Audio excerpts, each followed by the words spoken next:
Prologue. The devil heart chain was a cruel thing. It lay across Sekel's palm and draped around her armored forearm like an iron viper, smooth and dark and deadly fanged. Each of its scale-shaped links was engraved with infernal runes and inlaid in gleaming red gold, evoking rivulets of magma running across the blackened landscapes of hell. One end of the chain terminated in a hollow golden cap designed to be locked into another segment. The other ended in a lupine devil's head, its gaping jaws stretched as wide as both of Sekel's hands spread together. Black diamond teeth fringed its maw, arrayed outward in a double row of curving hooks. A spiked iron band covered the wolf-like devil's eyes, and another encircled its throat like a collar. Even in their imaginings, they shackle and torment us. The thought made her angry. Anger was not useful. She lifted her eyes and counted her heartbeats, willing them slower to match her breaths, until she was calm again. Her contact, Hakur, watched her closely, his nervousness barely showing.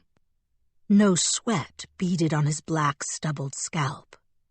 No lines of worry furrowed his sunburned brow. He might have gone apostate, but the man had been trained as a Hellknight, and the iron discipline of his order almost masked his concern. Almost. He had taken a step back while she studied the chain, perhaps thinking she wouldn't notice. The corner of his left eye twitched, and the raw skin around his mouth, blistered by the scalding water and acid he drunk to purge his sins, was taut with unspoken worry. "It's what you wanted," he said. The acid had roughened his voice to a gravelly baritone, but a quiver of trepidation ran through each word. "It might be," Sekel allowed. She wrapped the chain tighter about her forearm, holding the blindfolded devil's head against her palm so that its black diamond fangs spread outward like extensions of her own fingers. The sensation pleased her. It might. With the chain coiled around her arm like a cherished pet, she crossed the derelict shack that she'd chosen for this meeting.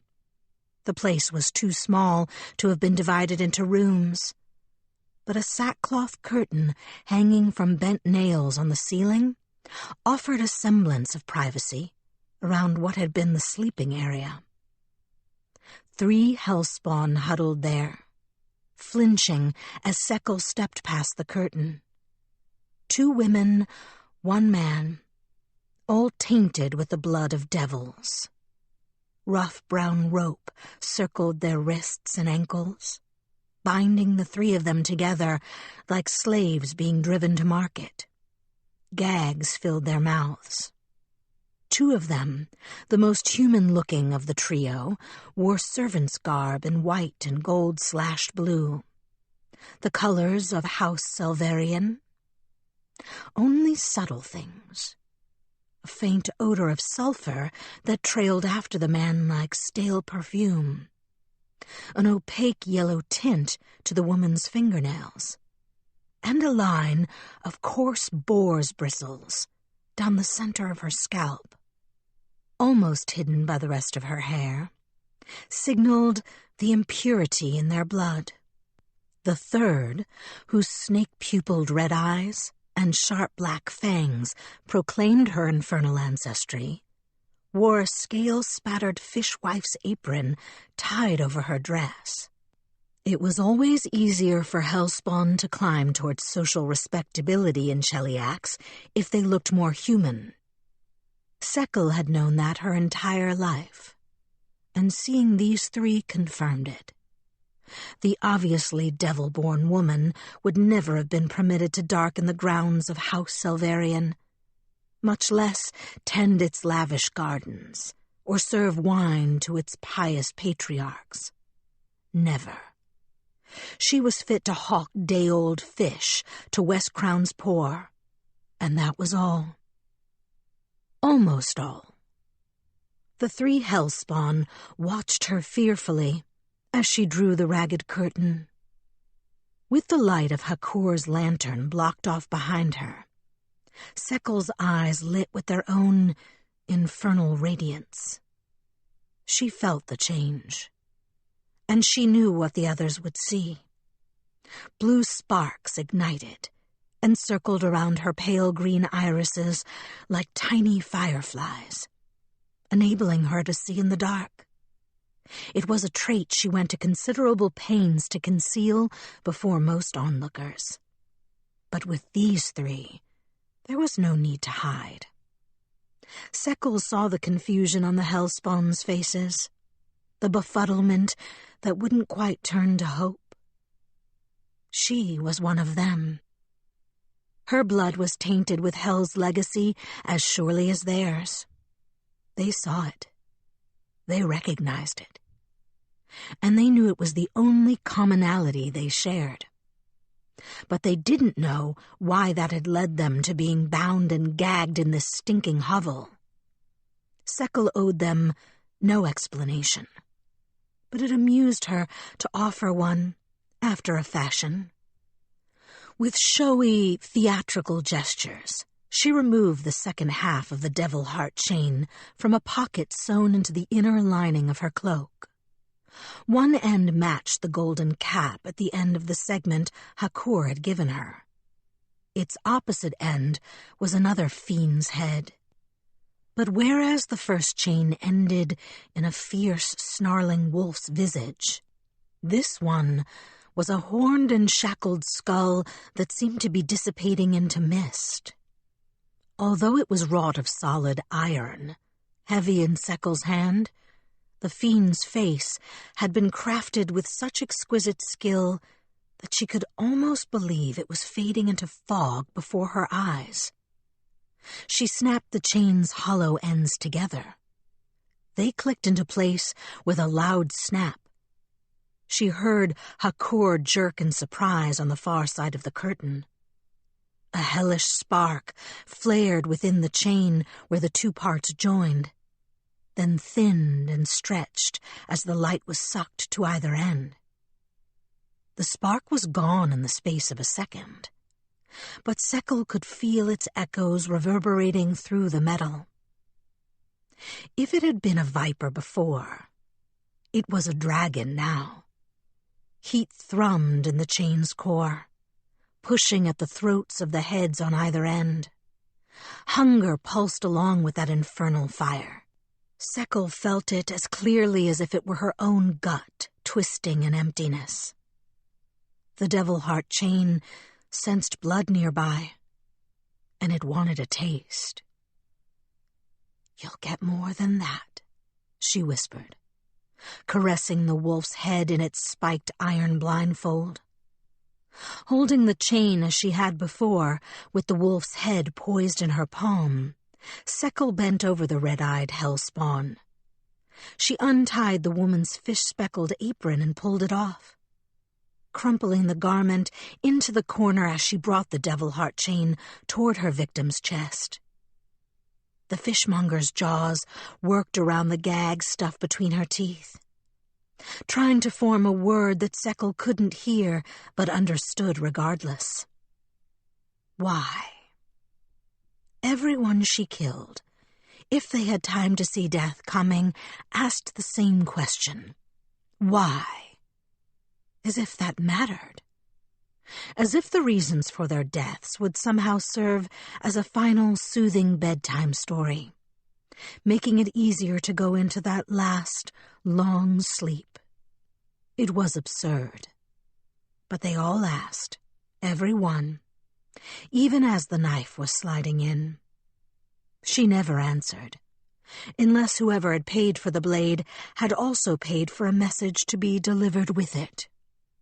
Even then, Sekkel often slurred her words to keep them from being understood. The dead deserved no courtesy from her. If they wanted her answers so badly, they were welcome to walk out of their graves and ask again. Thus far, none had. But this time, out of all the souls she'd cut loose from their mortal moorings, she felt impelled to give an answer. Because this time was different. "Your blood is a sin," Sekkel said as she pressed the wolf's head into the cloth over the fishmonger's chest. "Your existence is a sin. You are a thing that should not be, you and all your line." Heat rose in the chain's belly. The infernal runes carved into its links shone brightly in the hovel's dimness as the magic flowed through the metal.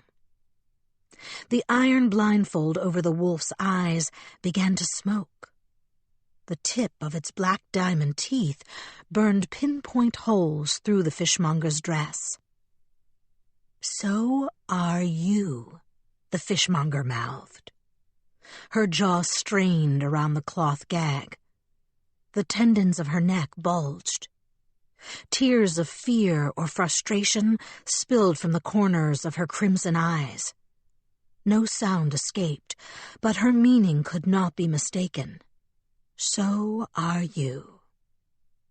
"So am I," Sekkel agreed. In her hand the magic flared and reached its final form. The fiendish wolf's head opened its maw, black diamond teeth smoking, and bit into the fishmonger's chest. In a blur of gold and glowing iron, the devil heart chain plunged into the woman's body like a tern diving into the sea. Its metallic scales clacked between Sekkel's fingers as the chain skimmed across her palm, burying itself until its wolfish jaws closed around the hellspawn's heart. There was no blood, no gore, nothing but a hiss of coppery-smelling pink steam. Flakes of burned cloth from her victim's dress drifted through the air like black snowflakes.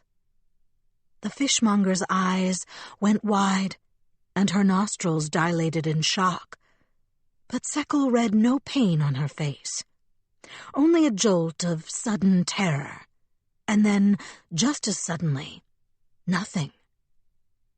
The light died in the woman's eyes, and the heat died in the chain's hellish core.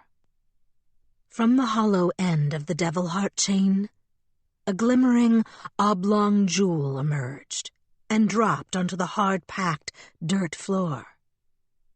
It rolled to rest against Sekkel's boot, emanating a soft, rosy radiance. She picked it up. The pinkish stone was large enough to fill her hand, but it weighed next to nothing.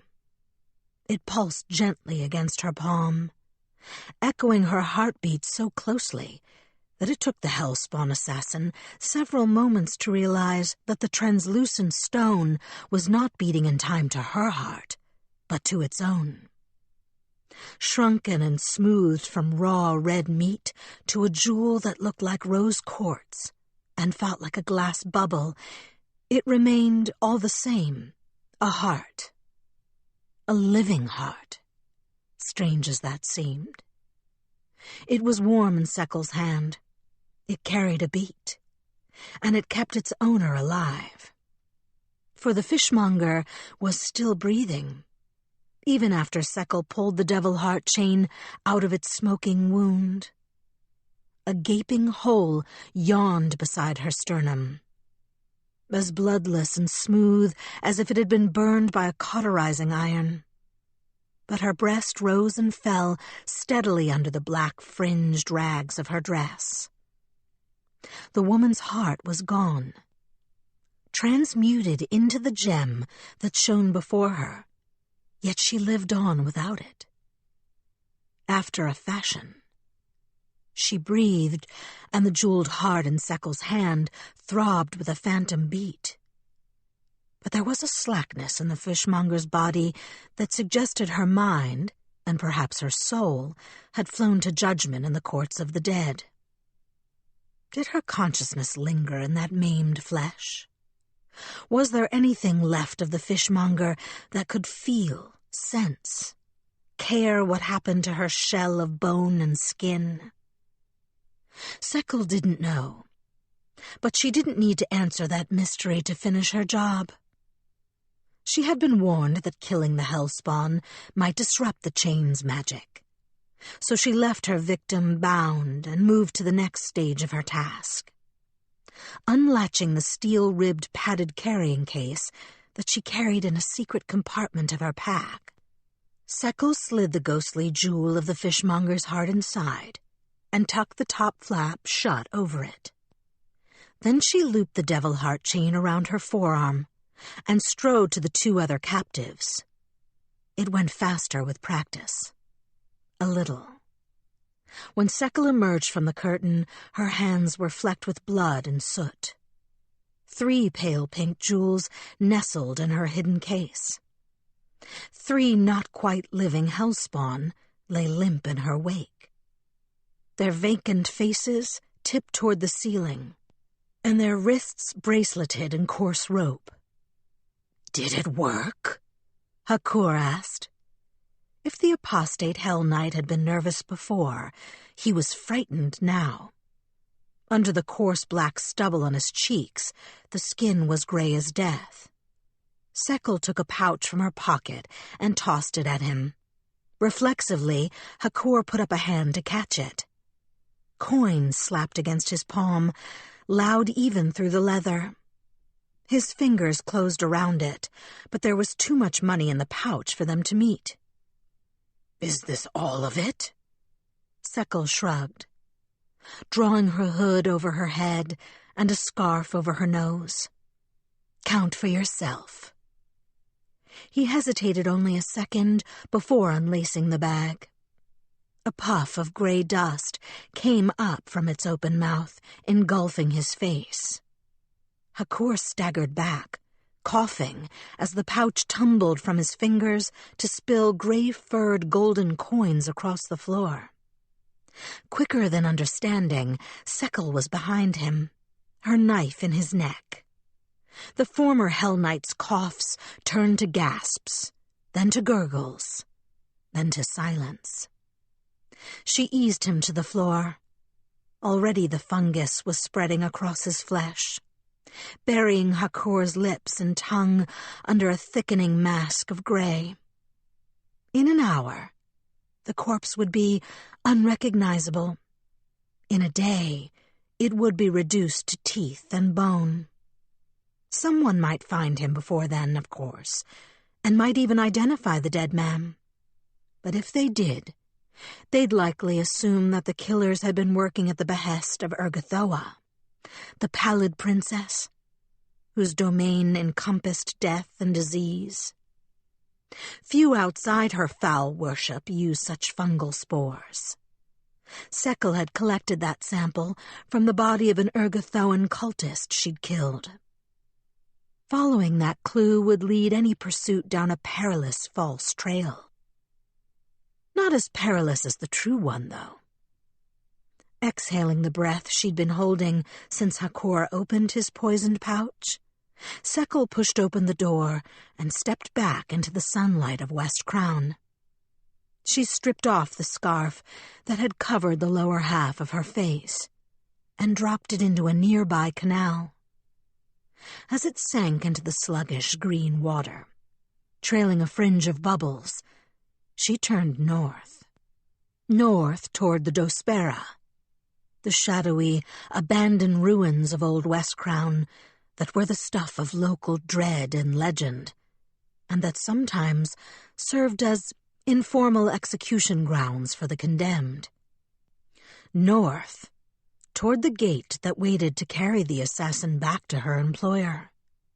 North, to Nidal. Chapter 1. The Scholar's Murder. Gerald.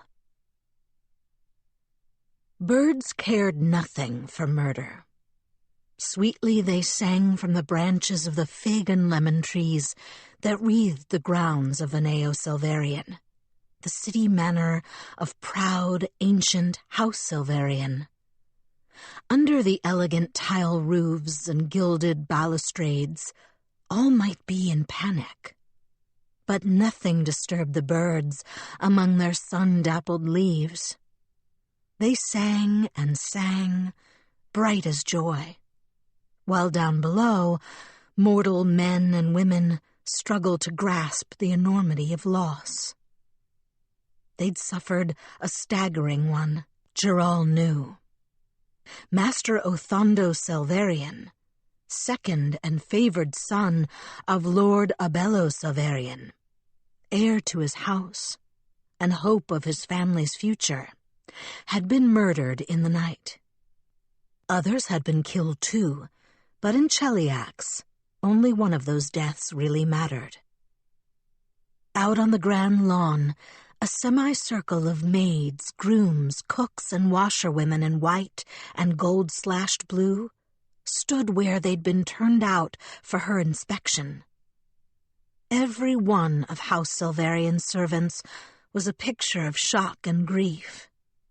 The younger maids held handkerchiefs to their tear-puffed eyes, while the older servants muttered about what they'd do when they found their master's killer. Both the sobbing and the plotting died abruptly when Gerald rode into the servants' view. One did not cry before Hellknights, and one certainly did not conspire to commit crimes. A sullen hush fell over the Silverian household as Gerald's chestnut destrier trotted across the graveled path, coming to a halt before the chief steward. He was a tall man, spare and elegant and silver-haired, and although Gerald was framed against the sun, he looked up into its full glare without blinking. "Sir?" "I'm here to investigate the murders." Gerald removed her fearsome, devil-visaged helm, allowing the servants to see her face. It caused a stir, as she had known it would. House Silverian's people were well trained, and other than a gasp from one of the youngest grooms, and a few tightened mouths and half-steps backward, none showed an overt reaction to her appearance, but Gerald read their shock all the same. The hellspawn taint ran strong in her. Gerald's skin was white as snow and covered with fine, soft scales, each one edged with a faint shimmer of copper. A pair of 4-inch horns, curved and sharp as a goat's, poked through her brown-streaked black hair. They fitted into the hollows of the horns in her helm, and had indirectly served as inspiration for the same. It was not unheard of for the devil-blooded to serve among the Hellknights, but neither was it common. In Cheliax, hellspawn were widely considered to be no part of proper society, and few of them received the training in arms or spellcraft needed to gain acceptance into the Hellknight Order's ranks. Yet here she was, armored in the scarred breastplate and horned helm that marked her as a full Hellknight, sworn to the Order of the Scourge. The chief steward, a consummate professional, tipped his head downward in an extremely correct nod, affording Gerald precisely the degree of courtesy that her status warranted. "It is our honor. Should we be expecting any of your associates?" As he spoke, his eyes flicked to the star of bleeding lashes painted on Gerald's shield. That was the Scourge's sigil, and the steward's unspoken query was clear. Will the Order of the Rack be coming? It was a delicate question. The Hellknight Order of the Rack, based in Citadel Ravad near West Crown, was the primary order of Hellknights in the city. Gerald's order, the Scourge, was less well known and much less strongly represented, which was both advantage and disadvantage. It gave her greater independence, but fewer resources to call upon. Less currency with the common people, too. As West Crown had long been troubled by rumblings of dissent, her imperial magistrix, Queen Abigail Thrune II, had granted the Order of the Rack wide-sweeping authority to detain, question, and even execute suspected rebels in the city.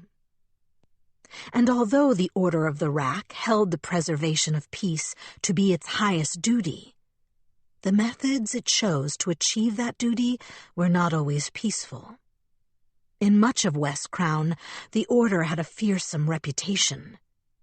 Few Wiskrani were glad to see them coming.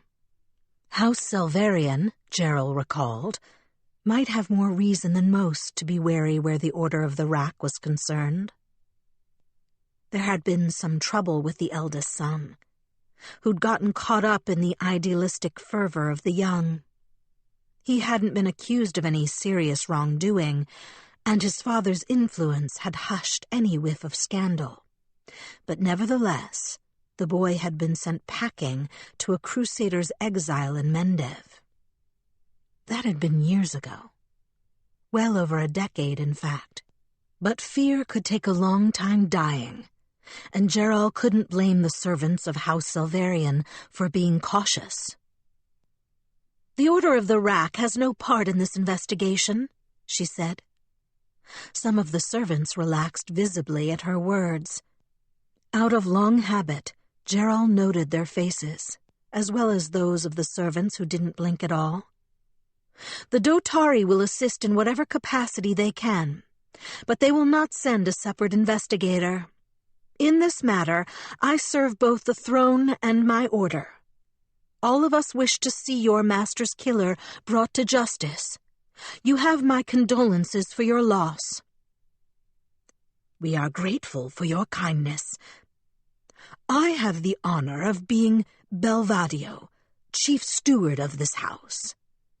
Lord Abello Selvarian should be arriving late tonight or early tomorrow. In the meantime, the household staff is at your disposal." The chief steward clapped his hands, signaling the end of the assembly. In a flurry of curtsies and bows, the maids, cooks, and house servants dispersed. Gerald dismounted, and one of the grooms led her horse away. Two servants, a pair of boys who looked no older than 14, remained behind at the steward's signal. Accio and Tyrol were the first to discover what had been done, Belvadio said, clearing his throat. "They found Napandi, one of our guards, lying in the hedges, and came together to wake me a little after midnight. I hastened to wake the young master, and that is when we found him. Master Othondo had been murdered in his study, where he was accustomed to read nearly until dawn. There are still 2 servants unaccounted for. We have not found their bodies, but I fear the worst." The chief steward took a breath, quavering only slightly. "Where would you like to begin?" "Show it to me as you found it." Gerald had no reason to doubt the steward's honesty, but if there were any gaps in his story, she expected that it would be easiest to find them by walking alongside Belvadio and seeing whether the evidence matched his words. "Of course. Please, this way." With a courtly bow, Belvadio led his armored guest through the garden's fragrant shade, toward the honeysuckle-threaded hedges that encircled the Vanio. Overhead, the birds continued their merry, oblivious song.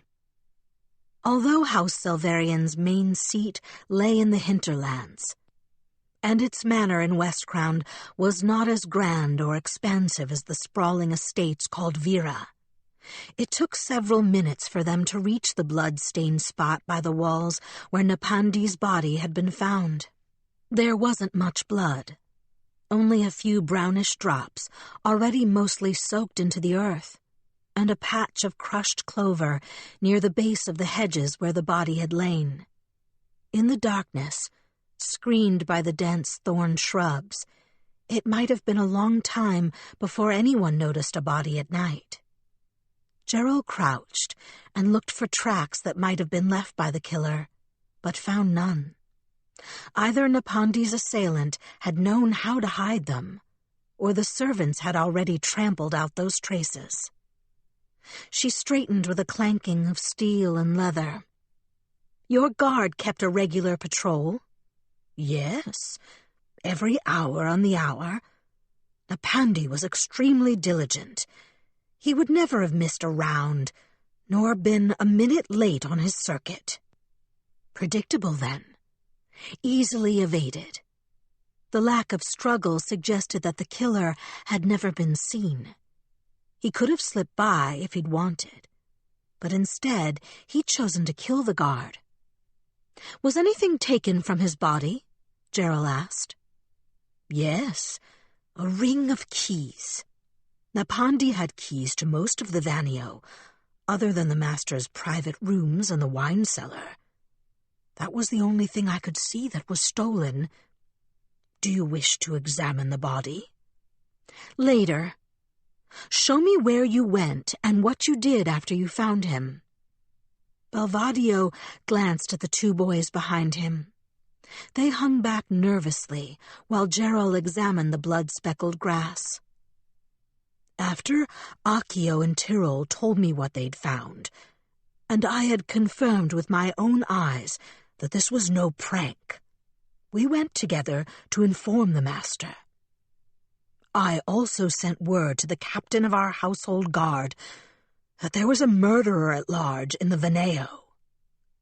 "How many guards do you have?" "4. The steward grimaced, shaking his head. 3, with Napandi dead. But none of the others saw whoever did this." Gerald nodded. 3 household guards were unlikely, in her estimation, to present much difficulty for someone who could kill one of their number so easily and silently. That they had seen nothing meant little.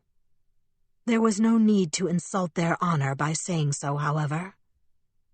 "Show me to Master Selverian's study." "At once." With another neat bow, Belvadio strode toward the manor, the 2 younger servants trailing him like puppies. A few steps from the servant's door, he hesitated. "Do you wish to follow precisely the same path we took? These halls are not grand enough for guests, I fear. I would not wish to cause any insult." He is worried about offending the Hellknights. Belvadio's concern about ushering her through the servant's door might have been reasonable if he'd been dealing with the touchiest of high Chelish lords.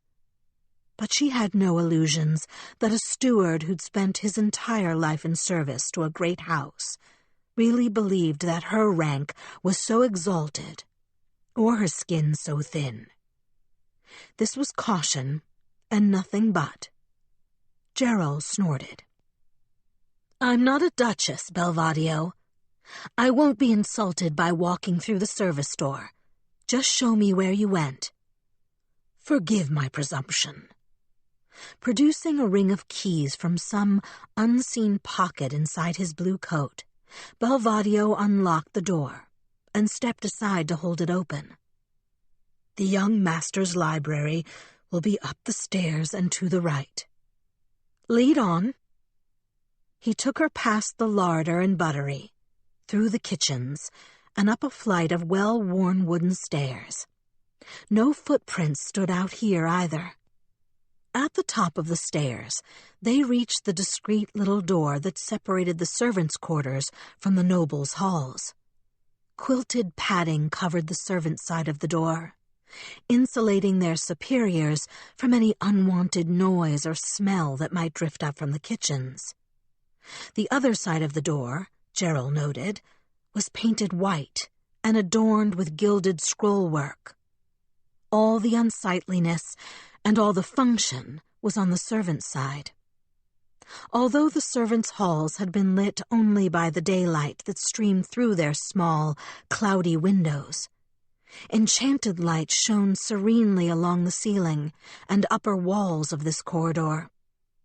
Wide picture windows overlooked the manor's gardens, while carpets in faded blue and white sank under Gerald's booted feet. The carpets were lush at the periphery, but worn in the centers. That they hadn't been replaced suggested that House Salvarian wasn't as rich as it had been in years past. No surprise. Failing fortunes were common among the old nobility that had declined to align strongly enough with House Thrune. Nevertheless, it was lovely. The airy beauty of the upper hall was marred only by the faint whiff of blood that grew stronger as they approached an open door on the right. "In there," Belvadio whispered. The color had drained from his face. They hadn't moved the body. The mortal remains of Athando Salvarian remained in the overstuffed armchair where he had presumably died. A linen sheet covered his slumped form imperfectly, trailing over part of the desk in front of him. A carafe and half-full wineglass rested on a silver tray near his elbow. Paper spilled across the floor by his side, along with a fallen candle stub trailing a comet's tail of wax spatters. Gerald stepped forward to examine him, taking care not to disturb the papers. "This is all as you found it?" "Almost. There was... a cleric came before you. Udano of Abadar. He looked over the master and said there was nothing he could do. Other than his examination and the sheet I placed over the master, nothing has been touched." The Hellknight nodded without looking up. With as much delicacy as she could muster, she lifted the sheet that covered Athando Salvarian. He had been a young man, 25, she guessed, maybe a year or two to either side. Slim, handsome, with the soft hands and pale skin of a scholar who spent little time outdoors. Drying blood spilled from a single deep puncture wound on the side of his neck, and darkened his sleeping robe in a crooked fan that widened as it stretched toward the floor. More blood painted the carpet behind him and to the side, and a single brownish-red fingerprint smudged his right arm near the elbow. Athando's own hands were clean. That bloody fingerprint had come from someone else. His face was buried in the pages of the book he'd been reading. When Gerald lifted Athando's head, she saw that his eyes were wide and his lips slightly parted. The breeze from an open window fluttered dark blonde hair across his brow. She couldn't tell if he'd been talking, trying to cry out, or just gasping for breath in his last extremity. But it seemed that he'd been looking at someone when he died. The spill of blood from his wound suggested that he had turned toward and then away from something or someone at his back. The killer? It was tempting to conclude that Athando must have seen his assassin. If he had, his shade might answer a cleric's prayer and identify his attacker. Gerald had been an investigator long enough to know that such hopes almost always proved futile. Something as simple as a mask or hood sufficed to prevent recognition, as every professional killer knew, and the dead were blessed with no more knowledge than they'd had in life. The Hellknight had worked on dozens of murders in the 12 years of her investigative career, all across Cheliax and its vassal states. and never once had she seen the spirit of an assassin's victim able to identify his killer. Amateurs might be named by the dead. Professionals never were. That didn't mean she had no use for magic, only that its use had to be less easily anticipated by her target. She glanced at the open book. Drying blood gummed its pages and darkened the illustrations, but the lettering remained clear.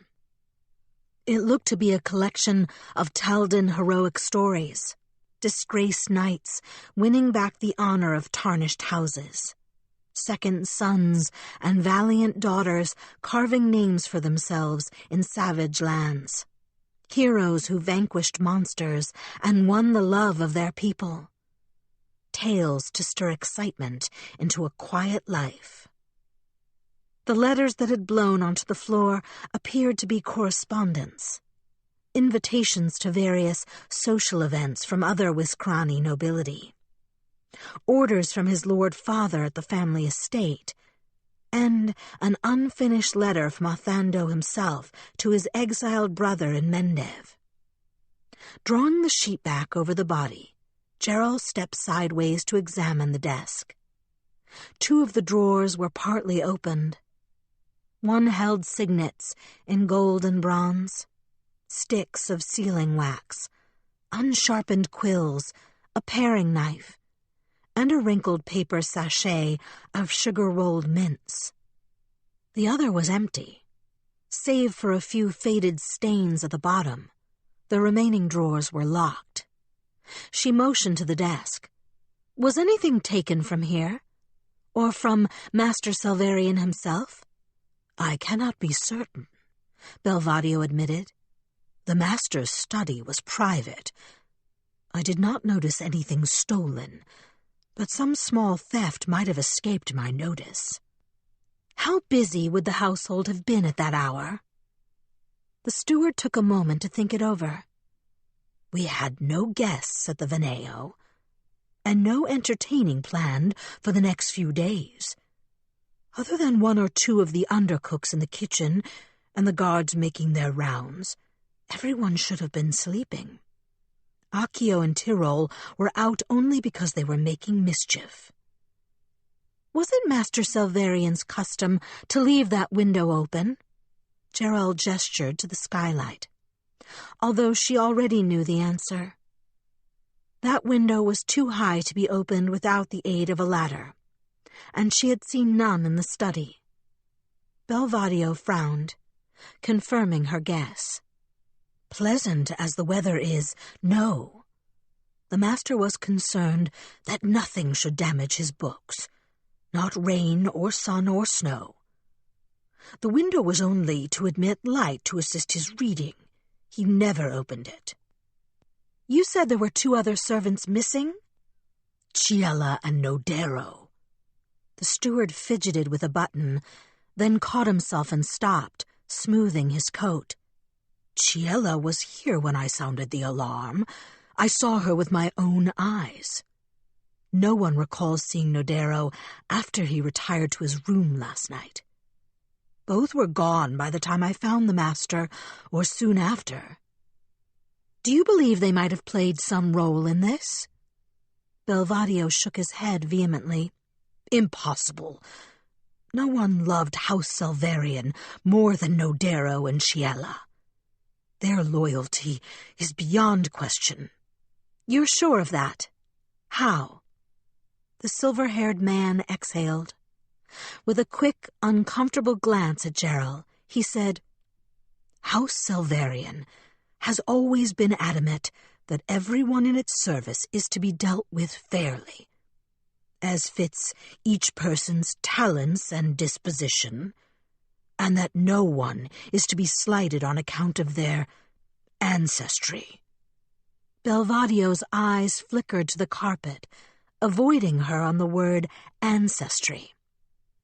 The missing servants were Hellspawn, then. No other reason for that discomfort. And not everyone on the staff was as accepting as their master had been, judging from the reception she'd gotten on the lawn. those who offend this policy are dismissed without references, which is a death sentence for employment among the great houses. The young master, like his father, was an uncommonly enlightened man, and he was fiercely beloved by all who had the good fortune to serve him. It is inconceivable that either Ciela or Nodero would ever have done anything to hurt him, or to damage the honor of his house. As you say, it sounded like burnishing the virtues of the dead to her. But perhaps Othando Salvarian really had been a saint among men. I'll visit the church of Abadar to speak with the cleric who examined Master Salvarian, and then return to the Order of the Rack's garrison. Please send word when his father, Lord Salvarian, arrives in Westcrown. Of course. He followed her back out of the manor, keeping always 2 paces behind and a half-step to the side, like the most discreet of ghosts. As they reached the servants' door, however, the steward took a small step forward. "Truly," he said, dropping his reserve for a moment and letting her see the real anguish beneath. "I don't believe Ciela or Nodero could have had any part in this horror, let alone both of them together. Never. In my bones, I know they are innocent. But I do believe someone might try to use them to discredit their kind.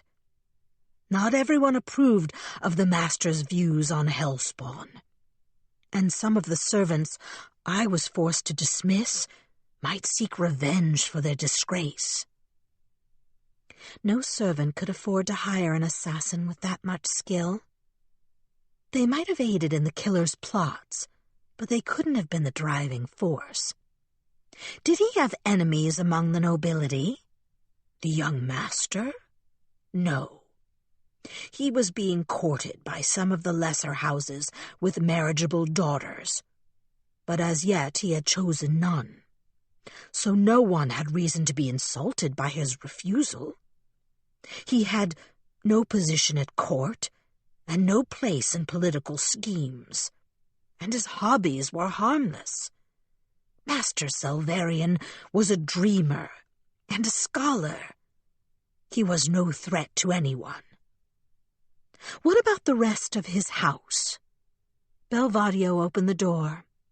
Outside the sun was a glory, and the birds were singing, and Westcrown's life went on. Even within the Veneo's walls, the rhythms of the day were returning. A washerwoman pinned damp sheets to her lines. Across the yard, a stocky, freckle-faced boy carted muck from the stables. Already the night was beginning to recede in their memories. "Their mistakes are in the past," the steward said, returning Gerald to the city. The cleric of Abadar had little to tell her. Yes, he had gone to the Veneo that morning. Yes, he had seen Master Salvarian's corpse. No, he had no suspicions regarding how the murder might have been carried out, nor about who would have had a motive to strike at House Salvarian's younger son. "It's what they do, isn't it?" Udeno shrugged. "The courts are snake pits. No surprise when one gets bitten by a viper." Gerald hadn't argued, but as she walked down the temple steps back into the canal-lined streets of Westcrown's Rigo Cicero, she'd thought, not like this.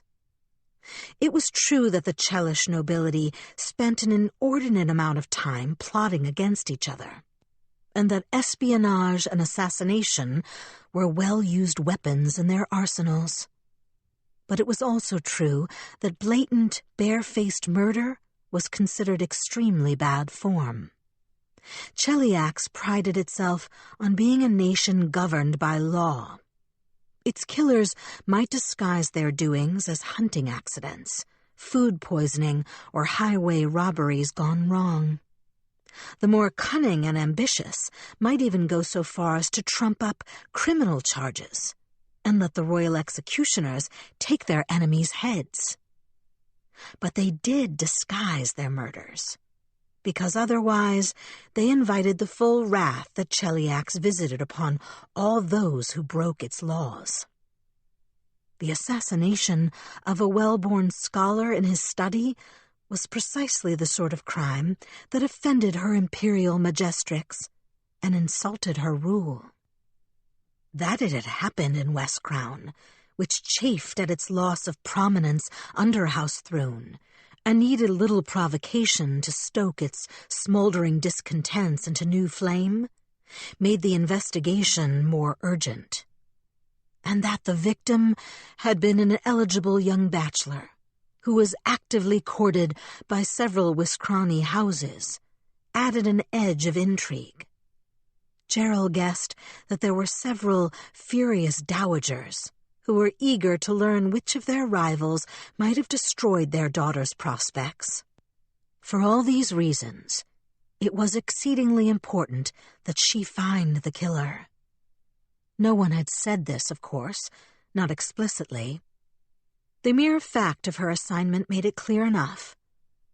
Gerald was one of the Order of the Scourge, and she had been chosen to investigate a crime in a city where the Order of the Rack held sway. There were any number of messages bound up in that, but the key one was that her imperial majestrix expected results. Failure was not to be countenanced. That was why Gerald, of all the investigators available to the Hellknights, had been singled out and sent to serve.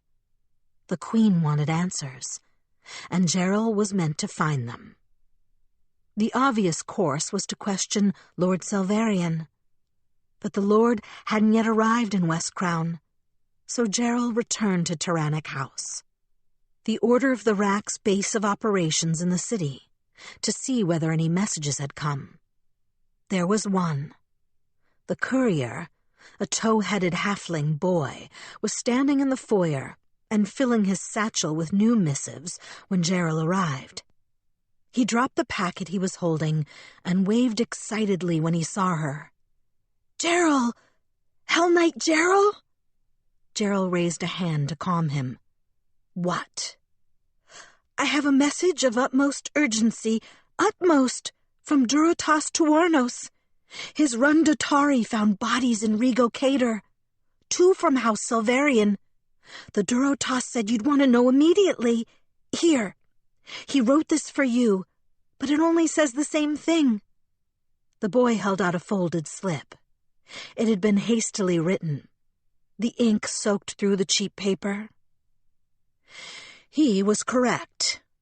The Hellknight took the letter, gave it a cursory look, and put her horned helm back on. Rigo Cater, the long-abandoned dead sector of the city, was infamously perilous, full of thieves and murderers, and worse. Even the Dotari, West Crown's city guard, didn't like to linger in those blighted ruins. Rigo Cater was so dangerous that it had its own division of the guard, the Rundotari, or Ruin Wardens, dedicated exclusively to holding back the threats that proliferated in that sector. "Bodies, you said. Where exactly?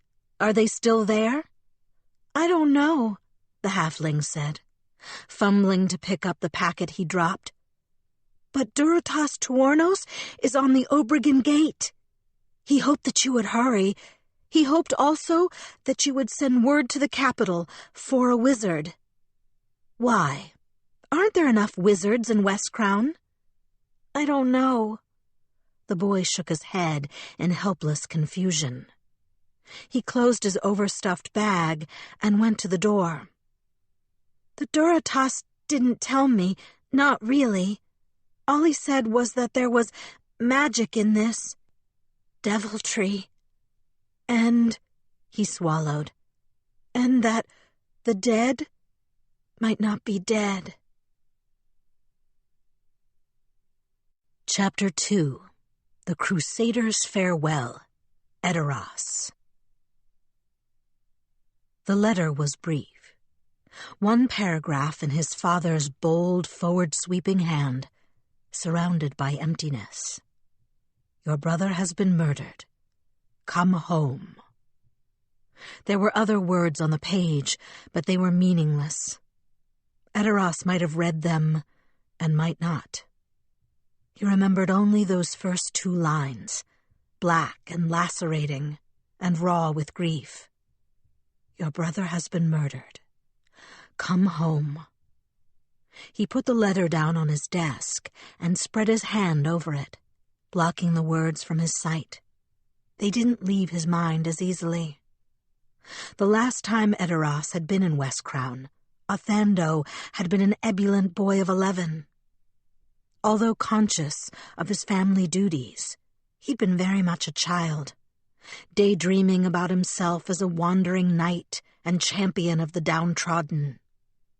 In the decade and a half since, and especially after Edoras' exile, those daydreams had given way to the reality of duty. The brothers had corresponded through letters over the years, and had met occasionally outside the city of their birth, but their paths had diverged that summer. Edoras had disgraced himself, and Othando had become the heir to House Selvarian. Edoras had always thought they'd have more opportunity to reconcile. He'd been close to his brother as a boy, but letters and visits were a poor approximation of knowing the man. And now, even that was gone. A gust of wind tore across his tent, dimpling the canvas walls and rattling the lamps so that their flames left black ribbons of soot along their glassy prisons. The wind smelled of brimstone and burning blood, as it too often did out here by the world wound. When was the last time he had felt a clean breeze or breathed air that wasn't poisoned with madness and despair? When was the last time he'd walked through gardens, given over to the luxury of flowers, instead of crowded with the scraggly, stunted crops that sustained Mendev's defenders? Edoras couldn't remember. The memories slipped through his grasp like smoke. He had seen and felt such things, he knew, and not that long ago. Queen Galfrey's advisors insisted that all the troops along the world wound be allowed periods of respite away from the front lines, so that they might remember what it was they were fighting so fiercely to defend. But those days of rest might as well have been in another lifetime, and in someone else's life. West Crown, though. West Crown was as vivid as if he'd left it yesterday. "Will you be sending a message back, sir?" The adjutant was new to her post, new to the world wound altogether, in fact, and plainly nonplussed by Edoras' reaction to the letter. "No, thank you." He'd forgotten she was there. Lifting his hand, the paladin folded the letter neatly in 2. The outlines of his father's script showed through the thin paper, but only barely. He could pretend they were but shadows in the dim light of his tent. "Please send Sorlan to my tent." "Yes, Knight Captain." The red-headed woman bowed and retreated, letting in another chilly gust of sulphurous wind. Sorlan arrived a few minutes later. The old gnome had been drinking again. The smell of rot-gut whiskey surrounded him like cheap perfume. He was upright, though, and his hands were mostly steady on his brass-capped walking stick, which meant he was about as sober as Edoras had ever seen him. "Girl said you wanted to see me." Edoras gestured to a chair opposite his desk. "Have a seat. I'll stay standing if it's all the same to you. Not sure how easily I'd get up again if I sat." The gnome leaned forward on his walking stick, swaying slightly. His eyes were yellow and cloudy, and his breath had a musty smell. "You'll be dead in 6 months if you keep drinking like that." Edoras wasn't even sure where Sorlan got the rot gut. It was well known among the troops that their knight captain had no tolerance for drinking anywhere near the world wound, where the slightest carelessness could doom an entire company. Wine was forbidden to Edoras' soldiers once they left town. Yet somehow that had never stopped the wispy-haired old wizard. The gnome snorted. "I'll be dead in 6 months with or without my bottle. At least this way I'll keep warm in the meantime. Now, what was so important you called me across camp for it?" "I need you to send a dream message to Neurosian. I don't care which of the commandants you contact, but do it tonight. Tell them I'm resigning my command as soon as we return to the city. They'll have to appoint someone else to lead the company. I give my recommendation to Cahora and Three Tongue. But of course, it's not for me to make the final decision. You'll have to help teach the ropes to whomever they choose, in any case." "Three Tongue," Soralong shuddered. "That bear-greased barbarian? He barely knows 20 words of any civilized tongue." "They're 20 words worth hearing. Better than you can say for some officers." "I suppose." The gnome squinted at Edoras from under his long, wispy eyebrows. "Better than most of your other alternatives, now that I think on it. Brave, got fair judgment, treats his soldiers well enough in his way. Not sure how well them uppity Taldan knights are going to take to Three Tongue, handing them chunks of hacked-up silver bracelet as prizes for a good mission. But hopefully they'll see his heart's in the right place. That's more than most crusaders these days, and I count myself in that number." Indeed. The glory days of the Mendevian Crusades were long past. Once, the Radian army had been the flower of chivalry across the inner sea.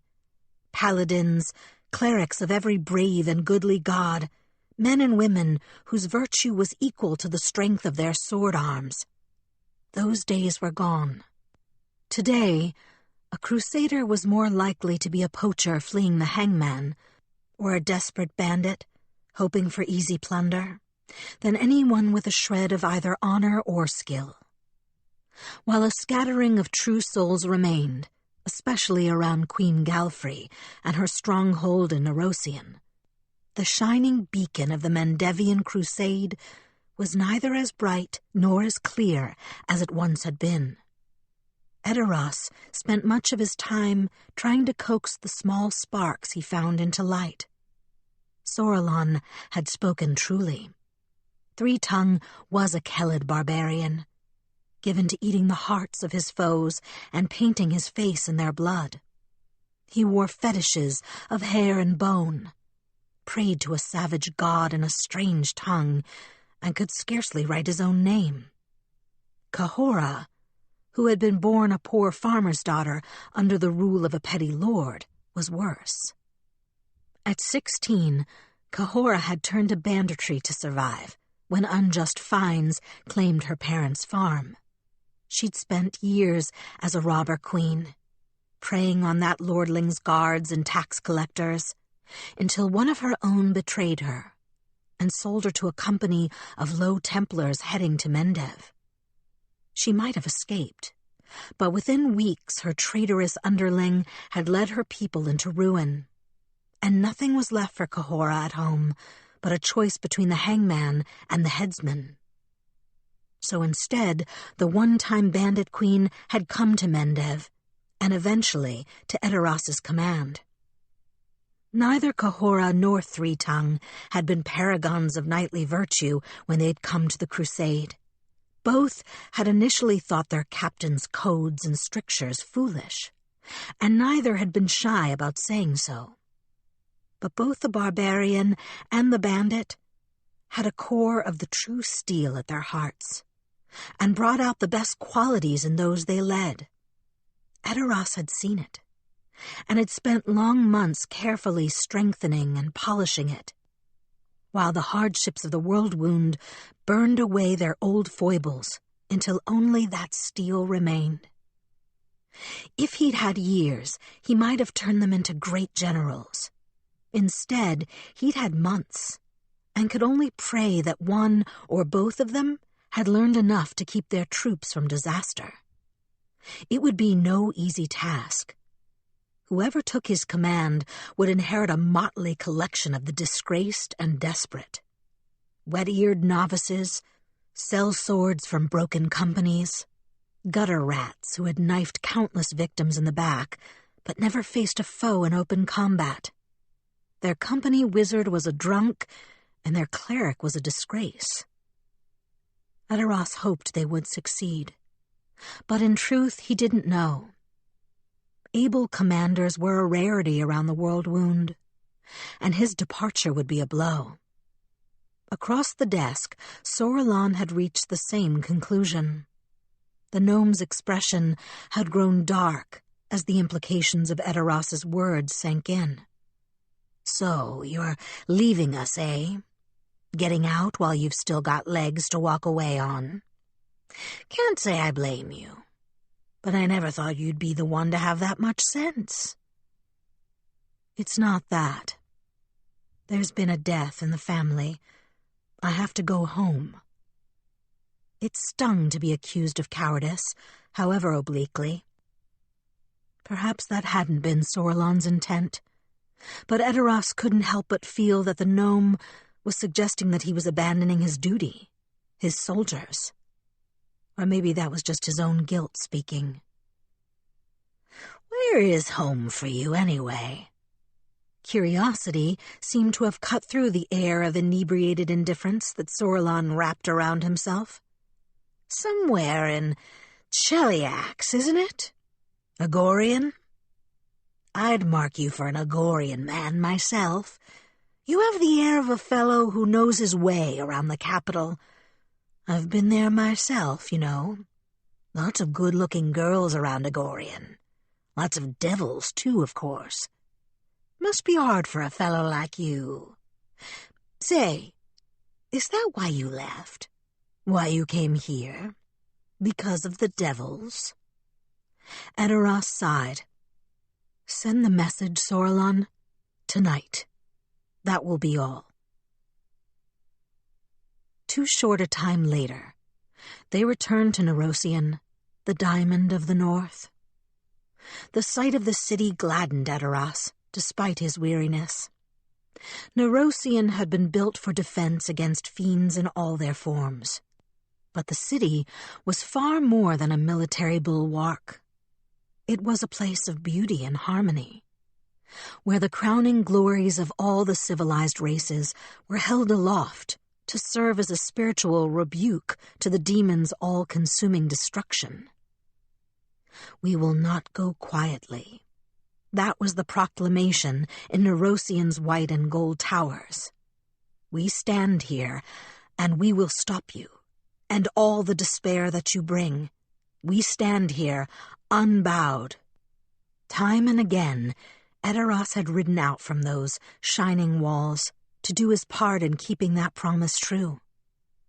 Often he hadn't expected to return, but always fortune had smiled upon him, and always had he felt his heart lift when the towers of Nerosian came back into view. The defenders held. Their defiance burned. The world wound would not creep past their watch. Today, however, his return to Nerosian brought a pang of regret along with the joy. With each step, Edoras came closer to abandoning the righteous cause that had restored his sense of purpose in the world and returned him to Iomede's holy graces. With each step, he came closer to Cheliax, where it was almost impossible to live by the code that had strengthened and sustained him in the world wound. It was in Westcrown that Edoras had failed and fallen. He had no wish to go back. But his father had summoned him. His family needed him, and he had to obey.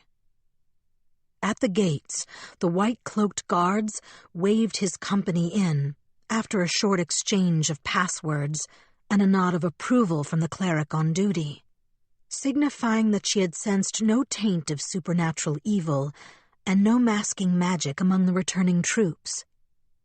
"Commandant Montagu is waiting to see you," the gate captain informed Edoras. "She's in the Cruciform Cathedral." "Thank you." Edoras bowed his head in acknowledgement. He dismounted, handing his warhorse's reins to Cahora. The stallion was too well trained and too valuable for him to take from his command. He'd leave the horse behind to serve another master and go on foot himself. Brushing the animal's flank in farewell, Edoras gave what he expected would be his last order in Mendev. "My troops, dismissed." As they dispersed, Sorolon patted the paladin's leg. The old gnome looked completely sober. "You did well by us. Kept us alive, more often than not. I'm glad you're going, though. Glad you're getting out. You deserve better than this." "This was the best part of my life," Edoras said. The gnome pursed his lips in a soundless whistle. "Some life you've led." "Indeed. Goodbye, Sorolon. Try to keep the new recruits out of trouble." Taking the reins of his pack mule, Edoras set off toward the Cruciform Cathedral. It was, by design, a short walk. The Cruciform Cathedral stood at the heart of Nerosian, its 4 great halls arranged so that its defenders could be deployed swiftly to any part of the city. The cathedral served simultaneously as the center of faith, military leadership, and governance in Mendev. But like the city it ruled, it sought to lead as much by inspiration as by might. Its pennon-crowned towers and high walls were built in smooth, clean lines, as pleasing to the eye as they were effective in defense. At the base of those walls, Edoras shrugged off his pack and handed the mule's reins to a dwarven stable hand. The dwarf must have been very young, although stout and burly. He had only scant blonde fuzz around his chin. "Do you want to stall?" the stable hand asked, hoisting the pack onto his own shoulders. Edoras shook his head. "I won't be staying long. We'll be leaving within the hour." "Very good, Knight Captain. I will see that your animal is ready." "Thank you." The paladin took off his helm and tucked it under an arm as he stepped into the shade of the Cruciform Cathedral. Peace settled over him almost immediately. A whisper of sacred incense threaded through the cathedral's cool stone halls. Under one of the apses Edoras passed, a chorus was practicing sacred hymns, and their harmonious voices soared over the corridors.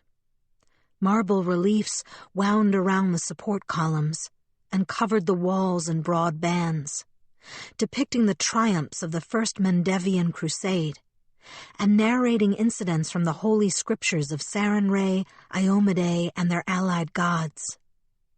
More than West Crown had ever been, this place was his home. This was where Iomade had called him. This was where he was meant to do his life's work. He had never truly known peace except here. Commandant Montagu's guards stepped aside as Edoras came to her office, knocking to announce his presence before they opened the door. He nodded to each of them and stepped inside. It was a clean, impersonal space, all in white and gold. Most of the north wall was dominated by an enchanted map of Mendev and the World Wound. The ward stones glowed in tranquil shades of turquoise and sea green. A delicate strand of lights holding back the smoky pall that signified the World Wound. Some of the lights were weaker than others. A few flickered on the edge of extinction. The war never ends. And yet he was leaving. The commandant rose to greet him as he entered. No one knew much of her history before she'd come to Mendev. but it was widely rumored that Commandant Montagu had been a pirate of the shackles before joining the crusade. She certainly looked the part. 3 heavy gold rings dangled from each of her earlobes, and her coarse black hair was twisted into dreadlocks that hung halfway down her back. Across her cheekbones, chest, and upper arms, whirling flames in vibrant gold, green, and scarlet had been tattooed upon her rich brown skin. When the Commandant crossed the slash of sunlight that fell through the cathedral's windows, the ink of her tattoos sparkled like powdered diamonds. Her accent, however, was pure Nerosian. Not a hint of the shackles colored her words.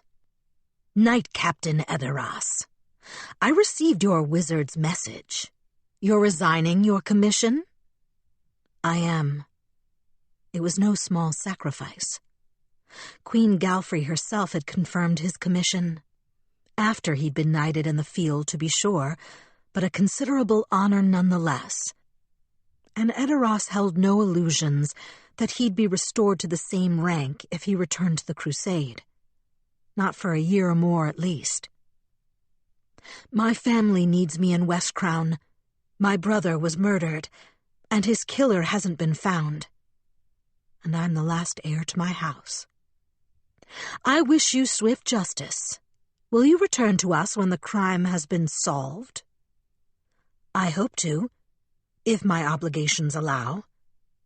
He didn't think the chances of that were high, though. Without a son to carry on the line, his house would die with him. And Edoras' duty to his family outweighed his duty to the crusade. In Mendev, he was valuable, but not indispensable. To House Selvarian, he was irreplaceable. This had the feeling of a final farewell. "Your service to our cause has been exceptional.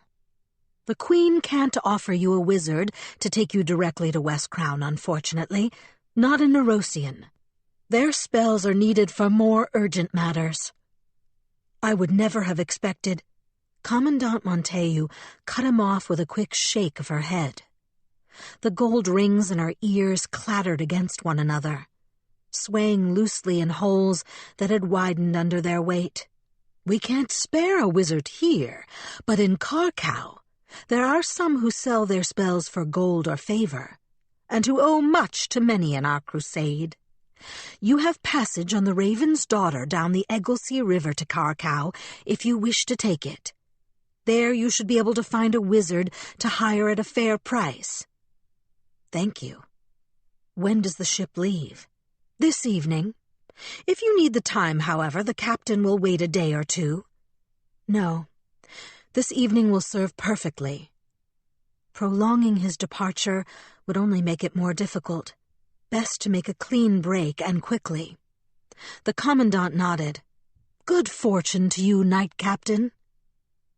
Sunset found Edoras and his pack mule on the Raven's Daughter, watching Nerosian recede along with the dying day.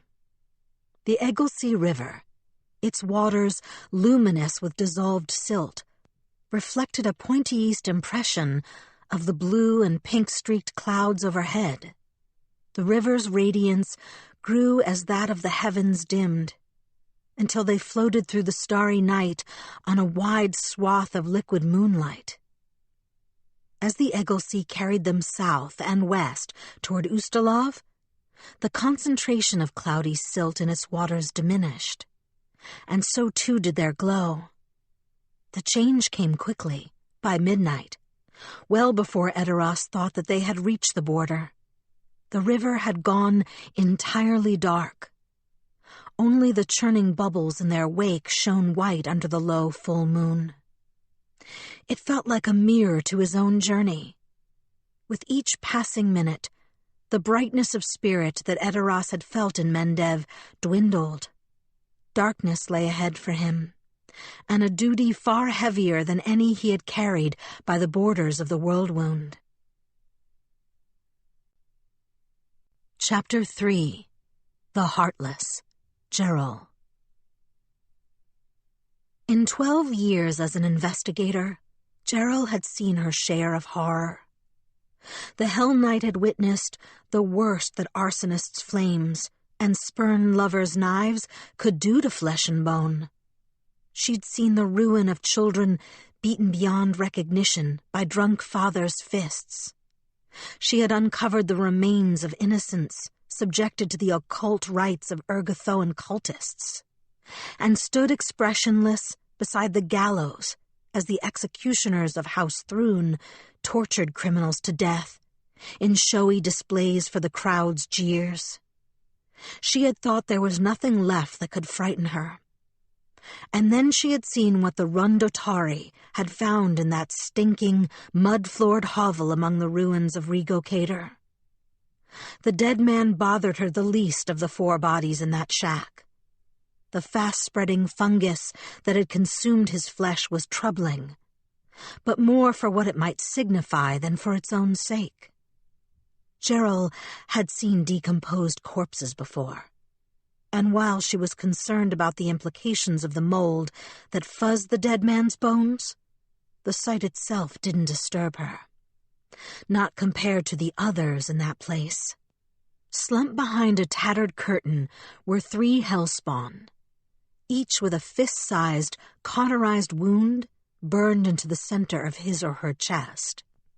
2, presumably the missing servants, Ciela and Nodero, wore the colors of House Salvarian.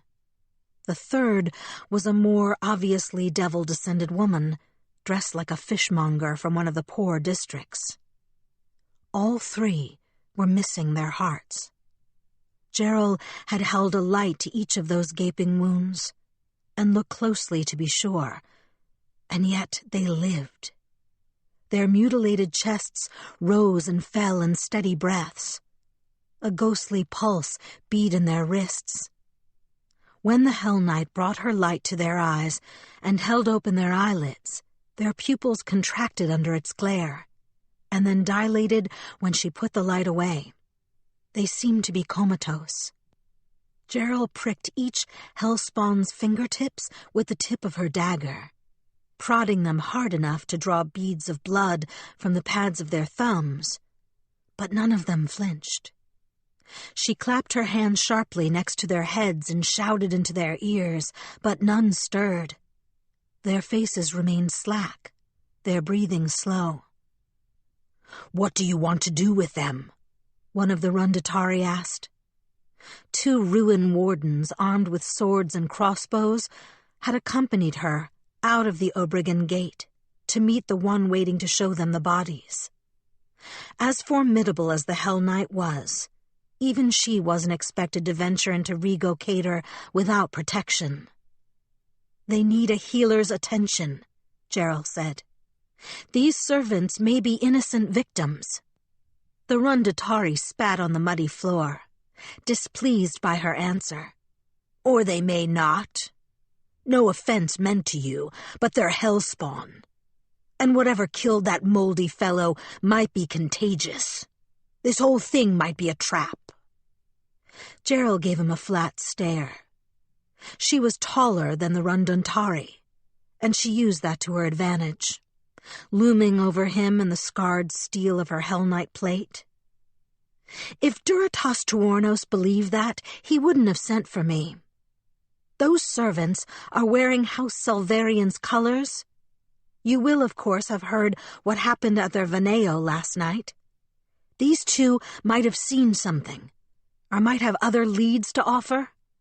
If we can't get them healed, we'll never know. And if I lose valuable information about the Salvarian murders because you were afraid of a little mold, well, I can't imagine your Durotas will be pleased, nor will his superiors. What you should be wondering is not whether this is a trap, but where you might be able to keep these people."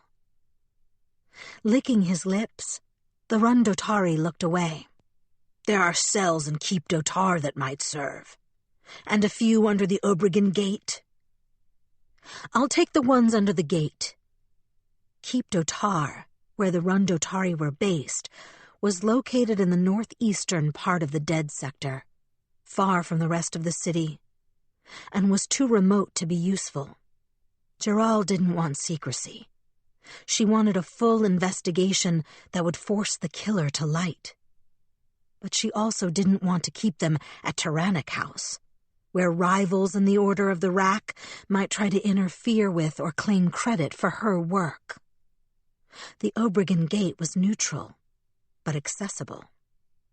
She unslung her pack and took out a large, flat box. It was much heavier than it looked. Although only plain wood showed on the outside, the interior was lined with a half-inch of lead and a thin coating of silver over the base metal. Perhaps the precaution was unnecessary, but she didn't want to risk bringing some Ergothoan contagion into the city. Holding her breath and working quickly, Gerald stacked the moldering bones in the lead-lined box. When the last of them had been tucked inside, leaving only a fuzzy shadow of white powder on the floor, she took out a long cylinder of soft white wax and held it over the Rundutari's lantern. It took only a few seconds for the cylinder's end to sag and start dripping. Quickly, while it was pliable, Gerald scrubbed the wax against the box's seam. The molten wax flowed into the crevices and hardened in place. After a few more rounds of softening and scrubbing, the seal was complete. Not a breath of air would get out of that box until she'd taken it safely back for inspection. The Hellknight took a card out of her pocket and handed it to one of the Rundutari. "Deliver this to Haverel Needlethumbs in Perego Spera. The card has the address. He's expecting the package." The Rundutari lifted the box, holding it as far away from himself as the length of his arms allowed. "I'll wait for you. Safer if we all go back together." "Fine." It was cowardice, but she couldn't fault him. No one wanted to walk through Rego Cater alone. Gerald hoisted the unconscious Hellspawn man and slung him over her shoulder, motioning for the two remaining Rundutari to grab the other Hellspawn. It wasn't the gentlest way to carry them, but it was the fastest, and dusk was rapidly approaching. "Let's go." They made their way back to the Obregon Gate in silence, but for occasional grunts and curses when one of the Rundutari stumbled over a gap in the rutted streets while carrying the senseless devil spawn. Around them, the crumbling shells of West Crown's former grandeur cast ever longer shadows, while the red sun sank down between their broken towers. For 800 years, the city of West Crown had been the capital of Cheliax and one of the wonders of the world. Clad in shining white marble and gold, its beauty had been renowned from sea to sea. Beyond its architectural splendors, the city had been famed as a place of art, learning, and the high glories of religious faith. Then, Aridin, patron god of humanity, and the nation of Cheliax had died and cast his people into turmoil. Civil war tore the country apart, and when the fighting ended a generation later, the devil-binding House Thrune was ascendant. Queen Abigail I, new ruler of the empire, moved her capital north to Agorian, and West Crown entered a long decline. Its population shrunken, its splendors diminished, its streets and historic buildings scarred by years of civil war, West Crown pulled back to its central districts and abandoned the poor neighborhoods along the North Shore to ruin. Today, the sculpted fountains that had once flowed with fresh water for West Crown's downtrodden were filled with weeds and cobwebs. Nothing remained of the sculpted angels that had once ringed the basins, except empty plinths bearing mottled crowns of bird droppings. The angels themselves were gone, having been stolen and sold to art collectors who wanted the masterworks for themselves. It was, Gerald supposed, a fitting symbol of the city's decline that the marvelous public works that had once served its most vulnerable had been scavenged and hoarded away by a wealthy few. The other signs of West Crown's deterioration were less poetic, but more dangerous. The wooden bones of taverns, inns, and dilapidated stables lined the pocked streets around their little party. No law-abiding citizens lived among them, but some of those ruins were the lairs of squatters and bandits. Others were infested with all manner of bloodthirsty beasts. On their way out, Gerald and the Rundatari had seen nothing more dangerous than a pack of starved dogs. But not all visits to the dead sector were so peaceful. The Obregon Gate marked the point at which civilization began again in West Crown. Until they passed through its portcullises and put Rego Cater safely on the far side of its wall, they remained vulnerable. She hefted the senseless hellspawn on her shoulders and trudged along a little faster. The man's weight compressed her armor, and the edge of her chest plate was digging into her flesh. But Gerald forced the pain out of her mind. She'd chosen to carry the male servant for a reason. As long as she carried a heavier weight than the Rundatari, and did so without complaint, they wouldn't dare shirk their own burdens. A Hellknight she might be, and devil-blooded to boot, but she was also a woman. None of the 3 men behind her would let themselves fall behind. It might be pure chauvinism that drove them, but if it drove them, Gerald would use it. She hadn't survived 14 years in Citadel Domain, and then in the wider world by being blind to the levers that move people's souls. And she wanted to get out of Rego Cater before dark. Smoke drifted through the weeds that fringed the mouth of an alley to her left. Gerald's skin prickled. There were relatively harmless transients living in the ruins, and the smoke might be from something as simple as a squatter's cook fire. But there were arsonists too, and madmen, and creatures of shadow that crept out with the night, and something that stole the hearts of its victims and consigned them to a living death. She hurried her pace. The 30-foot-high wall surrounding the Obregon Gate was visible now, rising above the skeletal rafters and chimney stumps that made up the crumbling skyline of the dead sector. Torches and lanterns lined its parapets and golden ribbons of fire.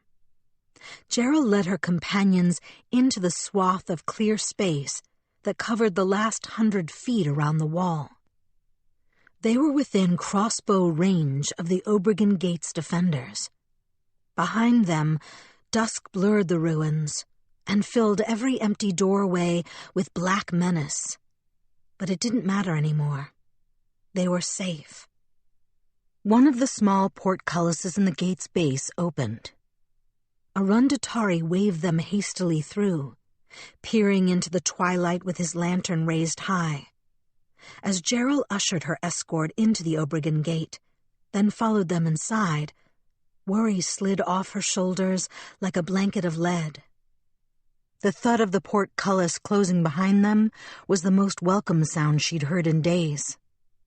"See anything dangerous out there?" the gate guard asked. "Not as such." Gerald lowered the comatose hellspawn to the ground. Her shoulders ached, but she refused to stretch them or adjust her chafing armor where the Rundatari might see. Hellknights admitted no weakness. "Do you have a spare cell big enough to hold all 3? The guard hesitated, but after a glance at the Rundatari, he nodded. "This way. The cells under the gate have held worse than hellspawn." Another small insult. Accidental, probably. Ignoring the rudeness, Gerald picked up her living burden once more and followed the guard down a set of winding stairs to a Niter Street dungeon. Twice she bumped against the cramped walls, jolting her armor into bruised flesh, but she refused to wince. You do not feel pain. There is no pain. Send a messenger to the Katata Nesudidia. The Asmodean Cathedral was the largest temple in West Crown, and would have the most powerful clerics to be found in the city. Duratas Tuornos was correct. There is some unholy magic in this. I require a wizard and a cleric, the best that they have, to examine these poor souls immediately. We shall send the request at once, the Rundotari assured her, opening an iron-barred cell door. Damp and littered with moldy straw, it was far from welcoming. But Gerald had stayed in worse. She didn't think her insensible charges were likely to complain. She laid the hellspawn on the straw, cradling the man's head against her gauntleted forearm. Removing a roll of bandages from her pack, she spread the gauzy cotton over the wound that disfigured his chest. It would do nothing for his missing heart, but she felt the man deserved that much dignity. Good. Send word to Tyrannic House when they arrive. After ensuring that the heart-stripped hellspawn had been settled safely into their barred beds at the Obregon Gate, Gerald returned to Tyrannic House alone. Night had drawn its cloak over the city, and in West Crown, that meant that the main streets were lined with parajes, enormous torches as high as men, that filled the avenues with fiery heat. Smaller lanterns hung from the doors of respectable private homes, and lines of torches or enchanted spell lights drew cordons of radiance around the viras and veneos of the wealthy. Anything to keep the dark at bay. Fire was a perpetual hazard in the city, and walking between the parajes on a summer evening could be uncomfortably warm. But the Wiskrani had deemed these costs worth bearing in exchange for safety from West Crown's nightly curse. From dusk till dawn, throughout the city, shadows hunted the unwary. Those who broke the nocturnal curfew and ventured beyond the streets protected by torch and lantern took their lives into their hands. The way to Tyrannic House was well lit, however, and Gerald walked the streets without fear. She was deadlier than any hunter in shadow, and she knew it. So did they. No challenges came from the night. Back in the garrison, the Hellknight returned to her quarters, locked the door, and finally allowed herself a sigh of relief as she took off her heavy plate. The padding underneath was soaked with sweat, and the fine, soft white scales on her skin had been dented and deformed where the armor pressed into her. Some had chafed off entirely. They floated to the floor like snowflakes when she pulled the padded jerkin over her head, leaving angry pink lines behind. Gerald daubed a soothing ointment onto the raw spots, along her shoulders and under her right arm, where the armor had bitten in, then tied a soft sleeping robe around herself. In the morning, when she had to put on her public face again, she would be as stoic as the honor of the Hellknights required. For now, she could allow herself a small measure of comfort without shame. At her desk, she sprinkled a few drops of water on the block of compressed ink she carried with her. While waiting for the ink to soften, Gerald sharpened a new quill and took out 3 sheets of good paper.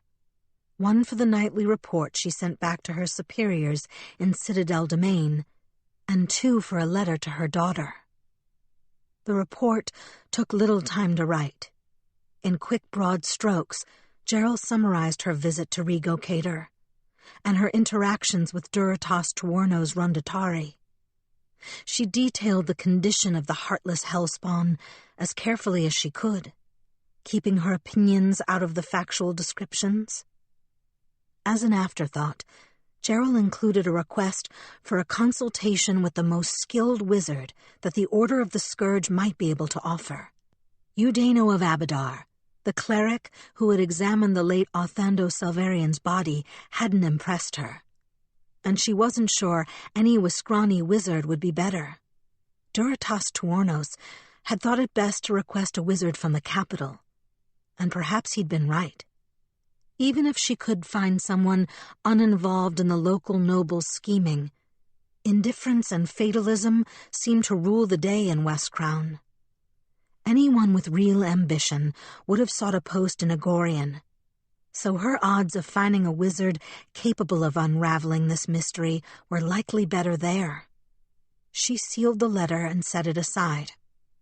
Then, more slowly, Gerald dribbled another trickle of water across the eroded slope of her ink block and smoothed a new sheet between her white-scaled hands. "Dear Indrath," she began, "I hope this letter finds you well, and that the summer is not too hot in Agorian." Then she stopped, at a loss for what to add. The flame of her lantern crackled in the silence. A bead of ink grew bulbous on the tip of her quill. She caught it and moved it back to the block just before it would have spattered on the near-empty page. What could she write to a daughter who didn't even know who she was? The truth, a small plaintive voice whispered, as it had since the day Gerald had brought her infant daughter to Citadel Domain, claiming the girl was a foundling. And just as she had then, and as she'd done every day for the 14 years since, the Hellknight pushed that voice aside. The truth would do her daughter no good. Indrath had been born with the blessing of a fully human appearance. No hint of her mother's infernal heritage showed in her face, her speech, or her soul. She was a strong, gifted, good child.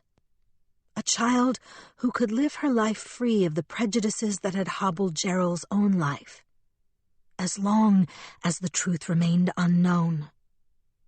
Gerald would have given anything for that blessing herself. She would not deny it to her daughter. She scratched her quill against the block's softening ink. "I saw this book in a shop window," she continued, agonizing over every word, "and thought you might be entertained to read it. A collection of tall tales and outright lies, I don't doubt, but perhaps someday you'll get to see for yourself and tell me if there was any truth to such fancies." She stopped again, her mind as blank as the rest of the page. What could she write next? Was that enough? Gerald had barely begun, yet she couldn't think of a single thing to add. Her current investigation was nothing that needed to trouble an innocent child's thoughts. And she'd done little else in West Crown. She had no amusing anecdotes, no profound insights, nothing that she imagined other people wrote in their clever letters. The Hellknight felt like a hammer, all bluntness and force, when she wanted to be deft as a scalpel in dissecting the world into bites that could fit in a child's mouth. Even her gift suddenly felt too clumsy. It was a collection of the adventures of Dervin Guest, infamous Pathfinder, and his recovery of the legendary Scepter of Ages. Gerald had seen many versions of Guest's adventures over the years, but this volume, unique among them, included numerous detailed descriptions of his travels into the ruins of lost Ninshebur. The accompanying illustrations were lavishly colored and easily tripled the cost of the book. She'd spent half a month's wages to buy it, and then she'd paid an extra silver for the shopkeeper to wrap the book in paper pressed with tiny, exotic dried flowers. Since she could first read, Indrath had loved stories about Dervin Guest. She'd been particularly fascinated with the far-off continent of Casmeron, where the fallen empire of Ninshebur was said to be located. Once, she had delighted in telling Gerald about how someday she was going to travel to Casmeron and chart its territories as an envoy for Imperial Cheliax. One of her most prized possessions was a small ivory elephant, supposedly carved by an artisan in those far-flung lands, which Gerald had purchased for her in the markets of Kaer Maga. But that had been 3 or 4 years ago, and Indrath was 14 now, almost 15. Maybe a storybook was too childish for her. Gerald didn't know. Her own daughter, and she didn't know. It had been months since she'd last seen Indrith. "I hope you'll like it," she finished, and signed, "Your friend, Gerald." Your friend. She stared at those words, so small and inadequate to carry the burden she wanted to put on them. There was so much more she wanted to say, and nothing else she could. Sighing, she sealed the letter with a daub of wax and tucked it under the string that the shopkeeper had tied around the paper-wrapped book. She stacked the parcel next to the report she was sending back to her order. It, too, would go out in the morning. Then Gerald leaned back in her chair, folded her hands into her lap, and closed her eyes, trying to imagine who would tear the hearts out of Hellspawn, and why, and what might be gained by leaving those maimed unfortunates alive. Chapter 4. Regret and Reunion. Edoras. It felt so strange to walk through Westcrown. For years, the city of Twilight had been the center of Edoras's life. He had been born in Veneo Selvarian. His earliest memories were of sunlight streaming through the lace-curtain windows of his nursery, and of birds singing in the lemon trees outside. As a boy, he'd stolen figs from the orchard and honeyed tarts from the kitchen, and had run out to the gardens to eat them in secret with his brother. When he grew older, and more aware of life outside the privileged walls of his family's Veneo, Edoras had become better acquainted with Westcrown's beauty and its sorrows. He'd spent countless mornings practicing swordplay along the canal bridges and upon the steep sides of the 200-foot hill of Aroden's Rise. He'd spent innumerable evenings trying to fend off high-born debutantes at the Lord Mayor's balls. Faith had come to him late, but that too was indelibly associated with Westcrown, where he'd first heard the call to Iomede's service, and where he'd fallen from grace. There was a memory he'd fought to keep from recalling, but as he walked steadily toward his family's ancestral estate, it loomed larger in his mind. Other painful ghosts came close on its heels. His mother's wild grief at losing a daughter to stillbirth, and the listless shadow she'd become afterward.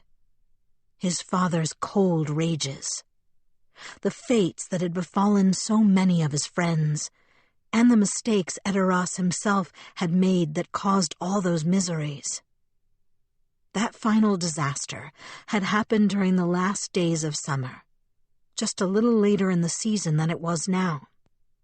The beach roses had been blooming along the shores of Paragospera when the first rumors reached him. Their rebellion had been uncovered. There'd been a traitor in their midst. He stopped, lost in regret and remembrance. The perfume of those pink and white blossoms mingled with the salt breezes of Gemcrown Bay and the cooler river winds, just as it had then. Edoras had breathed the same fragrance while waiting for his lover to die, and while waiting to find out if the imperial executioners would be coming for him.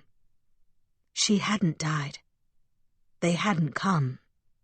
But it hurt, 15 years later, to breathe that salt-fringed scent of roses. He shook the memories away and kept walking. Ahead, massive walls rose around Regicona, as Westcrown Island was known to its citizens. They shielded the opulent old palaces of the city center from the common people who lived on the surrounding shores. Only the towers of the great estates and the domed roofs of the largest opera houses could be glimpsed above their reach. Several skiffs for hire, each manned by a single rower, rested in the canals that separated Regicona from the shore districts. The ones that were meant for wealthy passengers were easily distinguished by their tasseled canopies and padded seats, A few offered bottles of wine and other pleasantries for the ride. The smaller boats, available to servants and household guards, contained no such amenities. At the wide stone steps leading down to the water, Eteros hesitated. In Mendev, he had worn his hair long and let his beard grow out, initially as a way of hiding from himself, and later because he found it more comfortable in that bitter northern climate. It was a far cry from his clean-shaven youth in Westcrown, and as yet, no one seemed to have recognized his return to the city. He hadn't dressed in his house's colors, and the armor he'd worn as a crusader was bundled up in his mule's packs. Nothing identified him as who he was. It was tempting to cling to that secrecy a little longer, just until he crossed the canals to West Crown Island. But he had come to resume the role that his family needed, and as soon as he recognized the temptation for what it was, Eteros knew that he had to forego it. The right choice is always the harder one. He waved down a canopied skiff, as befit a nobleman of his stature. No scion of House Salvarian would return to his family home in a servant's boat. The rower tilted his head as he pulled alongside the steps. He was a slender hellspawn man with a mustache that started red and faded to ash-gray past his mouth. The boat's ornate covering had been heavily scented with sandalwood and cinnamon, driving off the less pleasant smells of the canals. "My lord?" Eteros pressed a gold coin into the rower's calloused palm as he stepped under the boat's canopy. He was who he had to be. "Take me to Veneo Salvarian." "Your Lord Father is waiting in the Veneo," Belvadio said. When Eteros had last seen the man, his temples were just beginning to gray. Now all his hair was silver. The precision of the cut, however, was exactly the same. The steward clasped his shoulders in a stiff but heartfelt embrace, tears shining in his eyes. "It's good to see you again, Master Salvarian. Welcome home." "I'm glad to see you as well. How is my father?" "Grieving, as are we all. It's a terrible loss." "It is." Eteros stepped away, gazing up at the Veneo's stone facade. A blurry figure crossed the windows of the study where Othando was said to have died. A moment later, it crossed again, moving the other way. My father. Something must have shown on his face, for Belvadio cleared his throat. "Whatever he says to you, it is not meant cruelly. You must know that. He has been devastated by sorrows." Eteros didn't answer, as loyal as Belvadio was, and as much as Eteros loved the steward, there were some pains that needed no sharing. "Is my mother here?" The steward shook his head. "Your lady mother remained in the countryside. She said she had no wish to set foot in West Crown again." "Just the old bear, then. That would make things easier and harder." Eteros sighed. "Thank you, Belvadio. I left a pack mule and some belongings at the Bent Blade. Would you have them brought to the house?" "Of course." The steward's lips tightened around something he couldn't decide whether to say. "My lord, there is another—" "Yes?" "No. Please excuse me. This is not the time. Forgive me for interfering with your grief, my lord. Other matters can wait." The steward bowed and was gone, vanishing with soft-footed grace. With a final glance up at the study's windows, Eteros steeled himself and went in. Time had hardened Lord Salvarian, and made him more brittle, like the stone trees in the petrified forests that Eteros had seen near the crown of the world. Deep lines carved his brow, while a lifetime's unhappiness pinched the corners of his mouth. His features had grown thinner and sharper, and his once gold hair had gone to gray. In his youth, a Bello-Salvarian had been a lion. In his silver years, he had become a wolf. Narrowing his rheumy blue eyes, the old lord lifted his head at his son's entrance. The scent of crushed wintergreen carried on his breath. It seemed Lord Salvarian had kept his decades-long habit of chewing the medicinal berries. "Ah, you come at last. Too late to save your brother, of course." "I've missed you too, Father." Lord Salvarian waved an age-spotted hand. "I have no time for your wounded sentimentality. If you gave a fig about your family, you would have left that crusade years ago. The inheritor has servants aplenty. She hardly needs you. And you had duties here. Yet you remained. Othando died because you weren't here to prevent it. And you dawdled so long in coming that his funeral is past. As you could not be bothered to save your brother's life or attend his burial, at the very least you will avenge it." Edoras circled the desk, keeping it between his father and himself. He saw dark spots discoloring the worn blue carpet, and a few brownish spatters on the armchair's sides that the servants hadn't quite managed to get out. Othando's blood. "You're blaming his murder on me?" "Othando was a scholar, a student of philosophy and the natural mysteries, a gentleman. He was no sword fighter. He saw what pursuing a life of violence did to you. Your brother was a peaceful soul, and he never stood a chance against his murderer." Lord Salvarian's hands were shaking with anger. He knotted them around the back of the bloodied chair to hide it, and his knuckles went white as his fingers dug into the padded leather. "If it had been you sitting in the Veneo, as the rightful heir of House Salvarian, your brother might not be dead today. But you were halfway across the world, serving a fool's exile. All your kind are the same. You, your uncle, off championing everyone but your own blood. And now, the best you might do is bring his killer to justice." There was much Edoras wanted to say to that, and nothing that he could.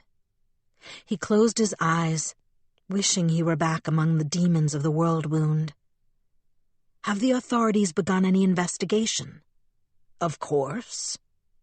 Even without looking, Edoras could see the contempt that curled his father's lip.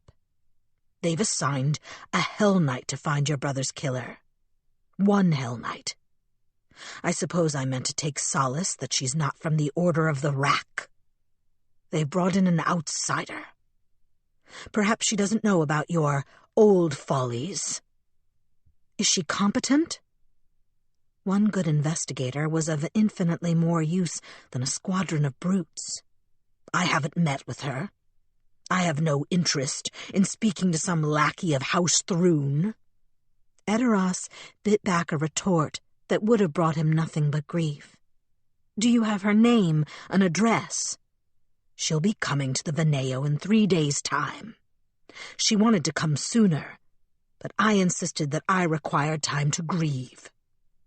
The frosty fragrance of wintergreen approached and receded as Lord Salvarian strode past his son to the exit.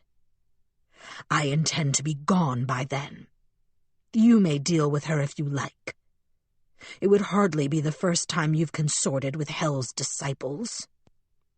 It took all he had to keep his voice calm. But calmness was the only victory he'd ever won against his father. "Yes, my lord." The only answer was the thud of the door. With a mixture of relief and regret, Edoras opened his eyes. He was alone. A thread of smoke rose from the single candle on the desk, which had gone out in the gust of the door slamming. Around that gaunt black wisp, however, the study might have been preserved in glass, so perfect was its stillness. The room had scarcely changed since his childhood. Some of the books on the shelves were new, and his brother had replaced their father's stern wooden chair with his own overstuffed armchair. But the light was the same.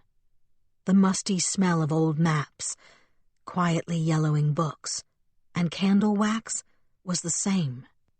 Their Uncle Stellan's tourney swords and lances still crossed on the walls. The aura of the study was just as it had been when he was a boy. Even death, it seemed, couldn't change that. It was oddly comforting. The world went on, whether or not their individual lives did. Holding on to that thought, Edoras made himself really look, at the chair where his brother had died. He didn't actually expect to find clues. It had been weeks since Othando's murder. His father had been through here, and the Hellknight investigator, and the servants with their brooms and brushes. But faint brown stains remained in the carpet, and where they'd soaked into the worn, cracked leather of the chair. The comfortable depression left in the chair's seat stayed behind, outlining the shape of his dead brother's body.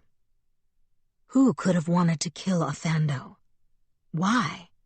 It made no sense. House Selvarian was of little importance in West Crown. Their fortune had dwindled after years of civil war and disfavor by House Thrune.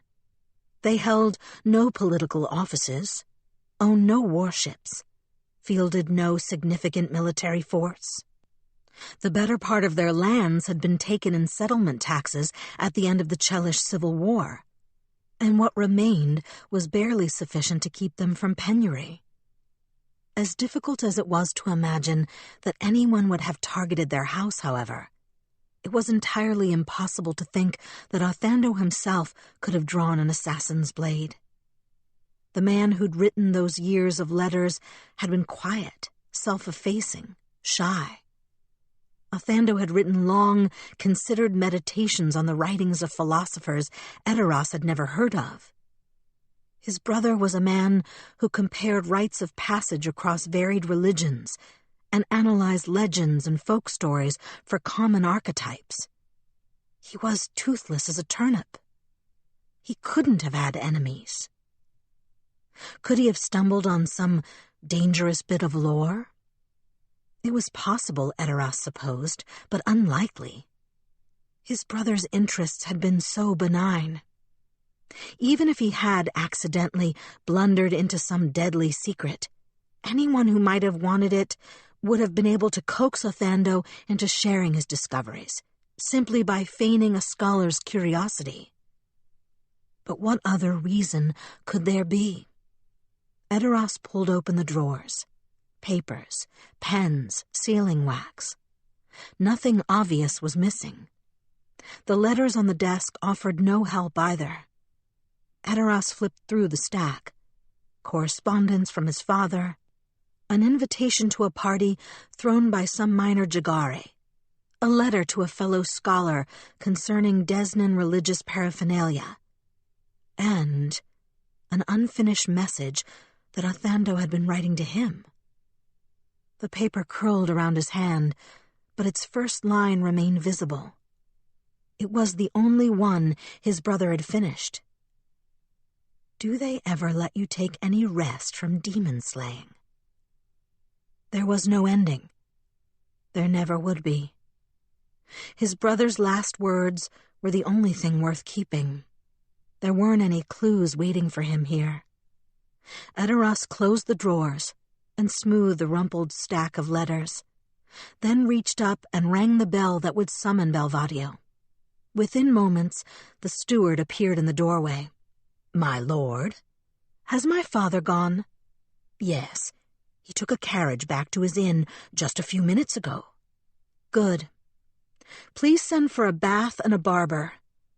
It's time I started presenting myself as a proper scion of House Selvarian again. Also, send a message to Tyrannic House. Let the Hellknights know that I'm ready to meet with their investigator."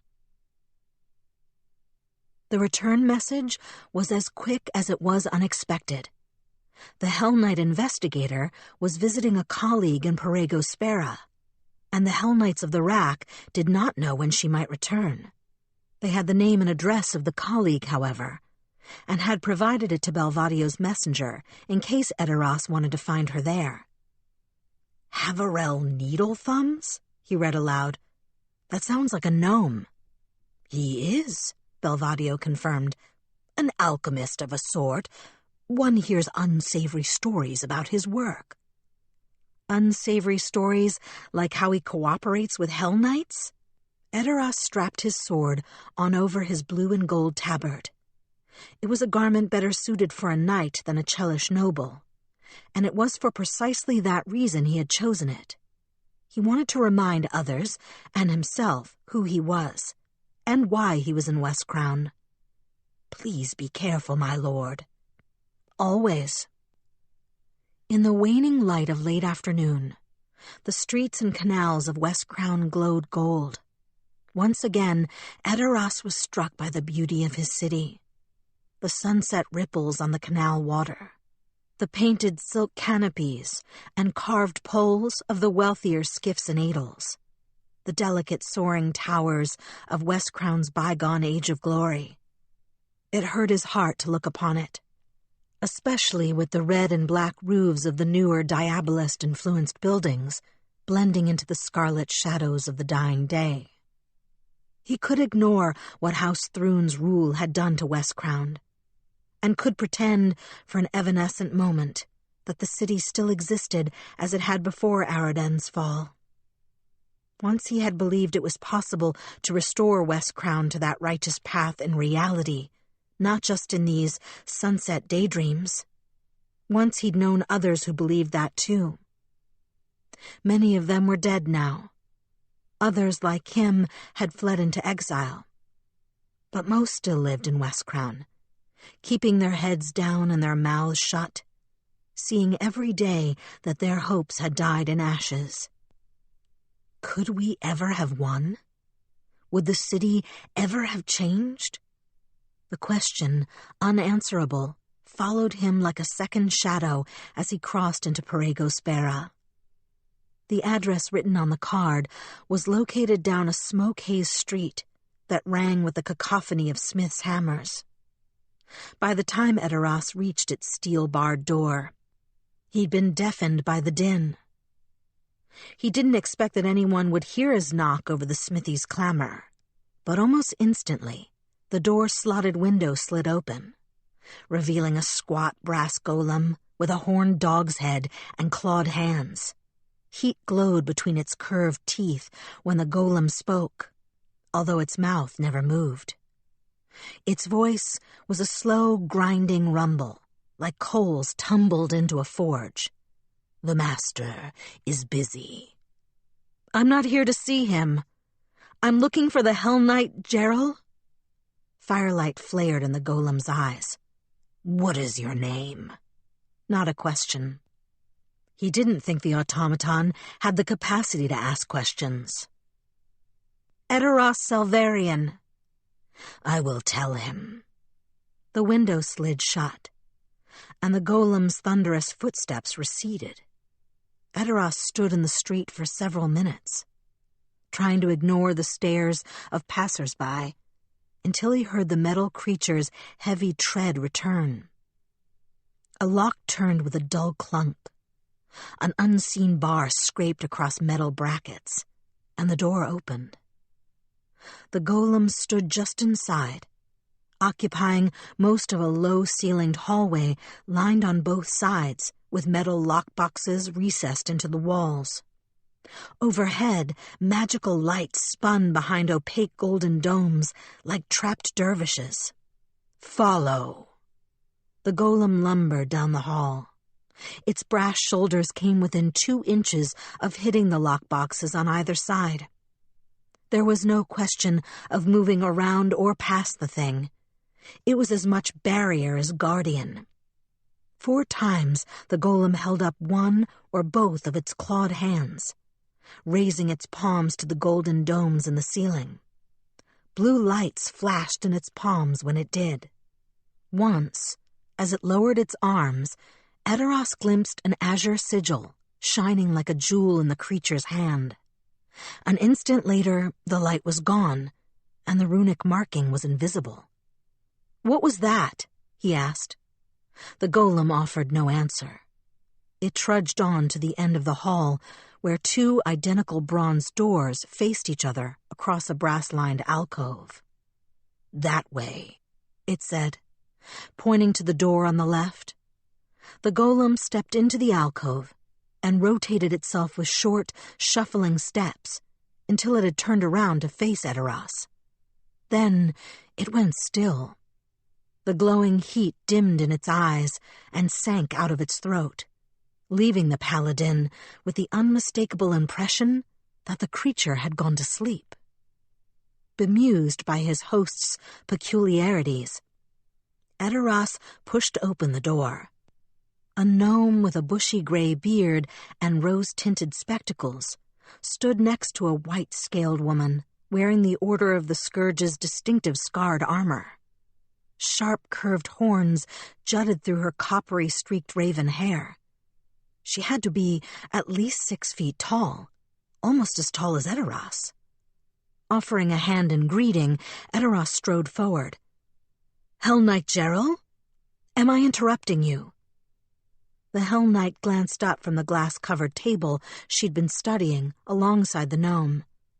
A pendant lamp hung between them, presumably illuminating whatever it was they were looking at, but also making it difficult for Edoras to see anything beyond its glare off the glass. "Master Salvarian, it's no interruption. I'm glad you could join us. I had hoped to speak to your father, but he seemed reluctant to make time for me." Edoras tried not to wince. His father's intransigence had put him in a bad position already. Even the nobility of Cheliax didn't scorn the Hellknights lightly. In overlooking Lord Salvarian's discourtesy, the investigator was being kinder than she had to, and that was never a good sign. "I apologize. He's asked me to represent our family in any further proceedings. If there's anything I can do to help..." "There might be." Gerald beckoned for him to approach the table. "See if this looks like anything you've seen before. Haverel, show him." The gnome pressed a lever, a fiery orange spessartite, on the side of the table. Flames roared out under the glass top, consuming everything underneath in such an intense wash of heat that Edoras had to take a step back, eyes watering. After a second, Haverel flicked the spessartite lever back up and pressed down one of nearly colorless aquamarine.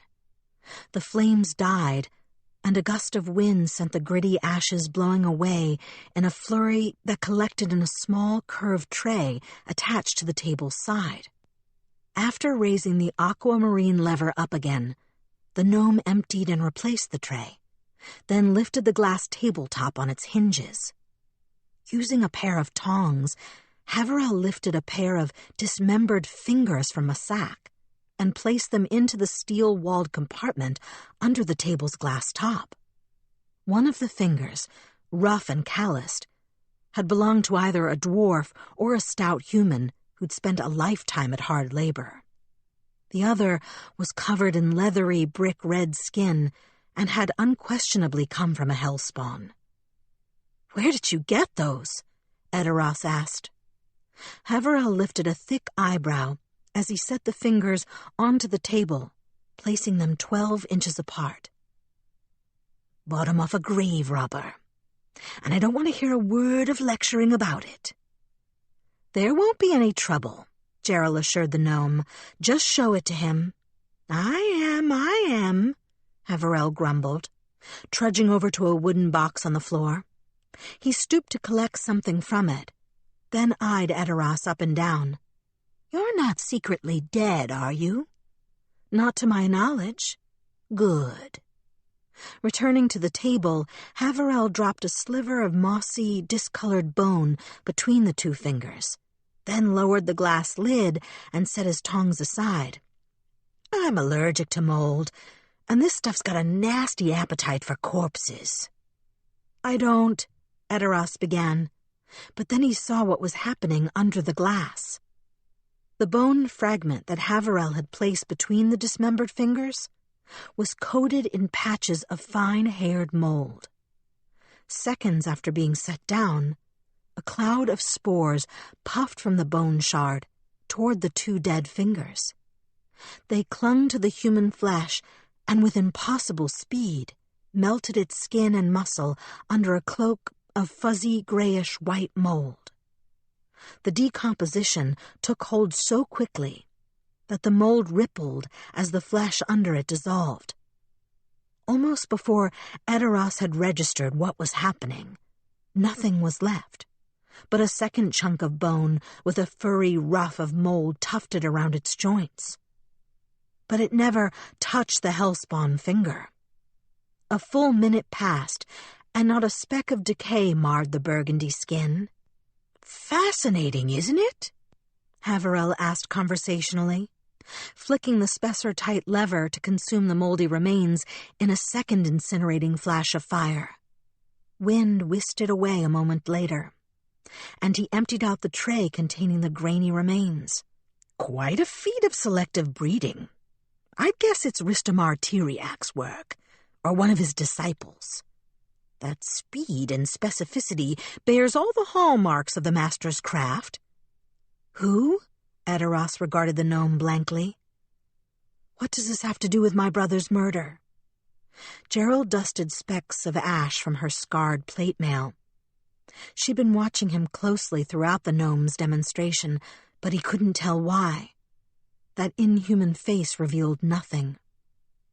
"Someone in your house had formidable enemies. Your brother, your family, or maybe your servants." "Our servants? How?" The Hellknight gave him a tired smile.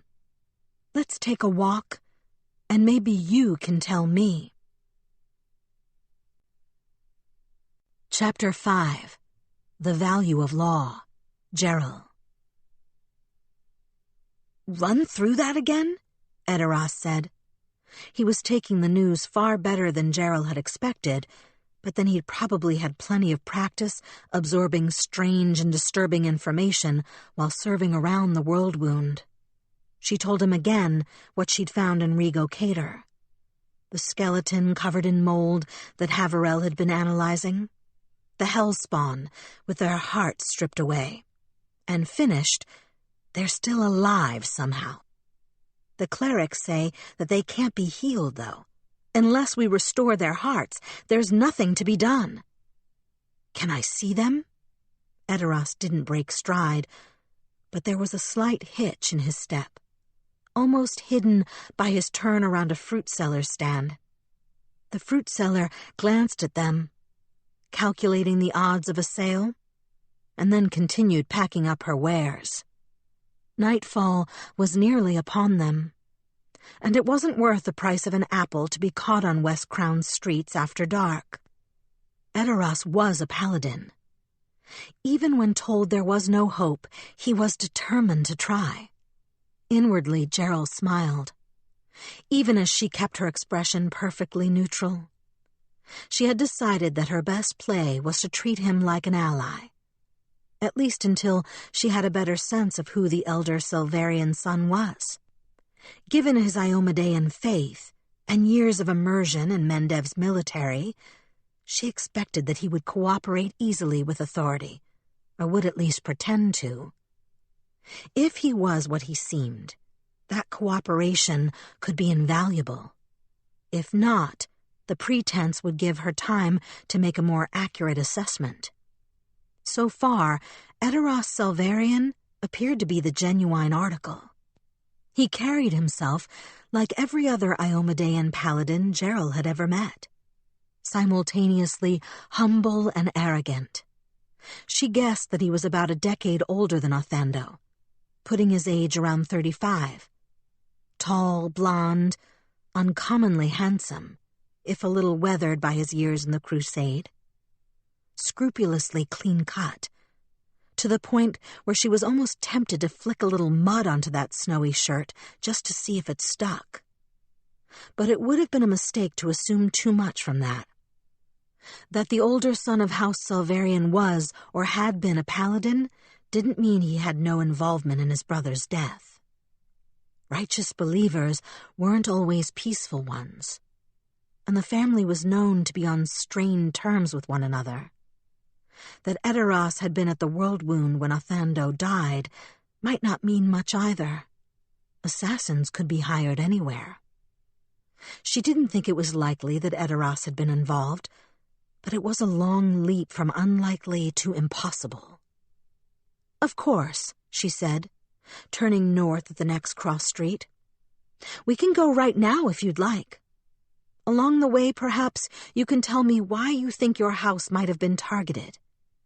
Whoever did this was a professional. Why would an assassin come after you? I've wondered that myself.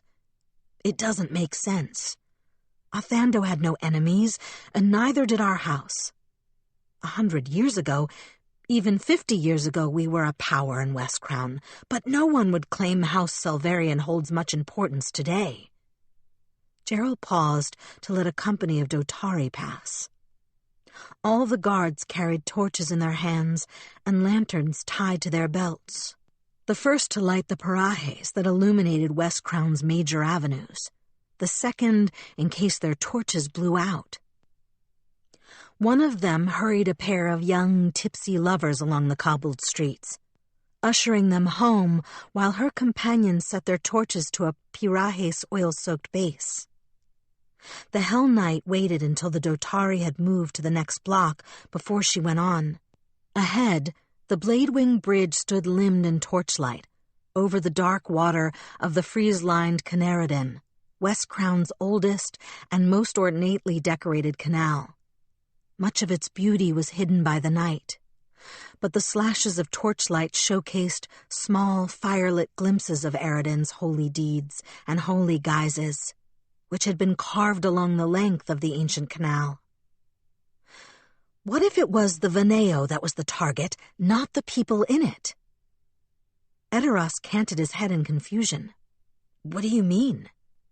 "None of the victims had serious enemies.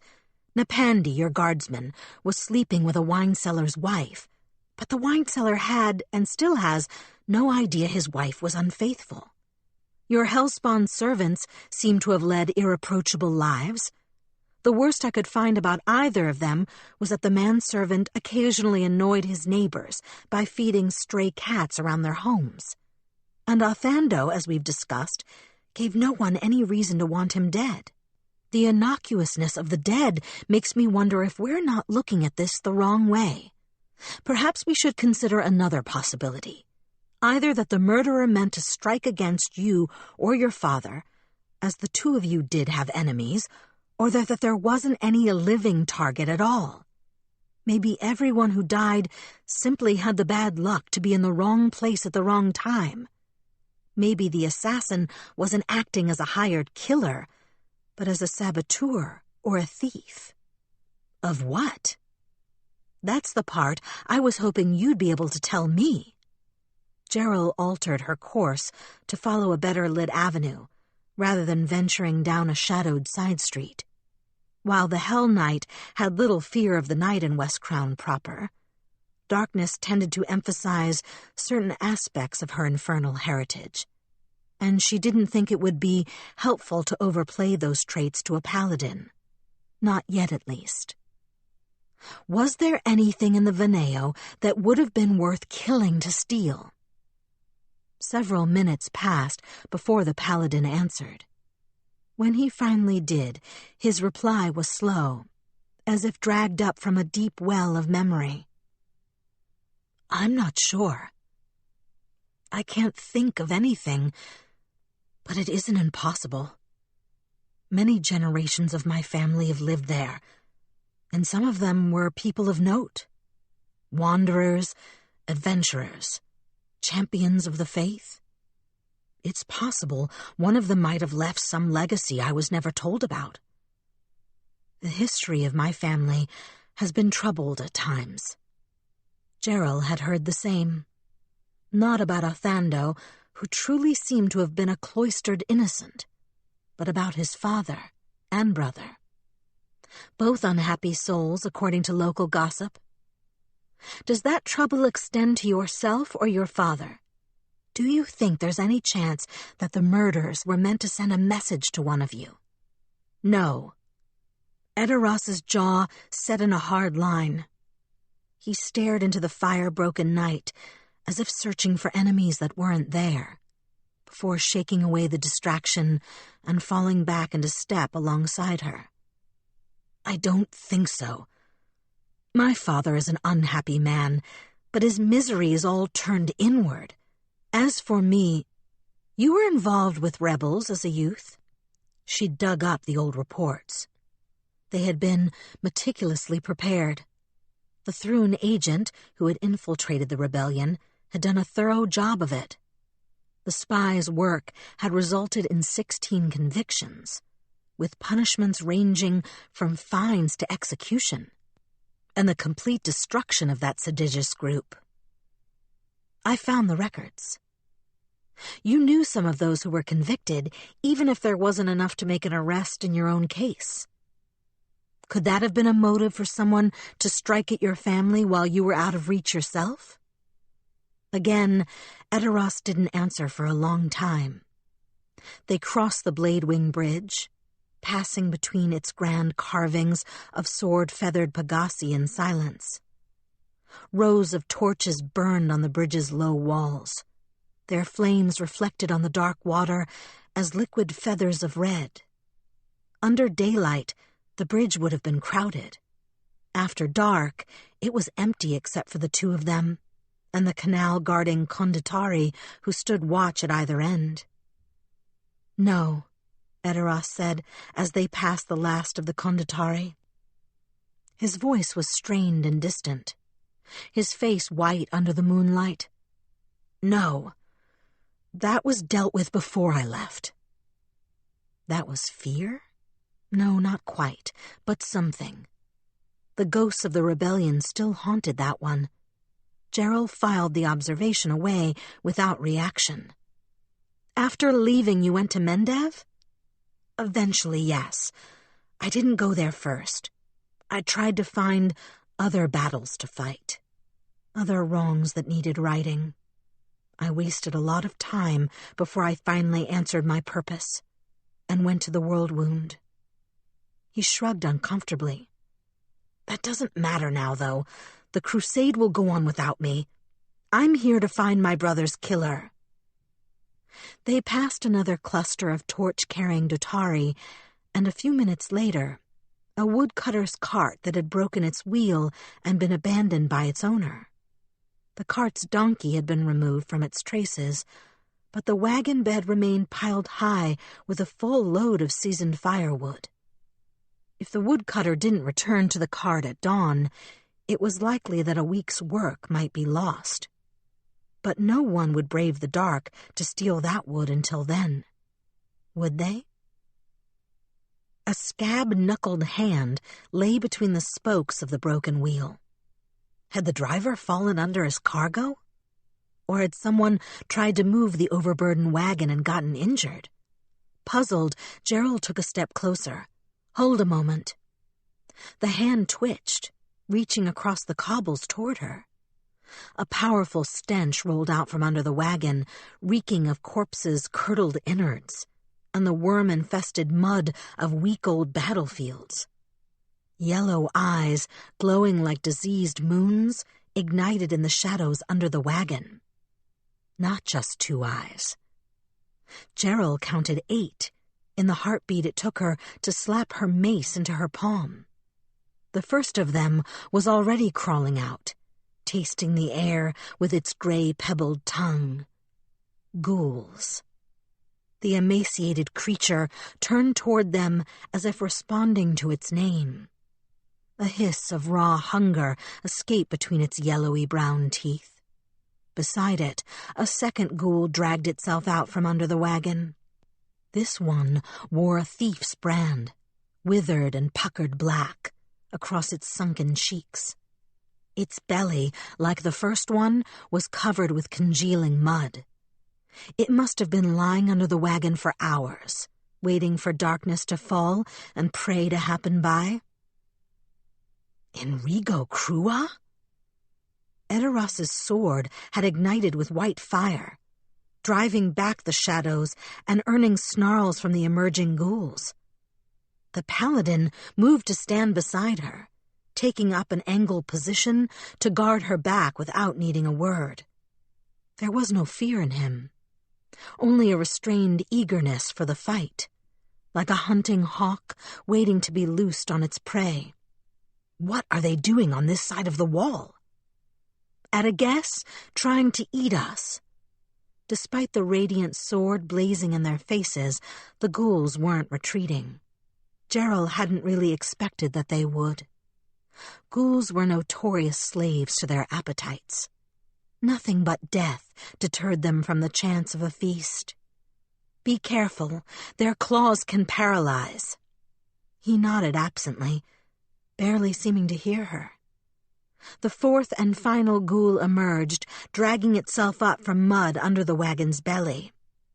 As soon as the latecomer got to its feet, the first one attacked.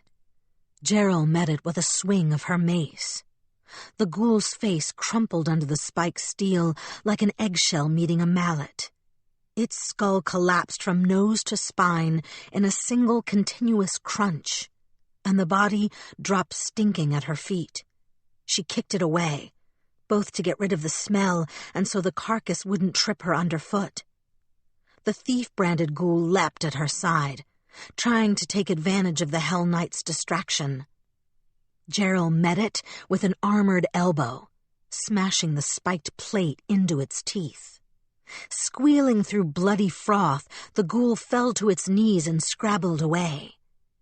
The other two, wary now, circled around the Hellknight in opposite directions, snarling and feinting.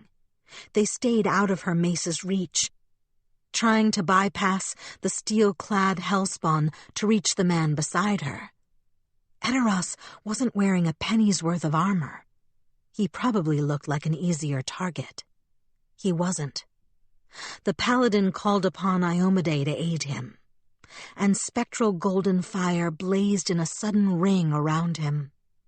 The wave of divine power rolled outward with Edaros at its core, and where it touched the ghouls, they burned. Dead flesh went up in blinding, smokeless flame. Dead bones tumbled to the ground, bounced off the cobblestones, and were incinerated before they clattered down again. Even the stench of the dead was purified by the Inheritor's magic. The two that had been circling toward him had just enough time to freeze, eyes wide, before the magic took them.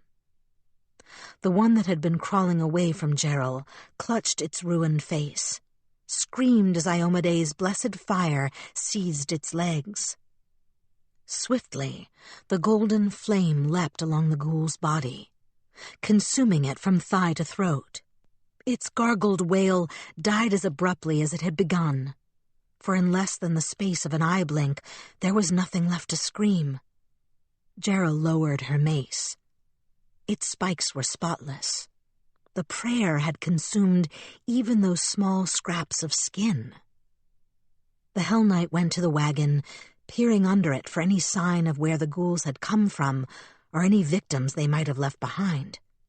There was nothing, only rutted mud. Probably they'd come from Rigo Cater and found a breach in the wall somewhere, then hidden here until the sun went down. She'd have the Rundatari look for cracks or gaps in the morning. Straightening, she raised a scaly eyebrow at Edaros, reassessing the man. "I'd heard stories that you fell from Iomedae's grace." "I did." He didn't meet her gaze. The fire on his sword vanished as he sheathed the blade. "The Inheritor forgave me." "So I see." An understatement. Gerald was no expert on matters of religion, but she knew enough to recognize that a paladin capable of destroying 3 ghouls with a single prayer was not a novice in his faith. If Iomedae showed Edaros such favor, then he probably wasn't her murderer. The goddess of honor and righteous valor wasn't likely to grant her blessings to a man who hired assassins to kill a harmless younger brother. Whatever else was troubling his conscience, it wasn't this. Gerald hooked her mace's haft back into its carrying loop. "Let's go." As they resumed their march northward, the golden line of torchlight that fringed the wall around the Obregon Gate began to wink into view occasionally, whenever a gap between the inward-leaning roofs of Rigo Crua's poor homes allowed. Higher yet, the moon shone silver and serene. Their course was taking them past the Pliatra, West Crown's massive slave market. At this hour, the auction blocks and blood-spattered testing grounds were empty, but the communal cells that ringed the market echoed with muffled moans and prayers. While valuable slaves were usually given better quarters, unskilled laborers and arena fodder were almost always consigned to the communal cells, frequently in conditions that made the city's prisons seem luxurious. Unsold slaves could spend days, weeks, even months in those cells, waiting for a buyer to take an interest and praying that their next home wouldn't be worse. The wind turned, carrying the slaves' prayers. Gerald saw the paladin's fist clench in response. "Those aren't your worries," she said. "Those aren't your griefs. If you let yourself be distracted by the things you can't help, you'll lose sight of the ones you can." Edoras shook her words away, but he relaxed his hands and kept walking. Together, they circled around the spiked gates of the Pliatra's main entrance, their shadows crisscrossing and melting into one another as they passed the ever-burning lights of its watchtowers. "Is that what you tell yourself so you can stand to live in this empire of devils?" "It's what I tell myself because it's true. The world is full of sorrows and injustices. Each of us is given the power to remedy some of them, but no one has the power to cure them all." She nodded to the arcaded walls of the Pliatra, receding in the shadows behind them. Each of the columns supporting its arches had been carved into the likeness of a slave. Men and women, humans and halflings, porters, field laborers, dancers, scribes, all the slaves who supported imperial cheliacs on their backs and brows. Everyone has a place in the empire. Everyone has the protection of its laws. We are civilized here, Edoras Silverian, which is more than can be said for much of Avestan. Do you think those slaves would trade the Pliatra for the mad terrors of Galt? For the world wound? Some would. Some did. I fought beside them. Gerald shook her head in disbelief. She had forgotten that Iomedeans could be so foolish, sometimes thinking it was worth bringing down the pillars of civilization if that meant everyone could stand equal amid the rubble. It wasn't worth the argument. She wanted to win his trust, not a point of philosophy. He could think what he liked, as long as he cooperated. The pungent smells of tanneries and slaughterhouses surrounded them as they continued north through Rigo Crua. Here the streets were less well lit, and fewer of them had parajes. Ordinary, oil-burning lanterns, far dimmer, filled in the gaps, leaving large swaths of darkness between each uncertain oasis. Past the Pliatra, they saw far fewer Dotari on patrol. No one watched to ensure that the people of Rigo Crua kept a curfew. Yet the streets remained empty because here, unlike in the wealthier central districts of Perego Spera, the peril was real and immediate. Here, people died to the dangers in the dark. Gerald hadn't realized how tense she was until they finally reached the Obregon Gate. Edoras had, however, and he broke the silence as they crossed the archer's field leading up to the wall. Are the shadows still so deadly here? 34 deaths since the beginning of the year, she said. Documented ones, that is. The disappearances are harder to track, and no one counts the dead in Rego Cater. Is the Midnight Guard still supposed to be protecting them? Yes. The paladin's snort carried years of resigned contempt. I'm glad to know they're as effective as ever. Gerald didn't answer, but privately she shared his disdain. The Midnight Guard, a loose cabal of Nidalese shadow callers and Chelish wizards, was supposed to stand watch against the dangers in West Crown's nights. Since its inception, however, disturbing rumors had swirled around the organization. Many believed that the Midnight Guard concealed its own murders behind trumped-up tales of monsters in the dark, and that any reduction in the numbers of deaths that West Crown suffered was due to the curfew that kept its citizens inside, not the sinister wizards who claimed to be protecting them.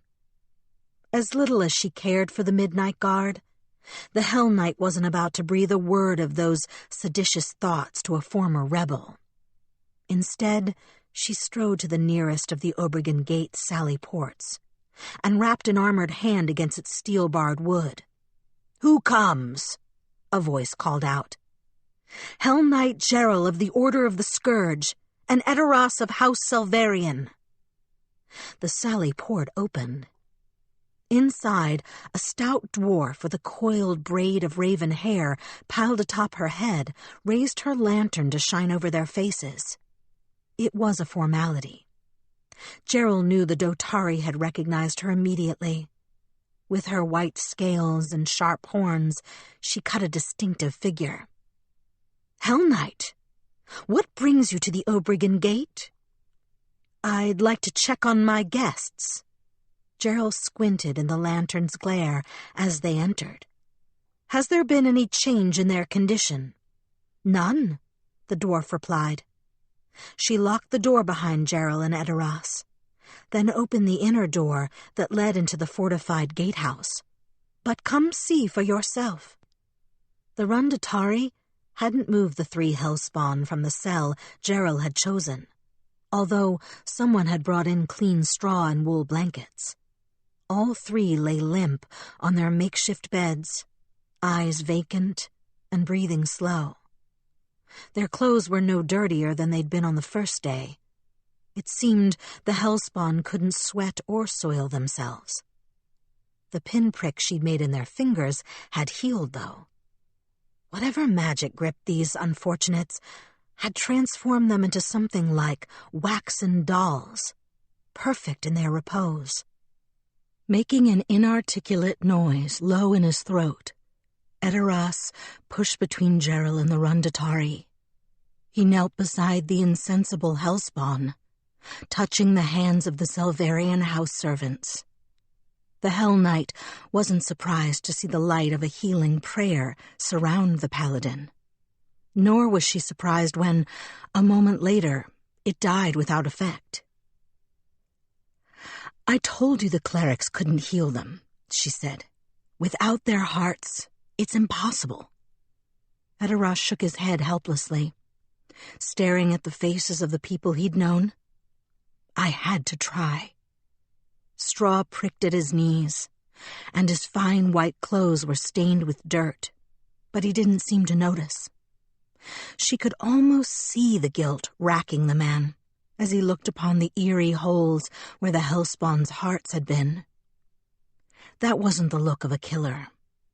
His reaction confirmed Gerald's growing opinion of his innocence. Either Edoras Selvarian was an actor to put every member of West Crown's theater companies to shame, or he hadn't had anything to do with this. "We tried to feed them," the dwarf said, standing outside the iron-barred cell door, "but the gruel wouldn't go down their throats. Water either. Duratas Tuornos was concerned that we'd choke or drown them, so he had us stop. They don't seem to need it anyway." "I won't hold you from your duties any longer," Gerald said. Acknowledging her dismissal with a nod, the Rundatari stepped back into the hall. "You can lock it when you're done." "You keep the key to their cell?" Edoras asked, straightening from his crouch after the dwarf had gone. Don't you trust the Rundotari? The Hellknight leaned against the niter-streaked stone wall, crossing her gauntleted arms. I trust Durotas Tuornos more than I trust any other Durotas in this city. But that doesn't extend to every Rundotari in his command. Some of them might see an opportunity in these hellspawn. Some might see a threat. Both of those things can be dangerous. Better if no one besides the Durotas and myself has a key to their cell. Keeps them safer. That's important to you? It is. Gerald pushed her hair back behind her horns, weighing the moment. She thought she had a good enough measure of Edoras to make her play. Not an appeal to authority. Not Chelish authorities, not for this one. But an appeal to justice and a little righteous anger. These people were law-abiding citizens of West Crown. They paid their taxes, they didn't make trouble. They lived their lives as good people. They had family, friends. They didn't invite this upon themselves, and they didn't deserve it. Even if they had, it wouldn't matter. The rule of law is supposed to protect everyone. But maybe, I'm inclined to think, it should have protected them a little bit more. Stepping into the shadows, she fixed the paladin with an unearthly glare. From the slight golden tint to her vision, Gerald knew that her infernal blood was showing. Her eyes glowed like the fires of hell when she called upon the legacy of her devilish ancestors. And right now, she wanted them to. It offends me personally that the law failed some of its most vulnerable citizens. It offends me that people who lived ordinary lives were put through unimaginable horror. It is wrong. I brought you here so that you could see the profundity of that wrongness for yourself. Your brother wasn't the only victim. He might not even have been the most important one. Do you think the law in West Crown is strong enough to see justice done? Edoras tipped a hand toward the insensible hellspawn. There's magic at work here, and it's powerful.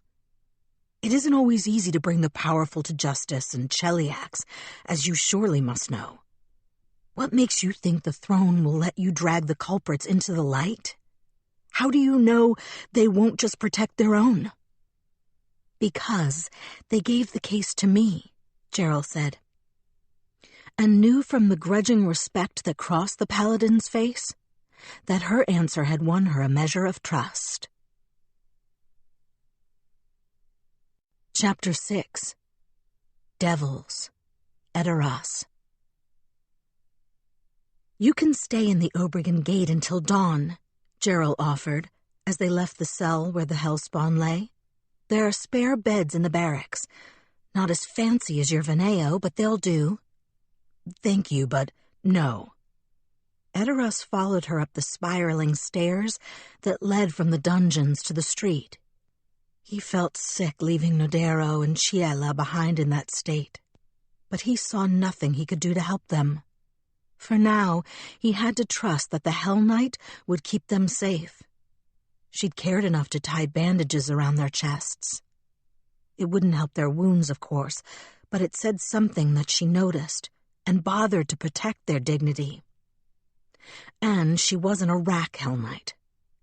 Edoras wasn't as familiar with the Order of the Scourge, but what little he knew gave him some hope that Gerald might be an honest investigator. The Scourge's primary purpose was tracking down criminals and forcing them to answer for their deeds. The Hellknights of that order were reputed to be unyielding in their pursuit of justice, regardless of their quarry's title or station, and fiercely resistant to the throne's attempt to subvert their independence. If those tales were true, he might be able to trust her. He hoped they were. He didn't know where to begin hunting Othando's murderer on his own. Edoras was made to fight battles on the open field, not to chase hints and whispers across alleys and cloakrooms. Would you like me to escort you back to your Veneo? No. What he wanted was space to think, and solitude in the clear, cold air of Westcrown. As clear as it ever got with 1,000 fires, burning to ward off the curse of its nights anyway. After all else that had happened today, that loss felt abruptly like too much to bear. He'd lost his brother, his family's servants, his sense of place in the world.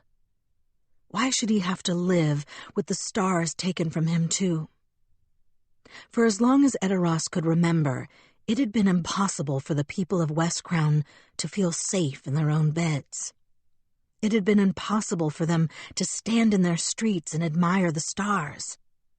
Moonlit walks, nighttime rides in the skiffs that plied the city's canals, the small mysteries and romantic intrigues afforded by anonymity and darkness, all of those things had been stolen from Westcrown for years.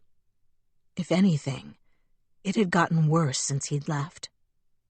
34 deaths in half a year, just among the ones that the Dotari bothered to count.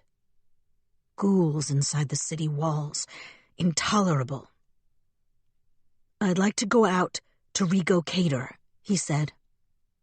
Gerald gave him a long look, flexing her white-scaled fingers as if she were weighing something invisible in her palm. Her eyes were no longer glowing gold, but the devil-blooded Hellknight in her scarred plate mail remained a profoundly inhuman presence. A walking reminder, whether she wanted it or not, of Cheliax's unholy alliance with the powers of hell. "No. No? I know that look. You're spoiling for a fight. With whom or what I don't know, and I'd wager you don't either. But I know the look of a brawler hunting for trouble. I can't stop you from finding it if that's what you want, but I can stop you looking in Rigo Cater." The Hellknight shook her head. "If you were one of my armigers, I'd have you confined to quarters. Maybe doused with a few buckets of cold water, ordered to run a few laps around the barracks while carrying a pack full of rocks. But you're not a cadet in training, and I can't do that, so I'll try appealing to your better nature.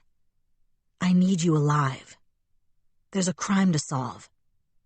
Find your fight in Rigo Crua if you have to find one tonight." "Fine," Edoras said. She was right, of course. He was ill-prepared for the perils of Rigo Cater. The paladin was dressed in silk and cotton, not the spell-forged steel he'd worn in Mendev. He didn't have a shield, and he wasn't carrying any of the trinkets or potions that he'd relied upon for years. All he had was his sword and his faith. But this was Westcrown, not the world wound, and Rigo Crua wasn't as lawless as the Dead Sector. Whatever lurked in its shadows, Edoras was confident he could face it. "Open the gate," he said, turning back toward Rigo Crua. Gerald signaled the Rondotari with a raised fist. The portcullis groaned as the Dotari cranked it up, letting Edoras back into the sallyport. Behind him, the iron grate clanged back down. The second gate opened, and he walked out to the night-shrouded city. Beyond the Obregon Gate, the streets were dark and desolate. The torches and lanterns of Rigo Crua, far smaller than the pirajes that lit Westcrown's wealthier districts, had mostly burned out in the hours since sundown. Moonlight painted the inward-leaning rooftops that crowded the district, but little of that light pierced the dense canopy of buildings to reach the ground. A familiar, dangerous thrill coursed through his veins as he walked into the darkness. Under the stars and the cool pale moon, Westcrown was a world in black and white, washed of all the complexities that complicated it by day. The years fell away from him. Edoras felt impossibly light on his feet, preternaturally alert. In his youth, he had walked these same streets, hunting for the same faceless, shadow-born foes that he hoped to find tonight. Back then, he'd believed he could defeat them. Now, he just wanted to vent his anger that they still held his city in fear. Not even mice stirred in Rigo Crua. There were no rats, no pigeons, no scrawny-ribbed cats hunting for squeaking morsels amid the refuse of the district's tanneries and slaughterhouses. Like the people who huddled in the shuttered homes around them, the street animals of West Crown had learned to hide after dark. Alone, Edoras walked through the deserted avenues of what had once been the most celebrated city in Cheliax. Only the wind's gentle whispers and the occasional sputtering pops of a dying lantern broke the night's silence. Only the flicker of moon shadows moved with him across the eerie, empty market squares. He listened to the wind, and he watched those sighing moon shadows. And when he sensed a disturbance that was not of the natural night, he began his hunt. He heard his quarry before he saw it. A reedy, high-pitched clicking echoed softly off the brick and stone walls of West Crown's alleys, like an enormous, ghostly cricket chirping in the dark. It wasn't a loud noise. Edoras would never have heard it during the day. But in the utter hush that was Rigo Crua after midnight, even that small, spectral tremulation stood out. That was the song of a shadow garm. Whether it really was a song, Edoras didn't know. He could think of no closer descriptor for that haunting noise. But who knew whether shadow garms had any concept of melody, or any purpose to the noises they made?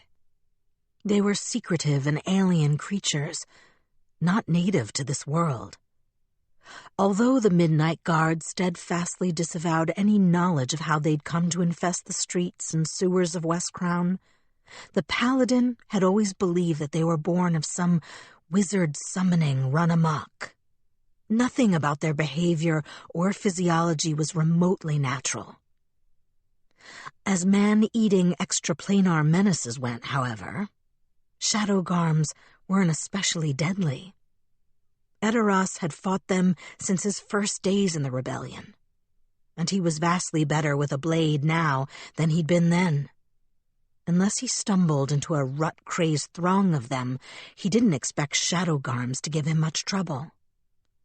Under a feeble street lantern, he saw the creature's prey, a young man, insensibly drunk, who had passed out in that fading pool of light. His clothes looked clean and well-made, and his hair had been recently cut. But a pungent odor of alcohol and urine permeated his vicinity. 3 empty wine bottles rolled on the cobblestones around him. It was an unhappy, familiar scene. Sitting out at night alone was one of the ways that a Wiscrani might court oblivion, when outright suicide was too frightening. But life's burdens seemed too heavy to bear. It wasn't uncommon for people to drink themselves senseless under a street lamp's steadily shrinking glow, half hoping and half dreading that the light would fail and a shadow garm might swallow them before they woke. Edoras had long since stopped trying to guess what drove people to do it. He'd asked when he was younger. Sometimes they answered. One fierce old woman told him that she'd faced the night because she was dying of tumors and refused to let her children spend all their inheritance to buy a cleric's cure. A boy of 17 had offered himself to the shadow garms simply because, he said, he was too melancholy to go on. Knowing those things did Edoras no good. He'd learned eventually to stop asking. Whatever their reasons for doing it, however, one thing was always true. None of the people who sat alone in the dark really wanted to die. All of them were ambivalent enough that they'd chosen to gamble. And anyone who gambled on death secretly hoped for salvation. So Edoras gave it to them. He didn't have to wait long. The Shadow Garm's song died as the creature crept closer to the unconscious drunk. As it edged toward the guttering lantern, Eteros caught his first glimpse of the beast, a mass of oily black tentacles that pulled a bulbous, spongy form across the cobblestones. Wisps of semi-solid shadow fluttered around its body like translucent scarves, further camouflaging the monster in the night. Circling around the street lamp's post, Eteros closed to within 20 feet of the Shadow Garm before it noticed him. A knobby protuberance, perhaps a head, although it had no eyes or mouth, reared up from its fluid mass, turning in his direction. Time froze between them for a split second. Then soundlessly, the Shadow Garm struck. 3 pincer-tipped black tentacles churned out of its body as it leapt, seeming to materialize out of the Shadow Garm's body where no such appendages had been before. Eteros came forward to meet it, raising his sword. In the same instant, he prayed for Iomede's favor, and holy white fire flashed across its steel. It was over before it began. One blow, and the Shadow Garm lay in oozing pieces on the cobblestone, its clawed coils twitching feebly as its body began melting into a puddle of murky fog. Eteros hadn't even broken a sweat. Sheathing his sword, he knelt beside the Shadow Garm's intended victim. A quick check for wounds revealed none. Ensnared in his wine-soaked dreams, the youth moaned and cursed incoherently at whatever imaginary foes troubled his sleep. He hardly seemed happy, but he had sustained no harm.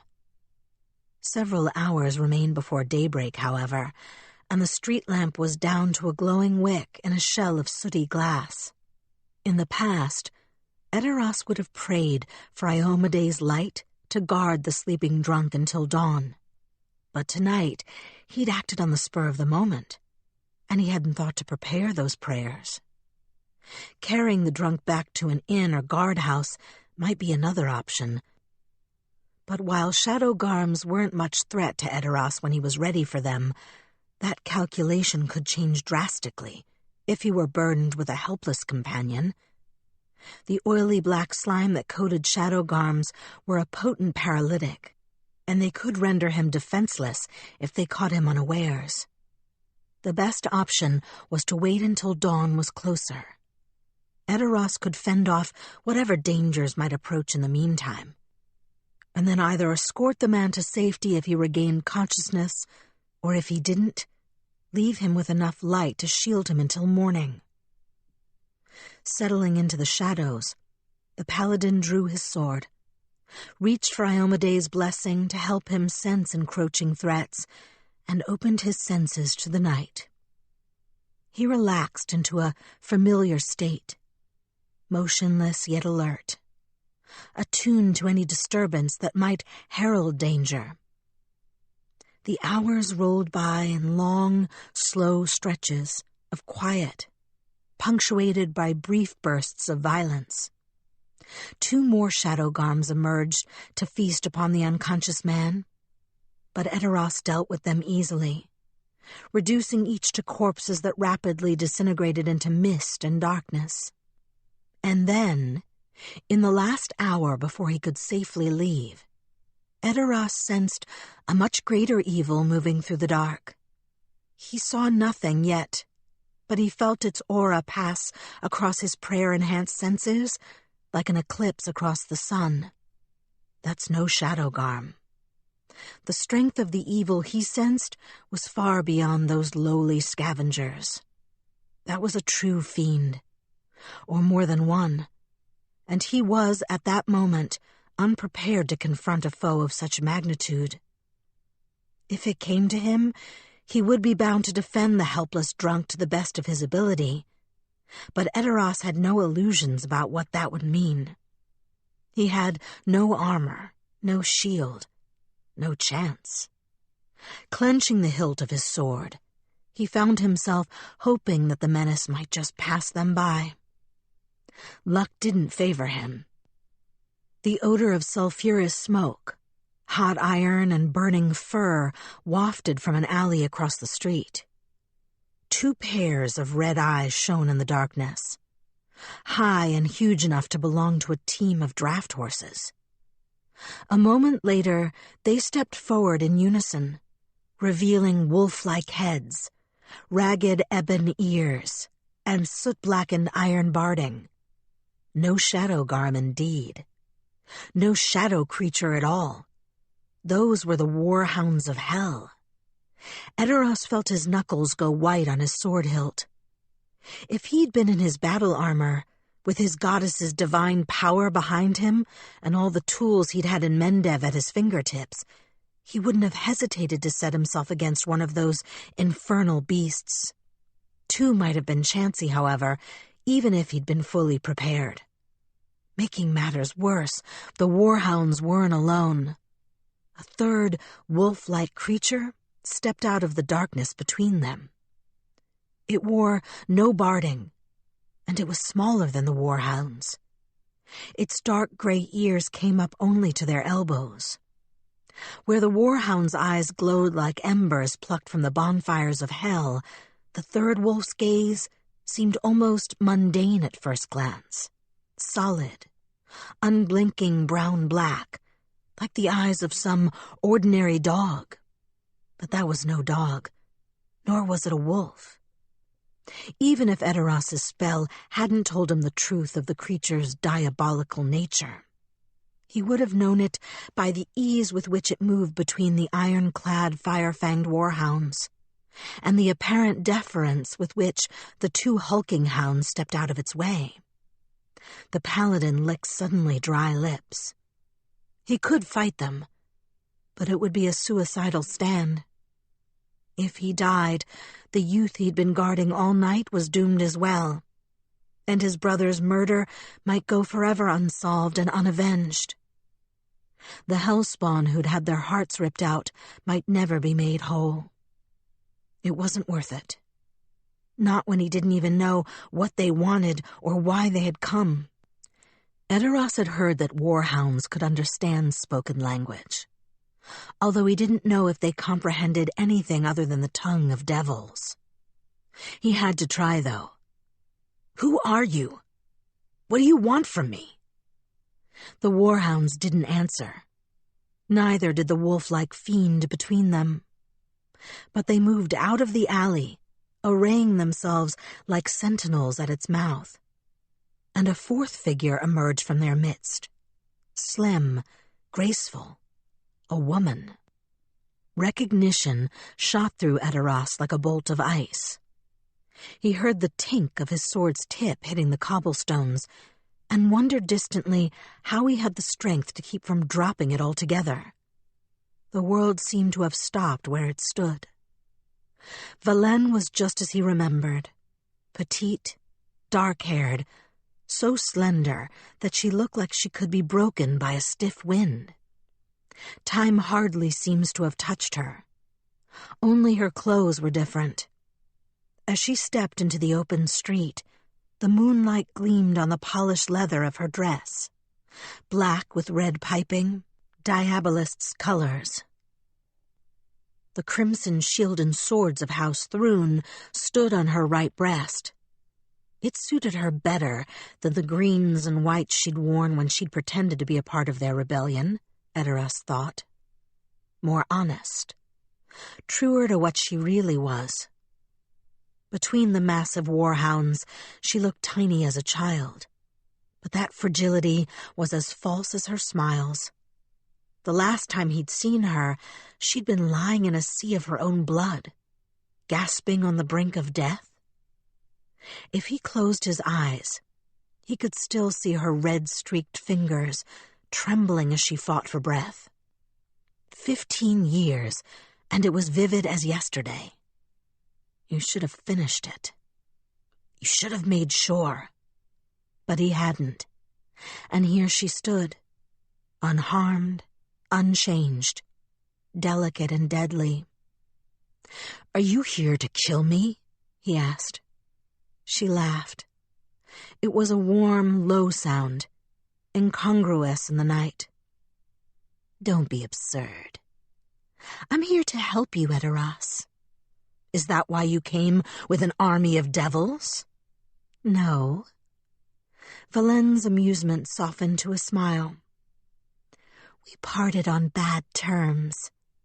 I wasn't sure you'd hear me out if I came alone. I brought an escort to ensure that everything stayed civilized. She took a step forward, lifting her hands. Immediately, Edoras backed away, raising his sword as if to parry whatever spell she might be preparing. That made her laugh again, but he didn't lower his blade. There's nothing I need to hear from you. Ah, so cruel. Her sigh was a sound of yearning. It made his hackles rise. That's what drew me here, you know. I missed you. Everyone else is play-acting their games of pain, but you really meant what you did. Nothing else compares. And oh, I've looked for years. So, you've come back to Cheliax, and I've come back to you. Slowly, Edoras let his sword down. He didn't trust a word she said, but he felt foolish holding a guard stance if she wasn't going to attack. You sound like the Nidalese. I've spent some time with them. Maybe you should go back. Maybe Pangolais is where you belong. It isn't here. I don't need your help. I don't need you. That, Valen murmured, is entirely untrue. I know why you're in West Crown. We received the Hellknight's message. We know you need a wizard to aid in the investigation of your brother's death.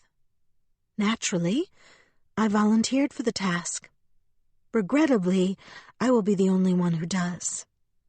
In House Thrune's view, my offer of assistance is a considerable honor.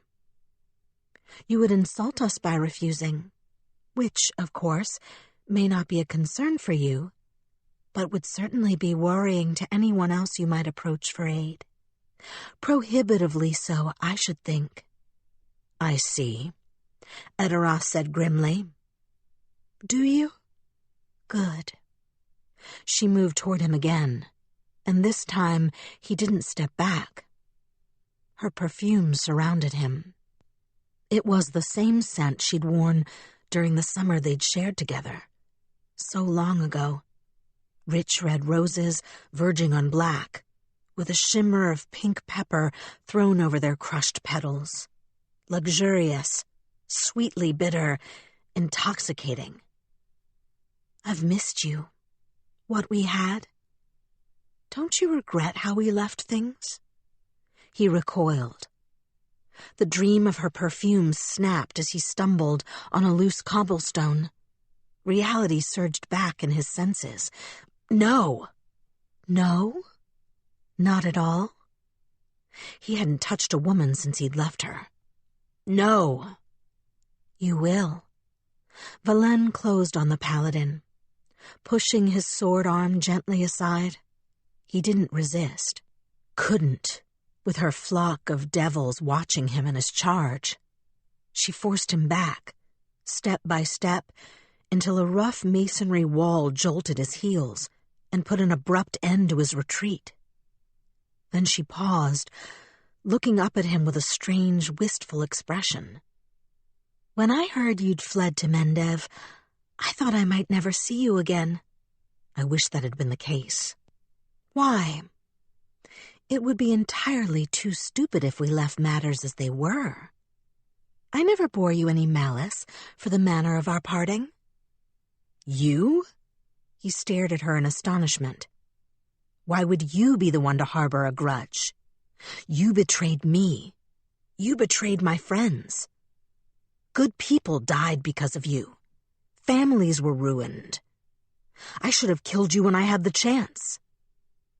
It would have been worse if you had. Back then, I mean. Now, well, mirth and moonlight glittered in her eyes. What stops you now? Edoras snorted.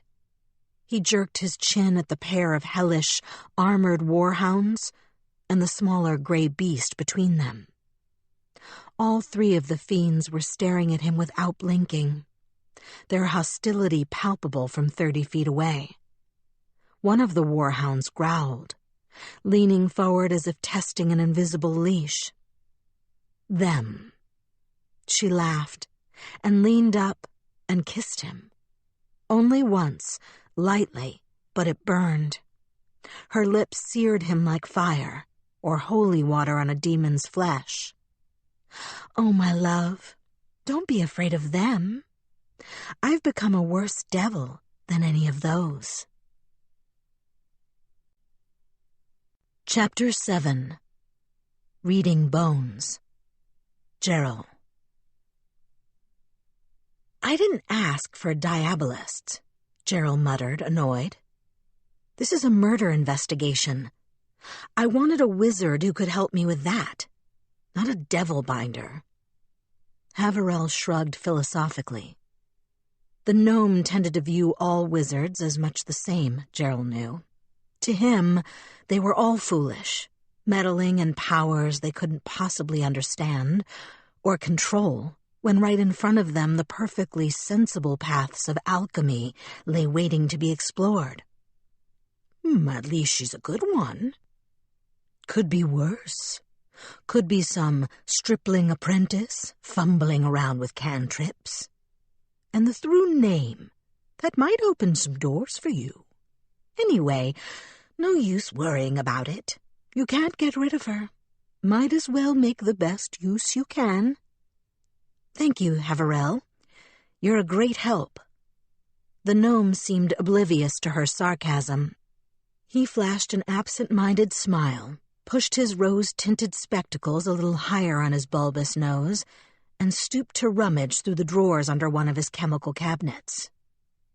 Welcome, welcome, always welcome. Now, where was that thing I wanted to show? Ah, here we are. He straightened and smoothed the front of his stained leather apron with one hand, holding out a moldy chunk of bone in the other. Take a look. It looked like the bottom half of someone's jaw. A row of small, shrunken teeth poked loosely out of the grayish bone. Gerald frowned, making no move to touch the thing. What is it? Jawbone from that skeleton you brought me. Human male. The one from Rego Cater, with the mold that only consumed human flesh. I was so impressed with the mold, I didn't bother looking at the bones that closely until now. But the other day I was going through my drawers, and I examined them, and...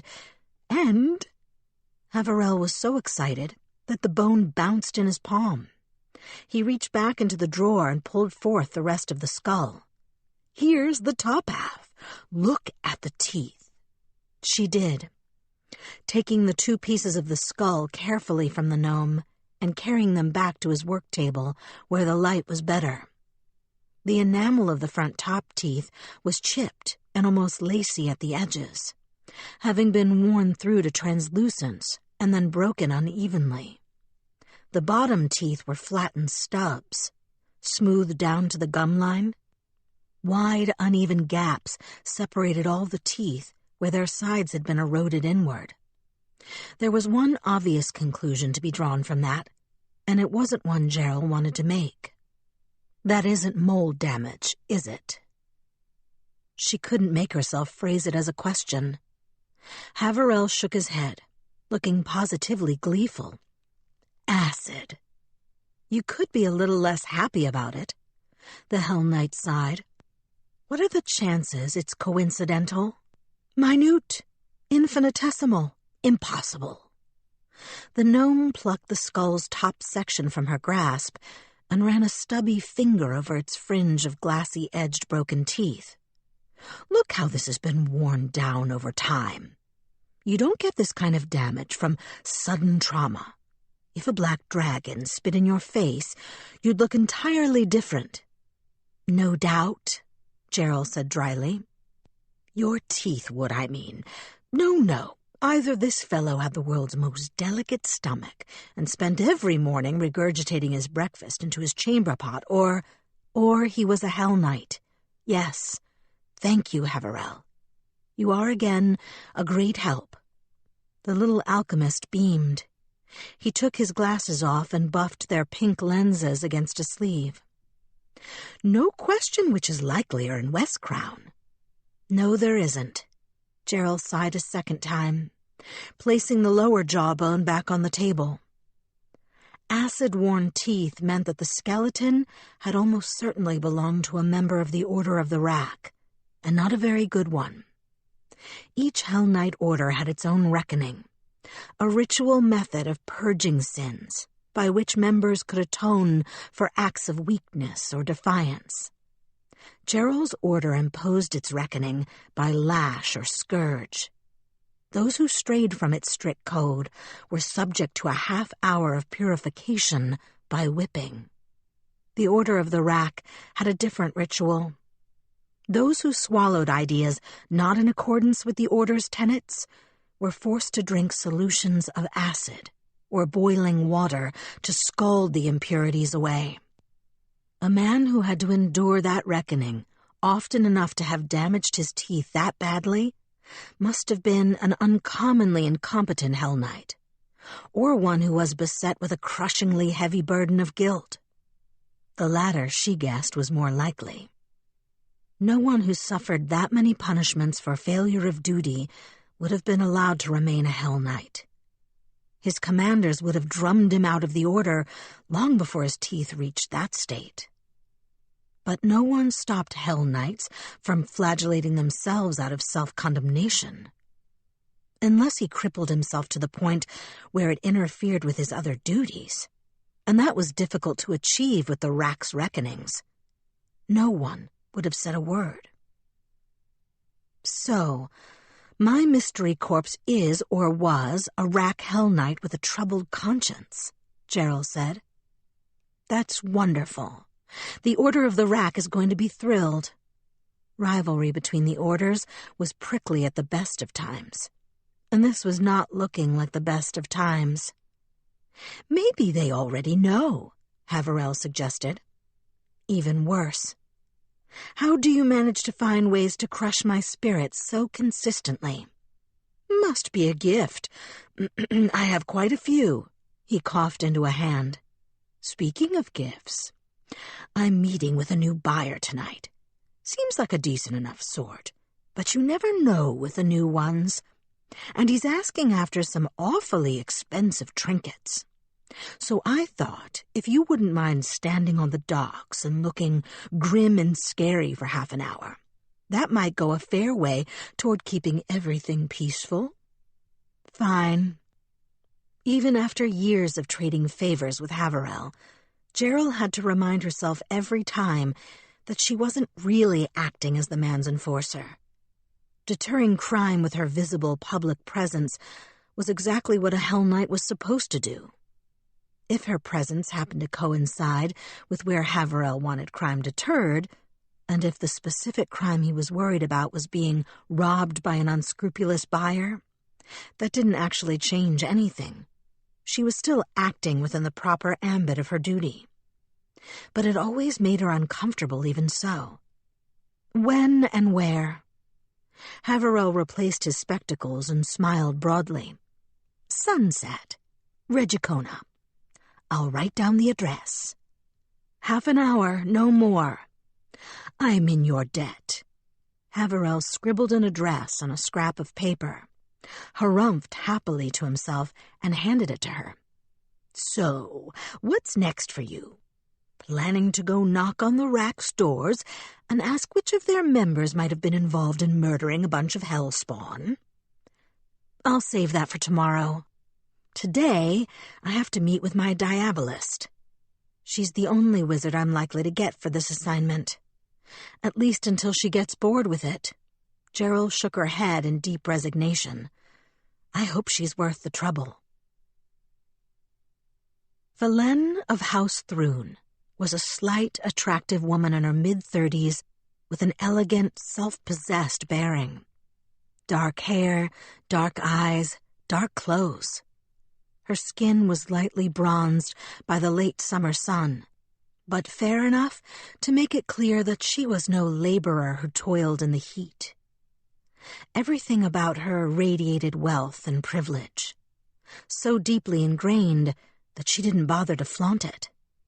She looked like any other idle noblewoman, but Gerald approached her with a measure of caution nevertheless. She knew the diabolist by reputation, although she had never met the woman. Liane had spent much of her career as a liaison to Nadal, and anyone who got along so smoothly with those pain-worshipping lunatics deserved a certain degree of wariness in Gerald's mind. On top of that, she'd had some involvement with a paralictor in the Order of the Gate, whose career had advanced rapidly while the diabolist was in northern Cheliax, and stalled as soon as she'd left. Several of her apprentices were rumored to have similar trajectories. The prospect of having her professional fortunes tied to the whims of a politically connected devil-binder did not fill Gerald's heart with joy. But she couldn't refuse the assistance without insulting House Thrune or crippling her own investigation. And Haverel had been right about one thing. The Thrune name carried a great deal of weight in Cheliax. Gerald cleared her throat as she approached the table where Liane sat alone, overlooking one of West Crown's grand market squares. The diabolist had the balcony of a celebrated tea house entirely to herself. While she hadn't formally requisitioned the place, the waitstaff had discreetly but firmly declined to allow Gerald onto the balcony until she explained that she was expected, and her entire purpose was to meet with their guest. It was an insult, but one that Gerald refused to let prick her. She would not begin this meeting at a disadvantage. "You must be Hellknight Gerald." Liane beckoned the Hellknight toward the empty chair on the other side of the wrought iron table. Her smile was warm and apparently unfeigned. "Please join me. There is tea if you would like some. Green jasmine and honey. Cakes, too. This place has the most wonderful little cakes." "Thank you." Gerald sat and poured herself a cup of tea, taking a sip to be polite.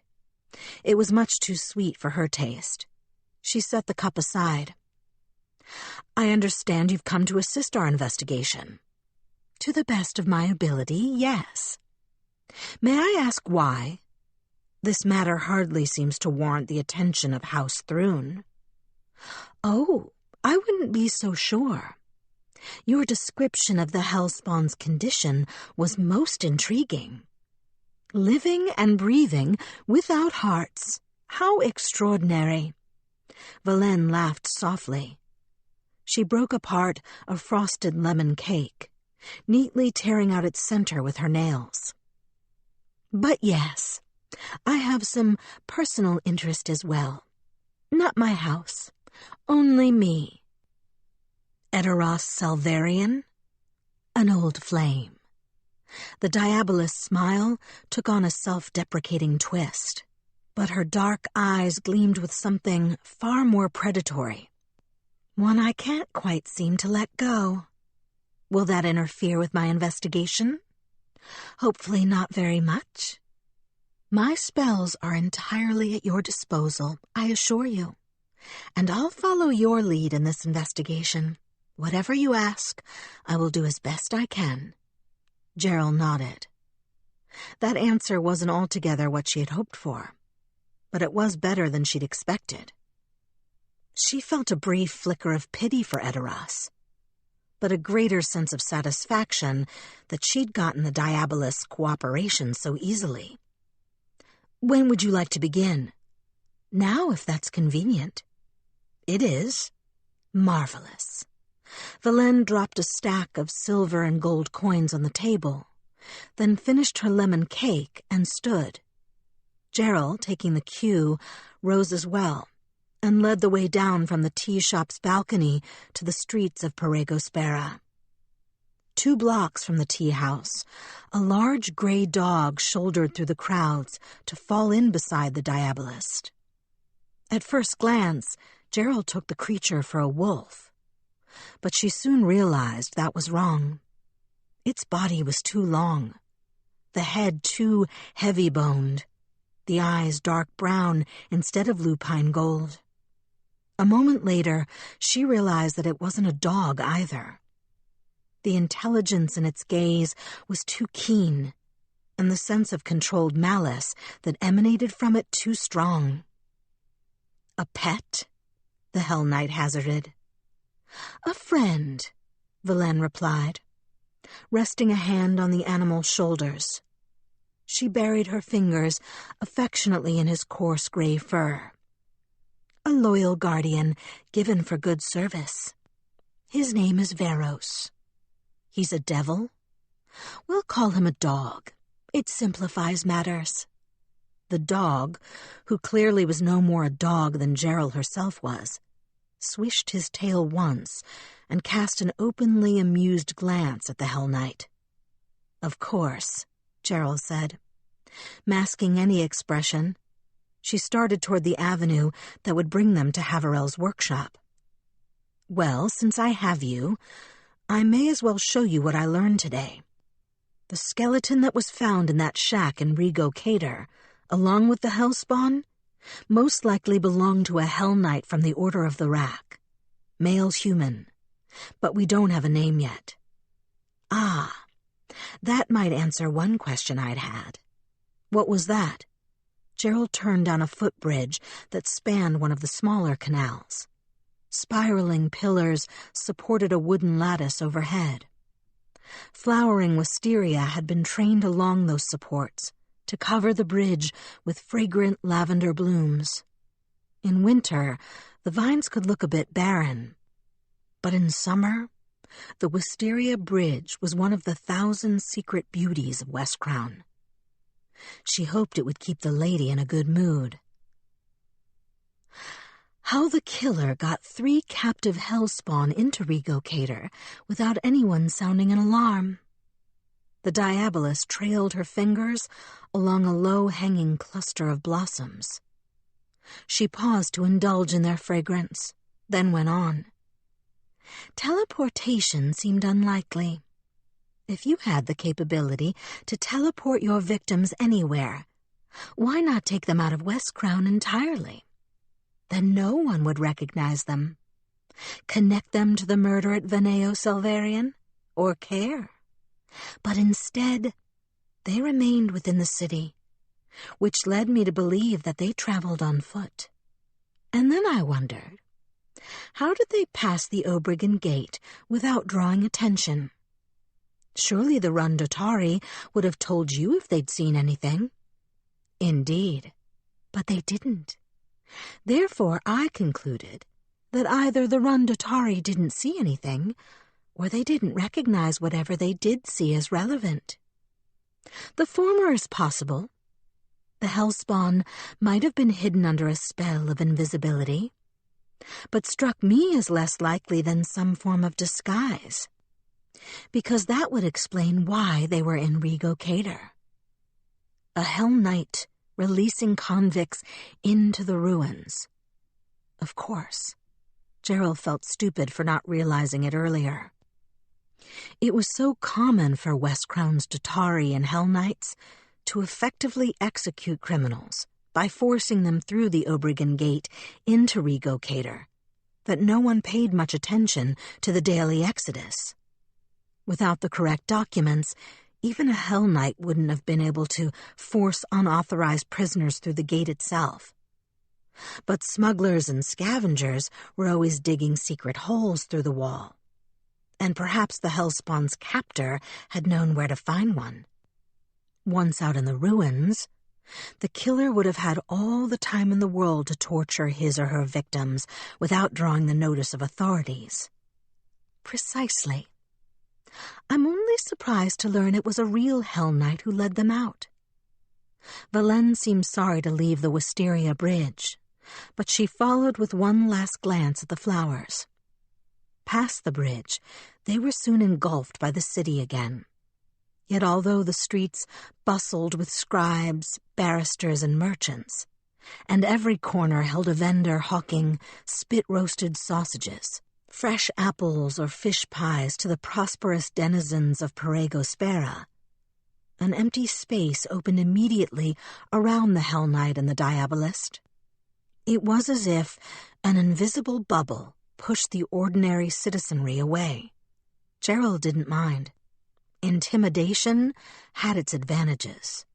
For one, it allowed them to talk freely. "We're not sure it was a Hellknight," she cautioned. "He might have been a captive himself. Someone might have stolen his armor. We didn't find it with the skeleton. He could have been traveling incognito, or he could have been robbed. We don't know yet. But I think I've learned all I can from his bones, so maybe it's time to find out." They had come to Haverell's workshop. Gerald knocked at the door, waving to the golem when it slid open the slotted window. "You might want to leave your dog outside."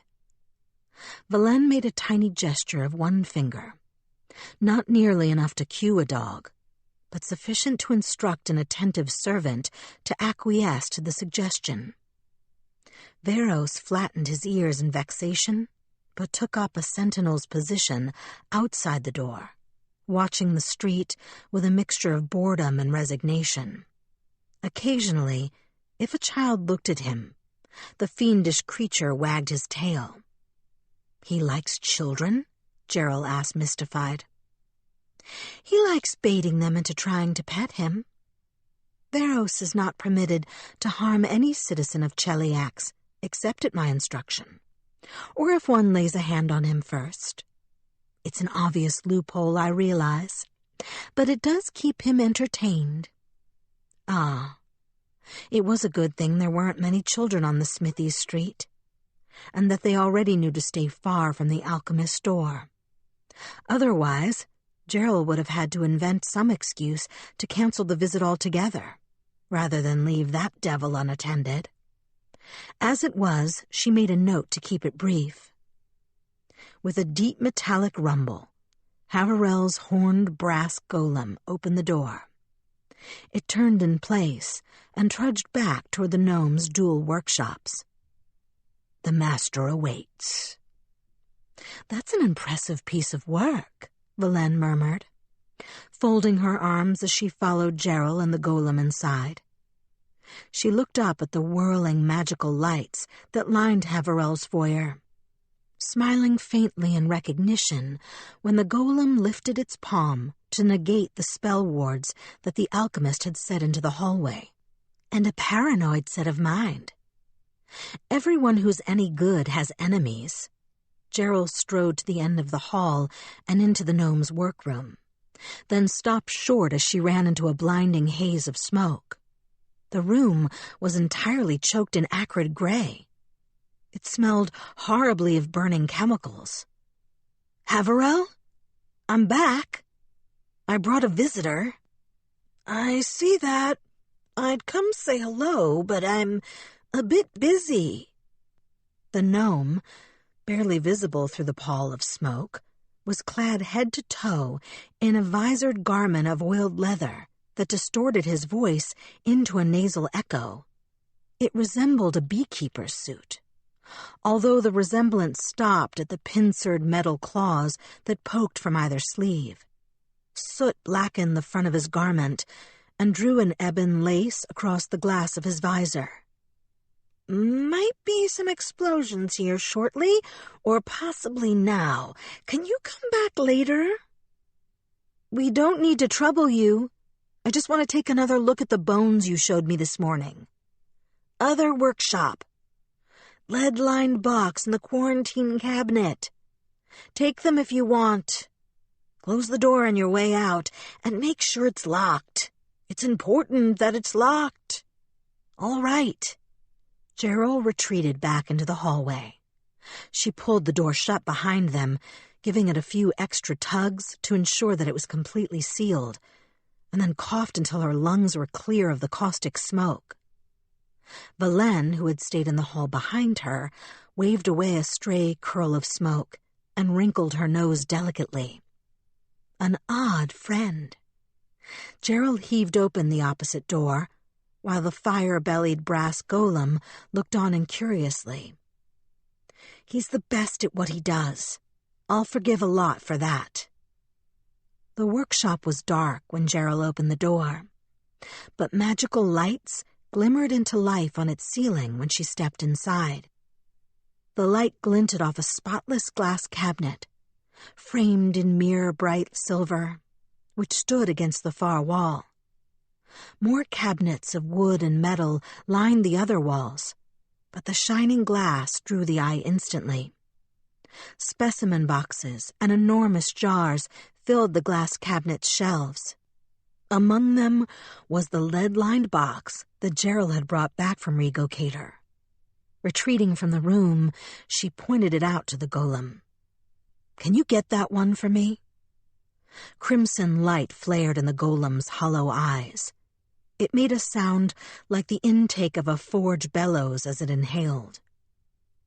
Yes.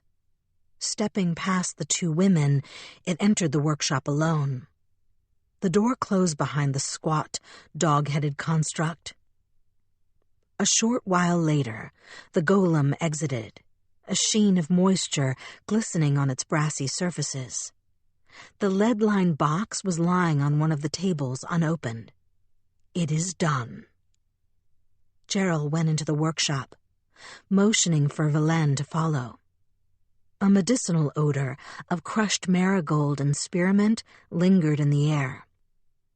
"The quarantine cabinet is best not opened by the living. Our box should be safe enough, probably, but I can't say the same for everything in there." "Duly noted." The Diabolist kept her arms crossed and stayed well away from the cabinets on the walls as she entered. "I'll let you arrange the skeleton. Is it mostly intact?" "Mostly." Pulling on a pair of thin leather gloves, Gerald raised the box's lid and began arranging the bones in a rough approximation of a skeleton. Most of the pieces were there.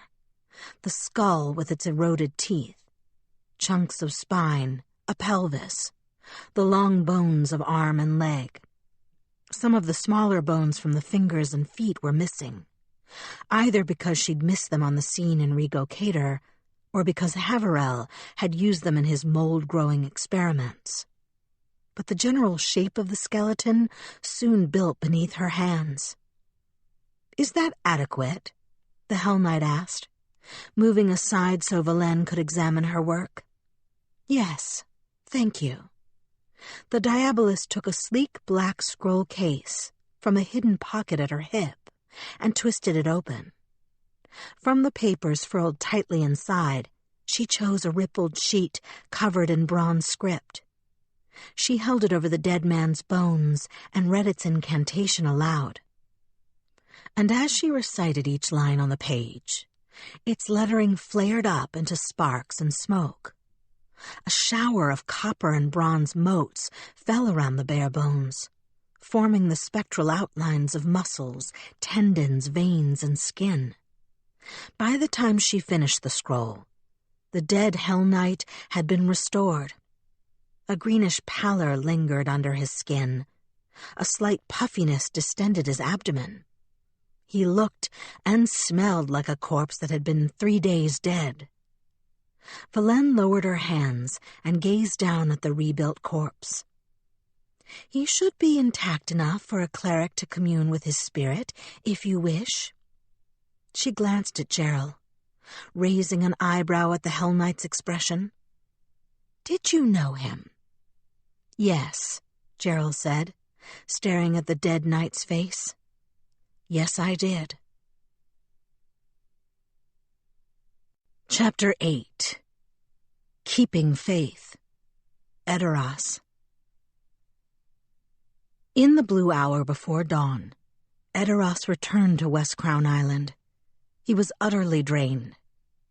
After Liane had left, he'd sat there for another hour, not really thinking about anything, just letting the night's solitude wash over him. The drunk had twitched and cursed helplessly in his restless sleep, but that had only made Edoras feel more alone. Finally, when he judged that morning was near enough to make it safe, he'd summoned a wisp of divine light around one of the empty wine bottles and left that small blessing to see the young man through to daybreak. And then he'd walked away, back into the silence of the city where the moon had set and the stars were falling, but no sun yet touched the sky. Valene's kiss still burned. He'd loved her, once. Or maybe he'd only loved a mirage of her, a version that shared his ideals and passions. A version that had never really existed. The truth was red and black, House Thrune and devils. That was who she really was. Not the girl who had enchanted him with her smile and made him believe, for a short and glorious and terrible time, that together they could restore West Crown to its long-lost splendor. All of that had been a lie, an illusion that she'd used to worm her way deeper into the rebels' secrets, so that she could destroy them to a one. And he, a fool, had let her. The only question was why she'd come back. There was nothing Valene could exploit him for now. Was she just that much a sadist? He scrubbed the back of his hand against his mouth. The fire of her touch hadn't faded. It frightened him how easily she did that, and how readily he responded. Desire had been a stranger to him for so long that he'd forgotten how powerful its dictates could be. It was a relief when the walls of the inner city rose before him. Edoras stepped off the skiff that had carried him across the dawn-silvered canals to Regicona, paid the rower extravagantly, and left the docks behind. Around him, the first signs of life were beginning to stir. Maids from the smaller houses filled water jars at the communal fountains. Along the side streets, a handful of high-born stragglers, still dressed in last night's rumpled finery, returned discreetly from illicit assignations or secret duels. On the main boulevards, uniformed Otari took down the spent parajes and set new ones for the evening to come. No one paid Edoras much mind. He was just one more dissolute noble, wandering home after a night of excessive revelry. A cluster of giggling young opera singers and courtesans, their hair tousled and lip rouge smeared, waved and called to him flirtatiously. Edoras ignored them, and after a few pouting protests, they moved on. It's no sin to be happy, he reminded himself. They weren't harming anyone. The world would be a better place if pretty girls everywhere felt safe to express their vivacity freely and without fear. Wasn't that part of what he fought for? A world that was civilized enough to allow for such gaieties. Yes. But he was glad for their joy without having any interest in it. What he wanted was in black and red, iron and fire. It always had been. Even when he tried so hard not to see that, some part of him had always known. That was the real reason he'd never been tempted in Mendev, or during any of his journeys before he joined the crusade. Not because he'd been concerned about the impropriety of engaging in liaisons with his commanding officers, or taking unfair liberties with his subordinates. Because what he wanted, what he'd always wanted, was something much crueler. He reached the gates of the Veneo. The household guard saluted and opened the spiraled iron gates, allowing him entry into his ancestral home. One path stretched in front of the paladin. A line of pale crushed stone cut a swooping arc across the manicured trees and courtyards of Veneo Salvarian, leading to the manor's grand front doors. No branches, no forks, One clear line. The orchard's fig and lemon trees draped long, crisscrossing shadows over the manicured grass. The ornamental vines and trellises that ringed the garden gazebo made their own tangled knot of blue shade. Around and through them looped the path, passing from sunlight to shadow and back to sunlight again. It goes back to the light. He had to have faith in that. Pushing through his weariness, Edoras started down the path. He had scarcely gotten upstairs to his old bedroom when Belvadio knocked at the door. The steward looked more tired than Edoras had ever seen him. Both years and grief told on his face. But his coat was pressed and buttoned, and his grooming was impeccable, despite the ungodly earliness of the hour. "Welcome home, Master Selvarian. May I bring you anything? Tea or slippers?" "Tea. Strong, thank you." It would be an early morning, not a late night. As the steward turned toward the door, Edoras raised a hand to stop him. "Belvadio, wait." "Yes?"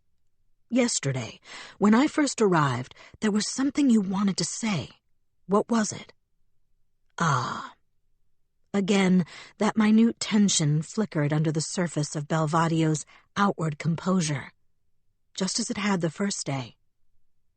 "It may well be nothing, but when the Hellknight was here, she asked whether anything might have been stolen from the Veneo.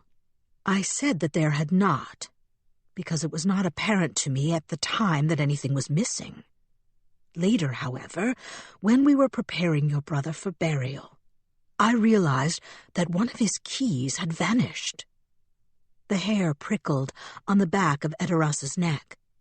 "Which one?" "Not one of the house keys. None that was regularly used, which is how I missed it." Belvadio clasped his hands at his waist. A hint of a flush crept up along his neck. "It was a key to the black chest." "My Uncle Stellan's chest?" "The same." "Was anything taken from it?" Belvadio coughed. "I cannot say, master. Forgive me. The black chest remains in its accustomed place, and it does not appear to have been disturbed. The lid is shut, however, and lacking the key I cannot open it. Moreover, I do not know what your uncle kept there. If anything were missing, I would not be able to tell." He waited a moment, then inclined his head to excuse himself when Edoras didn't respond. "I will see to your tea." Edoras sat back on the side of his bed and raked a hand through his hair. The barber had cut it shorter than he'd expected, insisting that this was the current fashion in Agorian. It was startling to feel the difference, but that was the least of the things unsettling him. Stellan Selvarian, his father's elder brother, had died when Edoras was just a boy.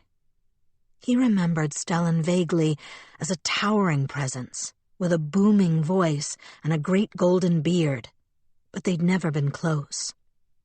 Lord Abello Selvarian had always harbored a certain tension toward his brother, and even on the rare occasions that Stellan was in West Crown, they had seldom visited. What little Edoras knew about his uncle had come in bits and pieces of family gossip, mostly from his mother, that Stellan had abdicated his inheritance as a youth, saying that there was no place for him in devil-ruled Cheliax, that Stellan had spent the better part of 2 decades serving Iomade as a roving paladin across the wastes and wilds of other lands, and finally that Stellan had disappeared, presumed dead, somewhere in the River Kingdoms. The black chest was all he'd left behind. Built of black-stained wood and trimmed in tarnished silver, it had sat in a cobwebbed corner of the Veneo cellars for as long as Edoras could remember. He and Othando had dubbed it the Black Chest as children, and the name had stuck. Supposedly it was enchanted, and held some of the keepsakes and trinkets that Stellan had accumulated during his travels. But that was only family rumor. Edoras had never confirmed it for himself. He had never seen it opened. He hadn't even known that Othando owned a key. Could the black chest have held something worth killing for? He was still mulling over that question when Belvadio returned with the tea. A hot, lemon-scented face cloth and steamed hand towel in a silver dish accompanied the cup and teapot. Edoras took them gratefully, daubing some of the night's exhaustion away. "What do we need to open the black chest?" he asked, returning the cloths to the tray. "A wizard? A locksmith? I'd like to know what was in there. Perhaps it bore some connection to the crime." Belvadio shook his head before Edoras had finished speaking. He whisked the towel dish away deftly, carrying it toward the door. "Lord Stellan was always most adamant that it could only be opened by the proper key. Any attempt to force it, whether by steel or spell, could be deadly. But if we don't have, there is another. There was, at least, while your uncle left the original key to your brother, to be claimed upon his majority, he bequeathed a second key to Lord Kajin Talernos for safekeeping." "I see." Edoras poured himself a cup of tea, collecting his thoughts. Lord Talernos was well known throughout West Crown as an upstanding and pious man, one of the few to remain in power at the head of a great house after the Thrune ascendancy. It wasn't entirely a surprise that his uncle would have been friends with the man. Do you suppose Lord Talernos might be willing to entertain a visit? I'll send a messenger to ask. He is in residence at Vera Talernos, so I imagine we will have his answer shortly.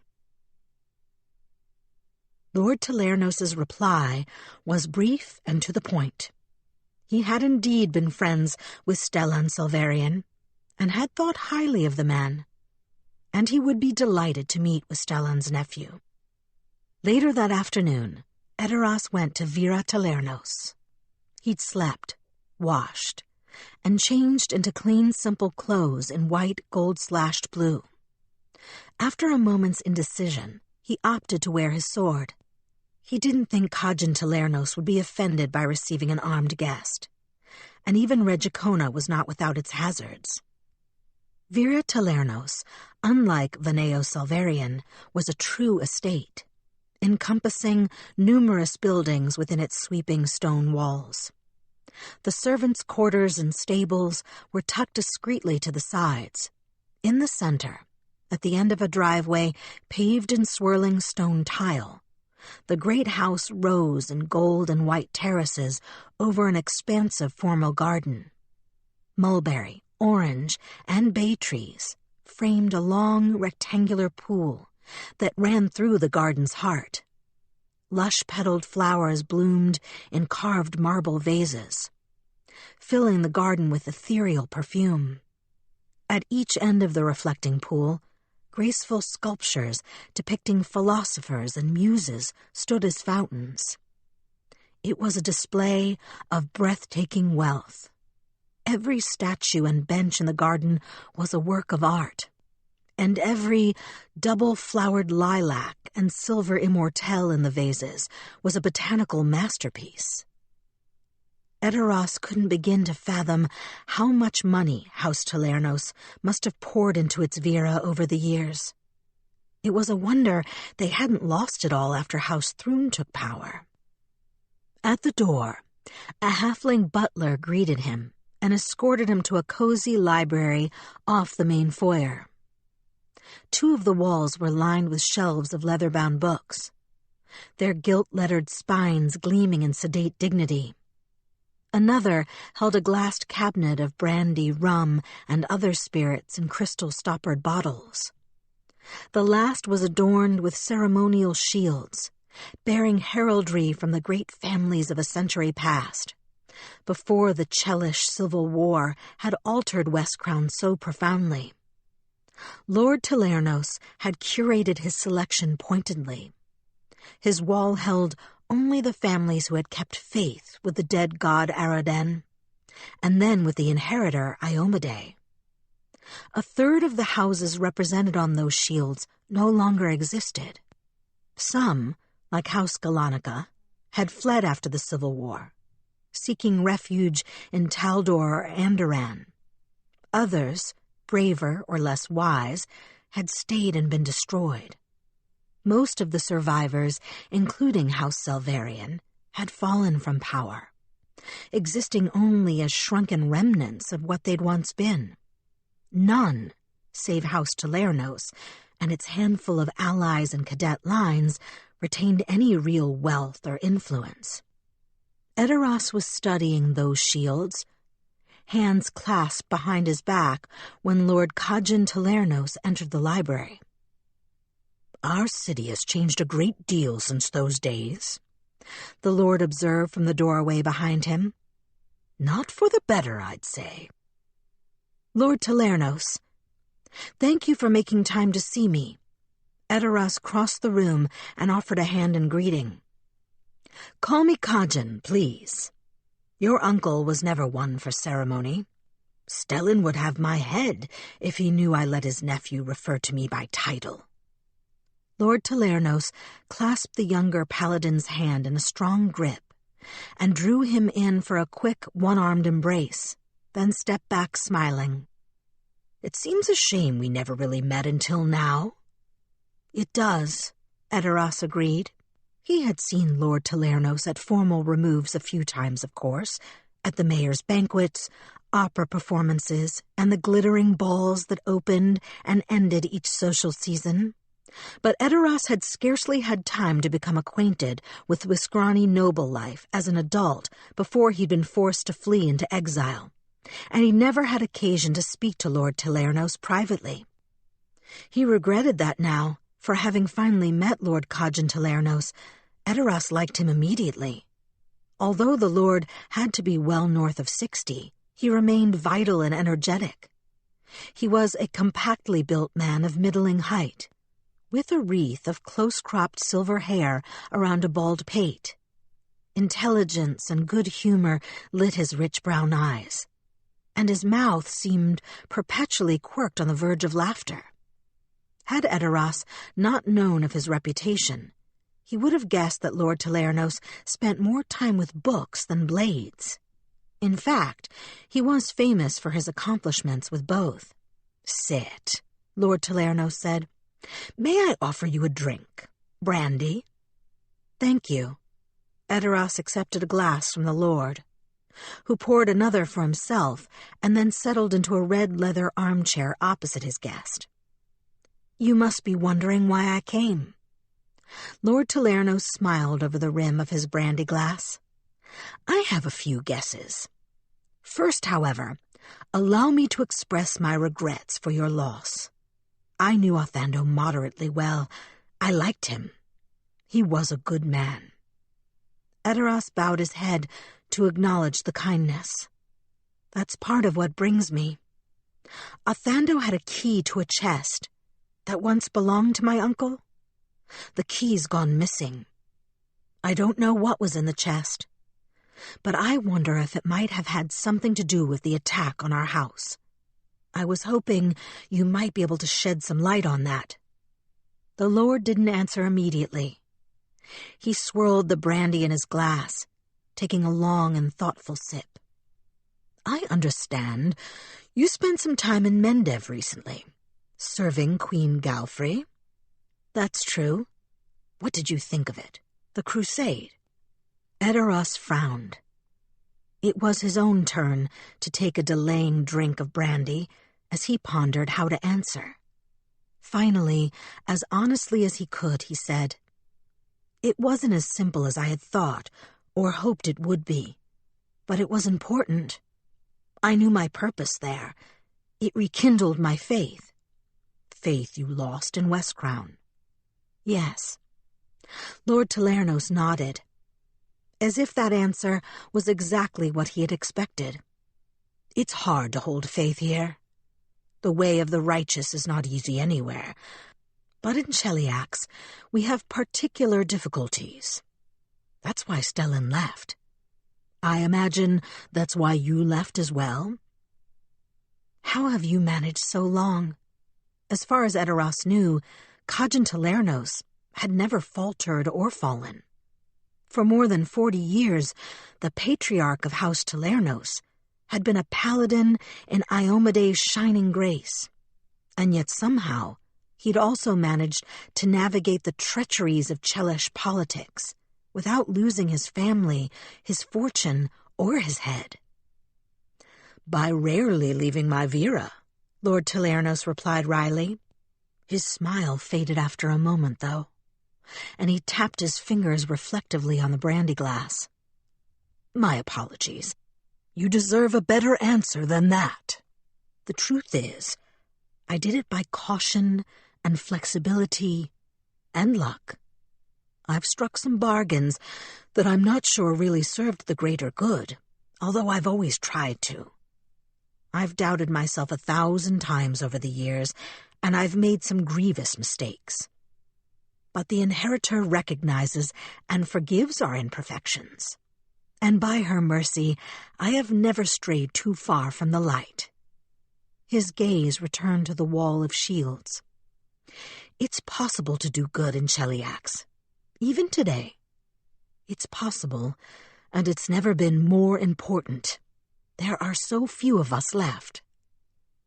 I couldn't, Edoras said bitterly. I failed almost before I began. You were alone. You need friends. No one is strong enough to stand in isolation, not against the world as it is today. That was the cause of my only real fight with Stellan, that he abandoned you and your brother to be raised without proper guidance. But then, he was always more for playing the chivalrous mystery knight than for putting down roots. No matter how many times I tried to tell him that all our victories blow away in the wind if no one stands fast to secure them, he wouldn't listen. Is that why he gave you a copy of his key? To help secure whatever is in that chest? Lord Talernos looked back at Edoras. A measuring glint came into his brown eyes. He leaned back in his armchair, raising the brandy glass. After a fashion, perhaps. I think he did it so that whoever wanted to open the chest would have to either receive the key from him or come to me, so that one or the other of us would be able to judge their character.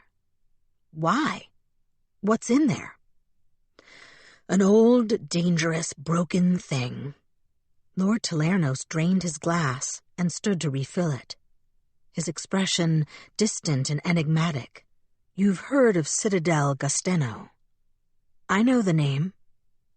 It was one seldom spoken in Cheliax, for it was linked to many old miseries.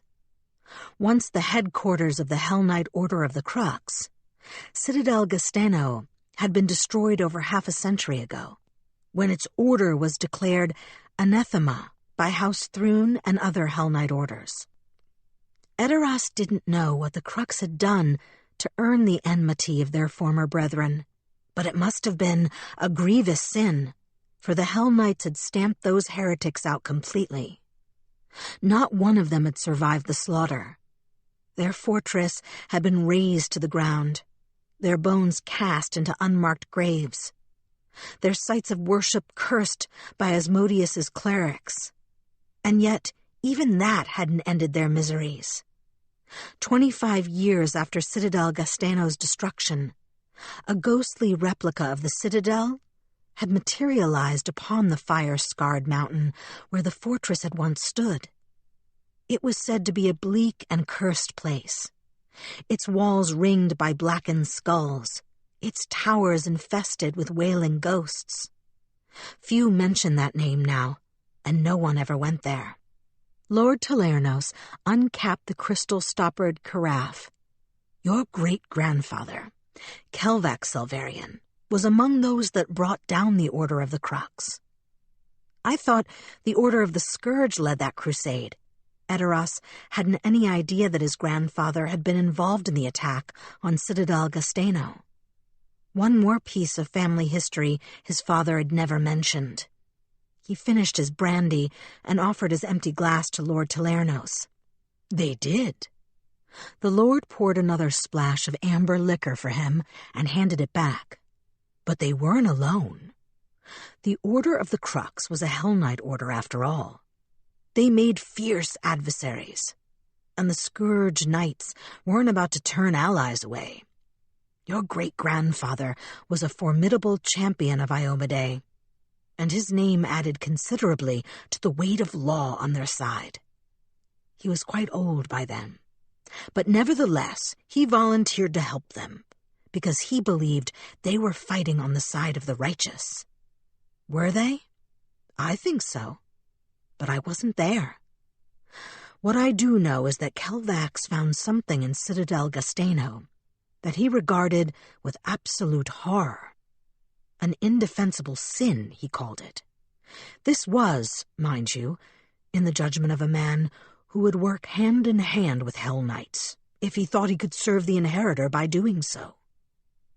Kelvax was not one who shied from hard measures, but whatever was in Citadel Gastano shocked him. It wasn't within his authority to pronounce judgment on the entire order, nor to decide what would be done with their possessions. Your great-grandfather, however, couldn't countenance the continuation of whatever it was he'd seen. In the chaos and confusion of the fighting, Kelvax seized a part of its workings. He removed it undetected and hid it away in secret. He meant to destroy it, I believe, but never found a way to do so before he died. Edoras frowned. That's what was in the black chest. Yes. Lord Talernos settled back into his armchair with a comfortable creak. Your great-grandfather never confided this secret to anyone other than Stellan, and Stellan never told anyone but me. Kelvax didn't want anyone to know unless he could trust them completely, and the only one he trusted was the grandson who followed him into Iomedae's faith. Even then, he never told Stellan exactly what it was, only that it was never to be revealed. And Stellan just left it in the Veneo? Edoras asked, baffled. It's practically unguarded. It's just a dusty box in the cellar. Belvadio said it was warded, but I don't know whether that's true. I've never sensed any magic on the chest. There isn't any. Stellan told his servants that to keep them from tinkering with it. But in reality, there's no enchantment, and the key is just a key. Fishing around in his pocket, Lord Talernos came up with a small steel key on a worn leather fob. He tossed it across the room to Edoras. Both your uncle and I believe that there are two ways to keep a dangerous thing safe. You can lock it up in a ferociously guarded vault, ringed by traps and monsters. Or you can drop it quietly in an unmarked box, stow it in the least likely place, and hope the whole world forgets. That didn't happen, though, Edoras said. He weighed the key in his hand. It felt like almost nothing. Too small by far to be the reason for Othando's death. Someone remembered, and they killed my brother for it. Chapter 9. Dead Sector. Gerald. There were 3 messages waiting for Gerald when she returned to Tyrannic House. One from her paralictor, acknowledging receipt of her reports, and including a letter of credit to replenish her operating funds. One from Edoras Salvarian, asking her to meet with him. And one from Indrath, her daughter, written in the girl's characteristically large looping hand.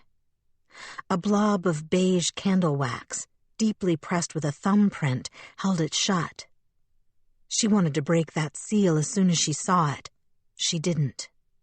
Duty first, indulgence later.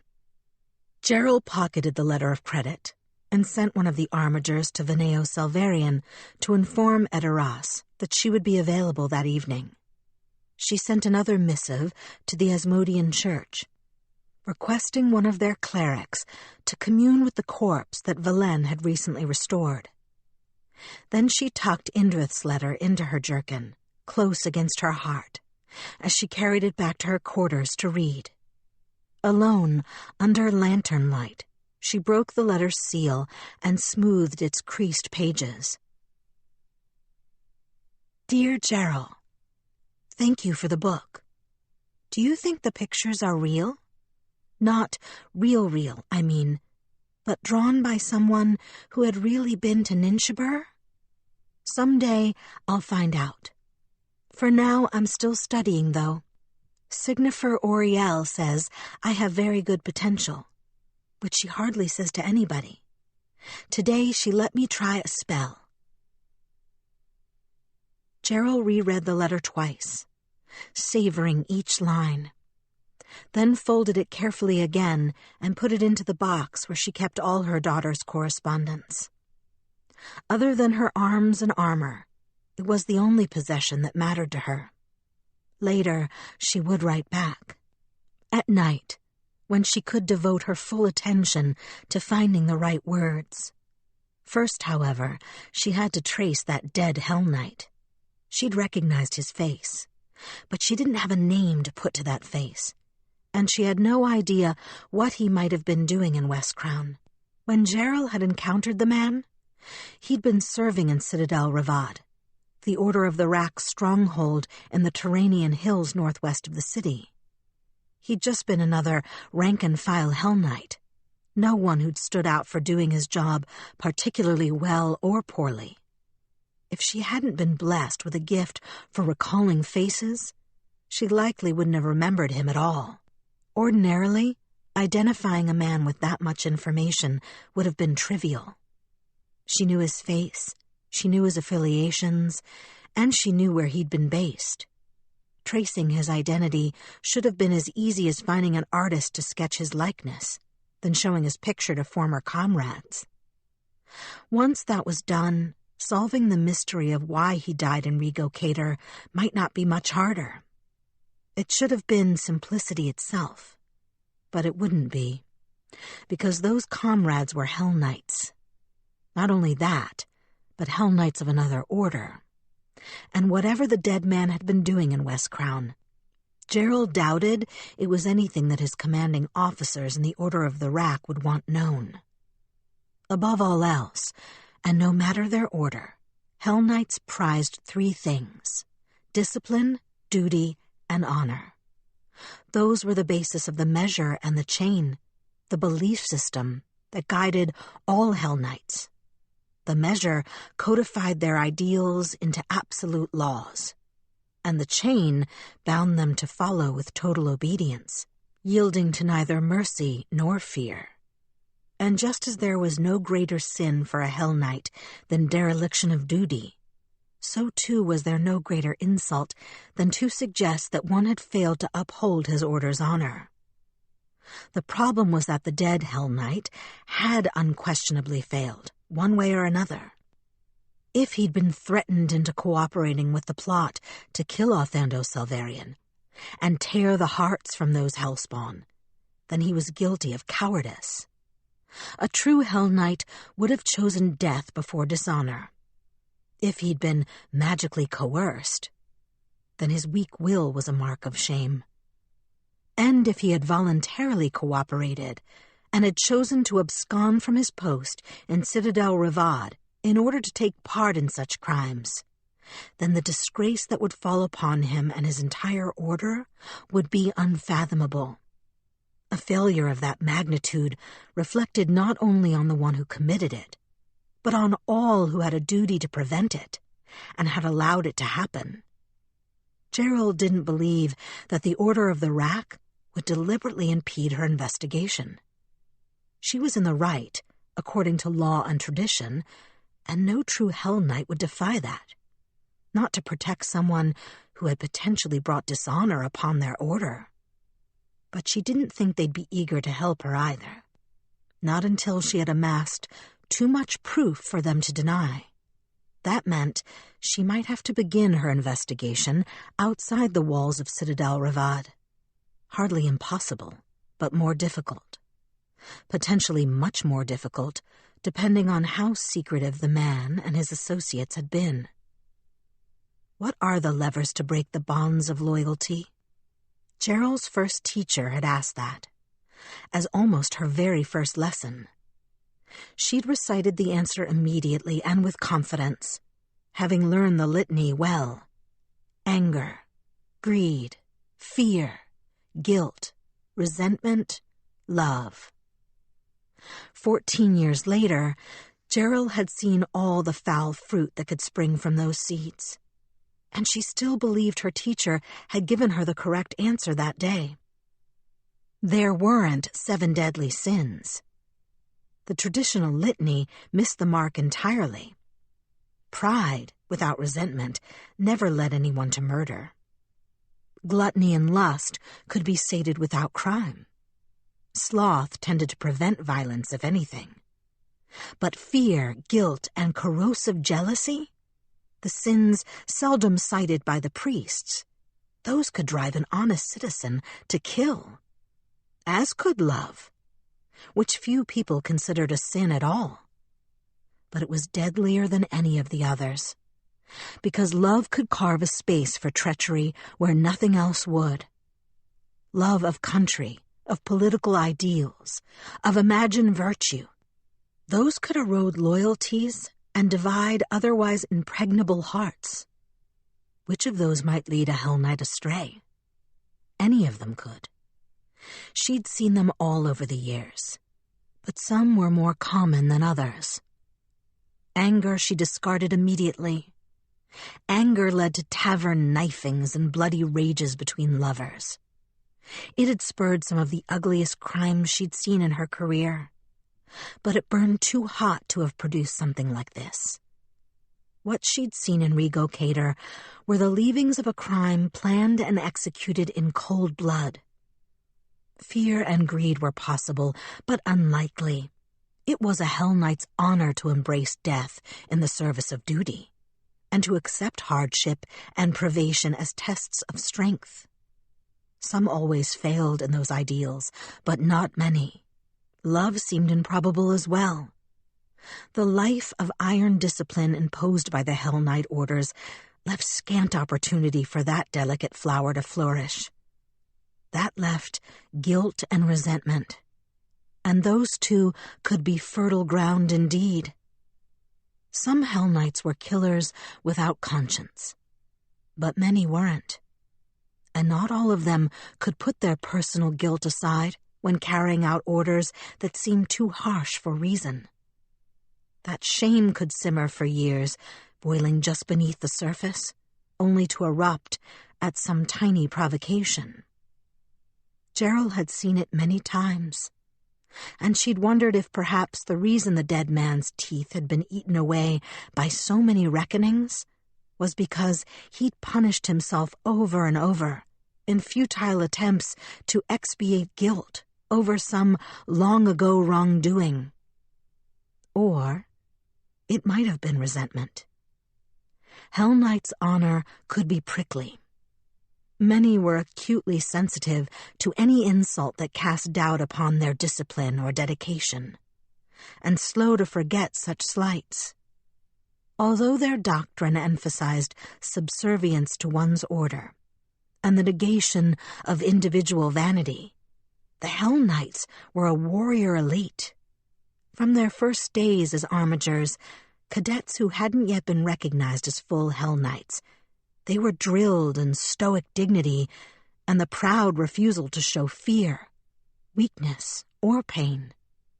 It was impossible for them to avoid arrogance entirely. And where there was pride, there was the potential for that pride to be wounded.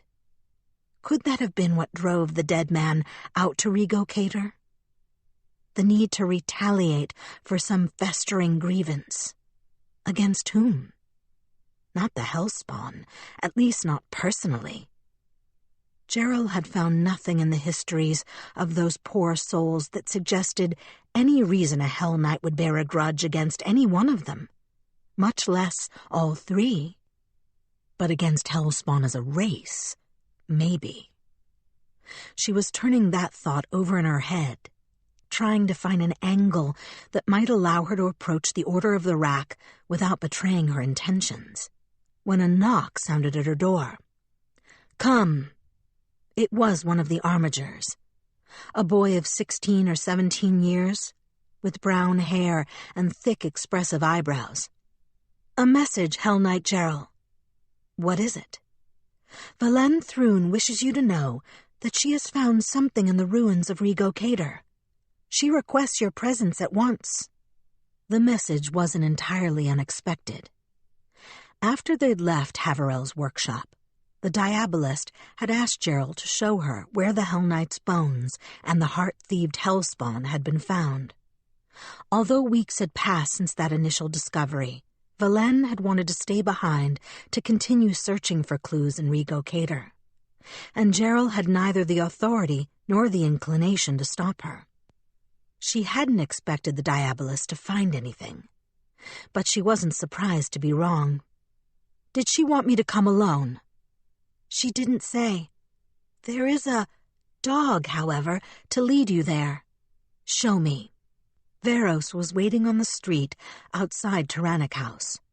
He sat in the shade to the building's side, watching the flow of passers-by on the street with a silent intensity that was eerie to behold. The Hellknights posted at the door watched him carefully, well aware that the gray beast before them was no dog. "You're here to show me something?" Gerald asked the wolf-like fiend. Standing, Veros gave his tail a lazy wave that was, she felt, less a wag than an indifferent acknowledgement of her presence. The gray dog sauntered into the crowds, ambling with an exaggerated lope that was surely meant to convey his boredom with her slow, two-legged walk. "Do you talk?" she asked the dog when she thought no one was in earshot. The street traffic was thinning steadily as they passed northward, through Rigo Crua, and the noises of livestock being penned and put through the slaughterhouses would easily cover conversation. The dog flicked a pointed ear in her direction. A low huff escaped him, almost a laugh, but he didn't look back. "Fine," Gerald muttered. "I can see you don't. Not if you went to that much trouble working out other ways to communicate your contempt." Veros swished his tail again and continued northward. He wasn't heading toward the Obregon Gate, she realized, but to another point, 5 blocks away, in the high wall that separated Rigo Crua from the rest of the city. "Where are we going?" the Hellknight asked. The gray dog gave her an amused look over his shoulder. His jaws parted in a canine grin as he trotted toward a pile of discarded planks heaped at the end of an alley that backed onto the wall. As Gerald followed him into the alley's shadows, the gifts of her infernal blood caused a golden glow to appear in her vision, clearing the darkness from her sight. With its aid, she could clearly see the crevice in the wall, just large enough for a crouched person to slip through, that the boards and planks masked from casual view. It would be tight, but she thought she could get through without removing her armor. Veros didn't wait. With one last wave of his tail, the gray dog bounded through the crack, leaving the Hellknight to curse and clamor through after him. On the other side, the ruins of the dead sector rose like crumbling tombstones over the city's fallen greatness. It was only early afternoon, but Gerald felt a chill of apprehension as she brushed dirt off her palms and stood. There was little risk that shadow beasts would menace them, not with the Diabolist and her pet devil present.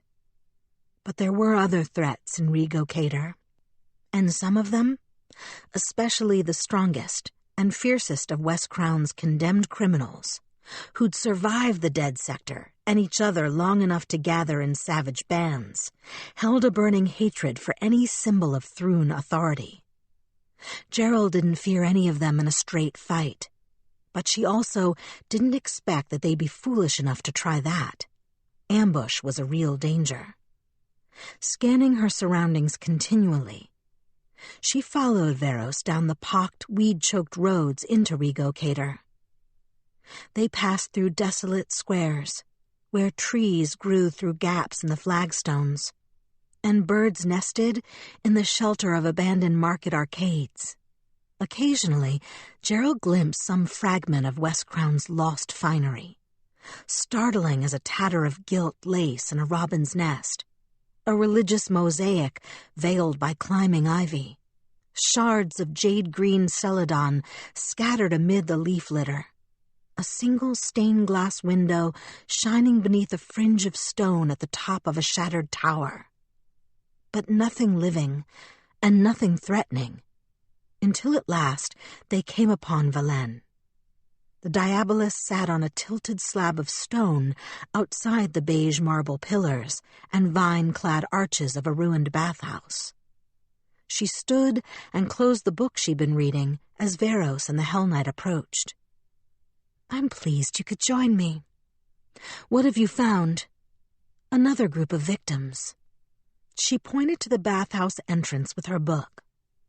"All hellspawn. No fungal skeleton this time. Go look for yourself." Gerald didn't move. "How did you find them?" "I didn't. Scavengers did. They're always crawling through these ruins, looking for scraps to eat or barter. I had Veros find a few of them, and then I asked them whether they had found anything of interest these past several weeks. Much more efficient. I'm sure they were delighted to cooperate." Gerald had some guesses as to how Vilaine might have persuaded those scavengers to be forthcoming. "Eventually." The dark-haired woman smiled pleasantly. "Anyway, one of them spotted a group of prisoners being led into this area by a Hellknight. She supposed that they'd been condemned, so she and her comrades lurked in wait, intending to strip the corpses, or if necessary, finish them off, after some other menace brought them down. What the scavengers found when they went back, however, frightened them so badly that they didn't even rob the dead." "And that's what's in the bathhouse." Gerald glanced at the entrance again. It was a gap of blackness, framed between green garlanded marble, entirely unrevealing. "Yes. According to the scavengers, these hellspawn were brought into Rigocator 8 days ago. Therefore, the Hellknight they saw cannot be the one whose bones you found.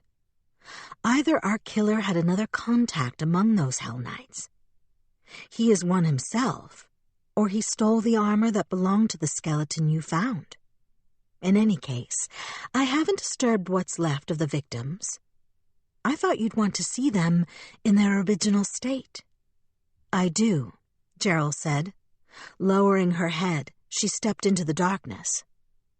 The golden haze of her infernal vision took hold once more, comforting in its familiarity. The abandoned bath smelled of moss and mud and mineral salts. The archway opened to a split foyer that branched right and left. Marble friezes, chiseled away in places by vandals and thieves, showed men in various states of undress on the right, women on the left. Gerald went left. After descending a short flight of scalloped stairs, she came to a series of cavernous, empty basins that had once allowed the poorest Wiskrani to enjoy the luxury of warm and cold baths, and which were now home to rats and scuttling vermin. Enormous cobwebs, ghostly in her magical sight, billowed over the doorways and cloaked the vaulted ceilings. She found nothing else. Turning back, she returned to the entry foyer and chose the branch on the right. This time, her search ended almost immediately.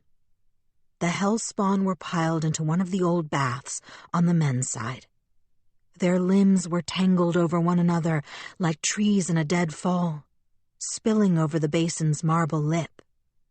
Their upturned faces stared sightlessly at the mossy ceiling, empty-eyed as dolls.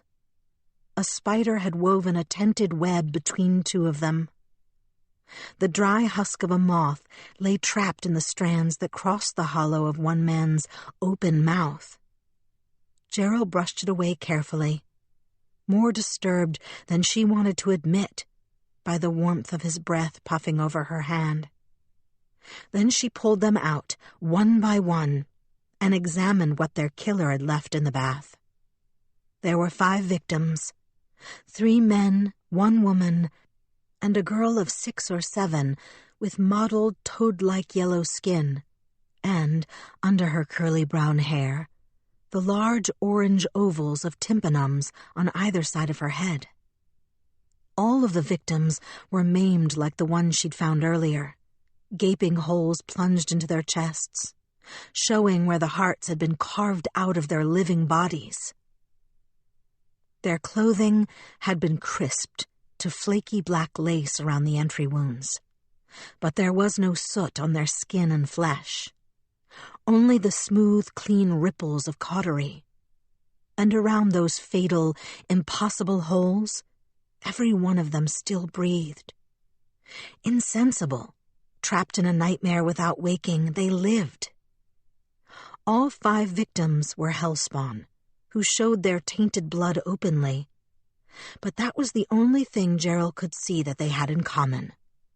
2 of the men wore the coarse, sweat-stained clothes of common laborers, but the 3rd was dressed in the velvets and stiff brocades of an affluent merchant. A blocky gold ring weighed down the smallest finger of his left hand. Their killer hadn't even bothered to rob him. The woman wore a plain silk dressing robe and no jewelry, but her hair had been curled into a polished, ornate coiffure, and her hands were soft as baby's skin. Whoever she'd been, she hadn't been poor. The child was the hardest for Gerald to examine. That could have been Indrath. She made herself do it, though. Duty demanded that she look. The girl's attire held few clues. A cotton smock, simple but well made, with smudges of dirt that might have been picked up in Rego Cater, and might have predated it. No shoes, but no calluses on her feet either. There was webbing between her toes, and they were long and thin, like a frog's. Her only jewelry was a little band of yellow stones around one finger. Glass and tin, maybe, or golden sapphires and platinum. Gerald wasn't familiar enough with jewelry to tell. But someone had loved that little girl, enough to give her a ring to make her feel beautiful, and she had loved them enough to believe them and wear it. The Hellknight blinked back tears as she walked out of the bathhouse. For a moment, she paused in the darkness, struggling to pull her mantle of stoicism back on, before she let herself emerge into the light. "It appears to me that someone's hunting Hellspawn," Valen said. "That whatever happened in the first group of victims, it might not have been sufficient. That our killer, if we wish to use that word, is continuing to seek new victims. Would you agree?" Gerald nodded, once, curtly. She didn't trust herself to speak. "Then we're not trying only to solve murders that have already happened. We're trying to stop a predator on the hunt." "How?" The word burst out more vehemently than Gerald had intended. She struggled to regain control as the diabolist raised an eyebrow at her. "We don't have enough information. We don't know who's doing this or why or how. We know that the killer returns to Rego Cater to dispose of his victims. That's something, if not much. And we may have a chance to catch another lead with luck. How? Veros is a very good tracker. 8 days is too long even for his nose to follow, unfortunately, so this trail is too cold. However, if this Hellknight comes back again, and if the scavenger's information comes to us more quickly, then we'll be able to track where he goes afterward, and where he went before. But then we have to wait for him to find more victims. Probably kill them, too. I doubt your scavengers will be able to get a message to us quickly enough to stop that, even if they're willing to cooperate. They will cooperate, Liane assured her with perfect serenity. Oh yes, they'll help. You are correct, however, that we'll have to wait for the killer to return before we can act. How many will die when that happens? Gerald's fists tightened in helpless frustration. She didn't look at the bathhouse entrance. Couldn't. 3 the first time, 5 this time. What's next? 7? 10? 20? You just want to wait and find out? Do you have a better alternative? The Diabolist asked. No, the Hellknight said. Not yet, but I will. Chapter 10. The Black Chest. Edoras. With shaking hands, Edoras set his lantern down on the cellar floor and approached the black chest. It was smaller than he remembered. In his childhood memories, the black chest had loomed enormous, an ominous presence in ebony and silver. It had been easy to imagine that it held all the wonders and terrors of his Uncle Stellan's adventures across the world, hidden in its belly. But when Edoras looked upon it with adult eyes, the black chest was just a plain box of dark wood, its binding simple, its lock ordinary. It was the sort of chest that one might inherit from a seafaring relative, and then use to store mismatched silverware and moth-eaten furs. Amid the cobwebbed wine racks in the cellar, it looked quite convincingly forgotten. It hadn't been, of course. Whatever his great-grandfather had hoped to hide was likely gone, but he still had to look, to see whatever there was to be seen. A clue, maybe? An explanation? Something to tell him why. Willing his hands steady, Edoras fitted Lord Talernos' key to the lock. It opened on the first twist. He lifted the lid, holding his breath. Inside was a jumble of oddments, a case of dead butterflies impaled on silver pins, Kelid hair fetishes, animal figurines, and religious icons fashioned from Kadiran brass or chiseled out of mammoth tusks from the snowbound crown of the world. The painted likeness of a beautiful white-haired woman with an icy severity to her face. Old maps, older books. A perfume vial of iridescent purple glass. A silver and copper bracelet. Its metal tarnished into a hoop of black braided around spotted green that depicted a serpent and a dragon strangling one another as they fought. All exotic, all of little value. All, he guessed, intended to disguise the presence of something less innocuous in the collection. What? Nothing stood out as visually different, and he couldn't tell if anything was missing. Edoras drew upon Iomede's power, fashioning a simple prayer that would reveal any magical resonances in the chest or its contents. That, too, proved fruitless. There wasn't anything enchanted in the black chest. Does that mean it was stolen? Or that it isn't magical? Lord Talernos had said that Kelvax Salvarian had hidden a piece of some terrible relic in his home. But a mere fragment of a powerful artifact might not possess any magic on its own. Further, Edoras didn't know for certain that whatever his great-grandfather had taken had been magical at all. Maybe its power existed in a more abstract form, a chronicle of damning secrets, or a repository of forbidden knowledge. Not everything that drove people to murder was enchanted. What had his great-grandfather seized from Citadel Gastano? A smudge of dimness along the inner rim of the upper lip caught his eye. Invisible from the angle at which he'd been previously viewing the chest, it was just the faintest suggestion of a blur from here. Bringing his lantern closer, Eteros craned his neck for a better look. It was a fingerprint. 2, actually, pressed close together as someone had gripped the lid to lift the chest open. The lantern's yellow glow transformed their color to an ill-distinguished brown, but Eteros felt certain that under daylight, that murky smudge would show itself as rust or blood. Dry now, fresh then. Lord Talernos had been right. The killer had stolen something from the black chest. Eteros let the lid down gently, staring at its blankly curved expanse with unseeing eyes. He had expected somehow to feel a glimmer of satisfaction upon confirming his guess. Urgency, maybe. Something. Instead, he only felt hollow.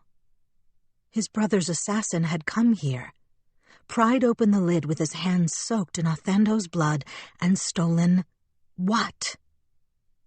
There weren't likely to be any hints elsewhere in the Veneo. Kelvax Selvarian had never recorded any of his exploits. As a child, Eteros had always believed that his great-grandfather was too humble to be caught bragging, and that his father had been close-lipped about the prowess of the family's paladins, because he, who had never been praised for valor, envied their heroism. But it seemed instead that Kelvax had been trying to bury his secrets. And while Eteros still believed that jealousy and discontent had twisted his father's heart, he was beginning to understand some of the other reasons for Lord Abello's silence. The cost of heroism was seldom borne only by the hero himself. Othando had been murdered, and their servants were suffering grievously because, before any of them were born, one of the paladins of House Selvarian had joined the crusade against the heretical Order of the Crux. Unquestionably, Kelvax had fought on the side of good, but 60 years later, innocents were dying for what he'd done. What would be the consequences of Eteros's own choices? Today? Tomorrow? In 100 years? Who would pay the final butcher's bill when Eteros was long in his grave? He couldn't possibly guess. The question would paralyze him if he let it. What he needed to know here and now was what Kelvax Selvarian had taken from Citadel Gastano, and who would have wanted it. That meant he needed to talk to Gerald, because he wasn't going to find the Order of the Crux's secrets in Veneo Selvarian. He wasn't even going to find his own family's secrets here. After sending a message to the Hellknight investigator at Tyrannic House, Eteros sought out an Iomedean chapel for prayer. He needed to unburden his conscience. There was a small chapel near Tyrannic House, unpretentious in its service.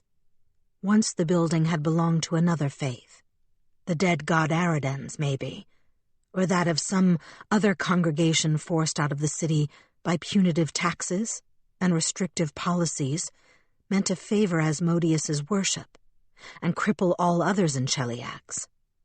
While the official policies of House Thrune permitted other religions to exist under their rule, they weren't subtle about manipulating the laws to gut them. The inheritors' faith often reclaimed those abandoned chapels before they could be turned to less worthy purposes. House Thrune might starve its temples and slight its priests, but Iomede's worship was rooted too deeply in West Crown to die so easily. Cheliax had been theirs before House Thrune rose to power, and someday it would be theirs again. As long as they kept hope alive, the powers of hell would not defeat them. Eteros held that thought. It warmed him as he stepped onto the cobblestoned path leading into the chapel. A tidy garden hemmed in the humble shrine, drawing a flurry of white and yellow butterflies. He recognized the plants as healer's herbs, comfrey and feverwort, elderberry and blessed thistle, all of them suitable to serve the inheritor's faithful. In that garden, a young man knelt, snipping prickly seed heads from a furry leaf shrub and collecting them in a basket. His black hair was tied back in a neat, short ponytail, emphasizing the sharpness of his features.